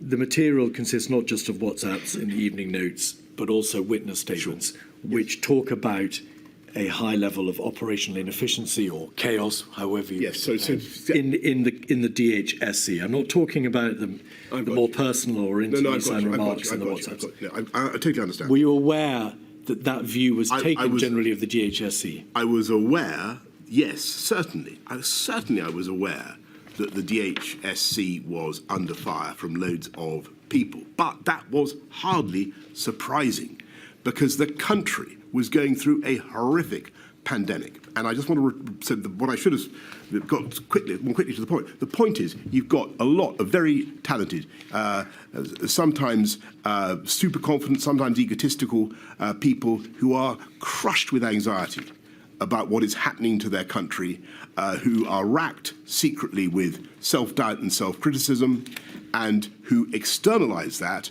by criticizing others. And it's human nature.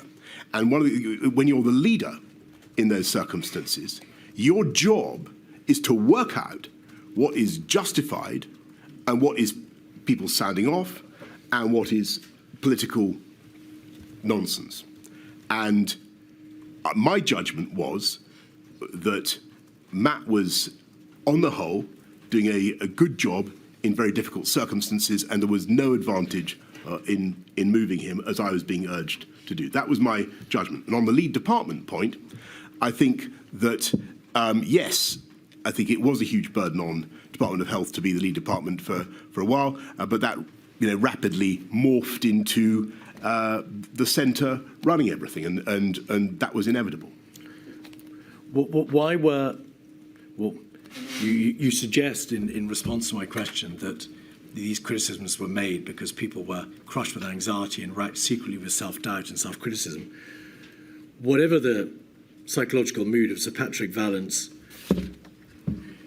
Mr. Cummings... I'm not sorry. I don't wish to attribute those psychological states to any individual, but no. We'll wait for the question, please.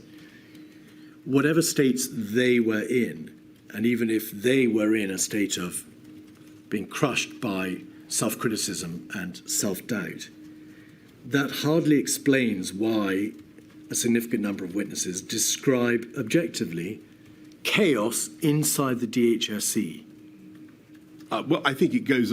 I think the reason is that you've got a once-in-a-century pandemic for which, sadly, there was no proper preparation in the country because we didn't know how to deal with a highly contagious coronavirus pandemic, and all the pressure initially was on good, hard-working Department of Health officials who, of course, felt under huge personal and professional obligation to get things right, and who naturally were in a state of great anxiety. And you know, I just get back to my point. My job was to decide whether that problem, which I think was inevitable, could be solved by moving people, or whether we had to forge on. And I thought it was better to forge on. Regardless of the state of the individuals in the DHSE, and acknowledging the remarkable and extraordinary efforts made by so many people individually within and without government to respond, it was part of your function as Prime Minister to ensure that the lead government department, the DHSE, was responding and dealing with the crisis as best it could. You were obliged to ensure that your government was operating properly, systemically. You knew that other advisors, senior advisors in your administration, were telling you that the DHSE was not operating well. It was chaotic and dysfunctional, and there were very real concerns being expressed about its Secretary of State. Why did you not take a grip on that issue? Because first of all, I thought that the permanent secretary at the Department of Health, Chris Wormold, was outstanding, and secondly, for the reason I repeat what I have said, I thought in the circumstances that Matt Hancock was doing a good job. He's he's intellectually able. He was on top of the subject, and whatever his failings may or may not have been, I didn't see any advantage to the country at a critical time to the country in moving him in exchange for someone else when I couldn't be sure that we were necessarily going to be trading up. And I thought that I did think about it. Of course I thought about it. But I thought that was the best thing to do. But what we also did was we took control, and the management of the pandemic was basically centralised in Number 10. So is this a nub of it? Throughout April, May, June, July, you were aware that a number of senior advisors and civil servants were highly critical of Mr. Hancock. You were told by Mark Sedwell around the 2nd of July that you should sack him. You were aware that he had a tendency to overpromise because you debated long and hard with Mr. Cummings the merits of what you were being told about testing. And there was a general lack of confidence that what he told you was accurate, but that you stuck by him for good or ill. I didn't stick by him for any reason other than that I thought, on the whole, in incredibly difficult circumstances, he was doing a good job. That it was not obvious to me that the trade, that the moving him would be worth the disruption. And I also thought, which is true, that in any political environment, at some stage, somebody is always telling you to sack somebody. And that is just what I'm afraid what happens in politics. And so I had to aim off. And the last question, please, on this. In his witness statement, Mr. Cummings says, in the summer of 2020, Mr. Johnson refused to replace Mr. Hancock, despite repeated requests from me, both cabinet secretaries and many others, and being told repeatedly that leaving him there guaranteed further disasters and deaths in the autumn. His political secretary told me the Prime Minister wanted to keep Mr. Hancock as the sacrifice for the inquiry.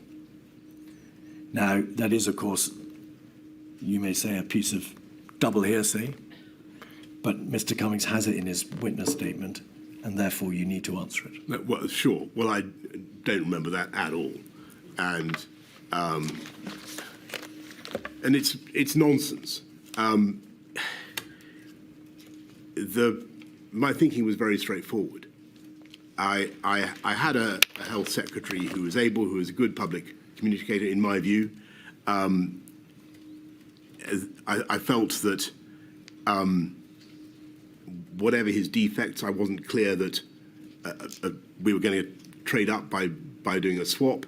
I thought it was a very, very difficult time to do that, and I wasn't persuaded by the arguments. And I don't, by the way, remember. He says both cabinet secretaries. I don't remember either of them specifically saying this, but you know, maybe I certainly remember.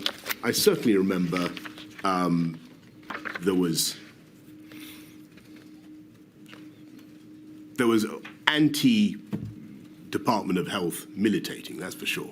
On the 2nd of July, Mark Sedwell WhatsApps Simon Case and says, "I told the Prime Minister to sack Hancock to save lives and protect the NHS." Right. But you don't think he did? Did you ask him about that? Indeed. Right. I mean, I don't remember him saying that in so many words. There we are.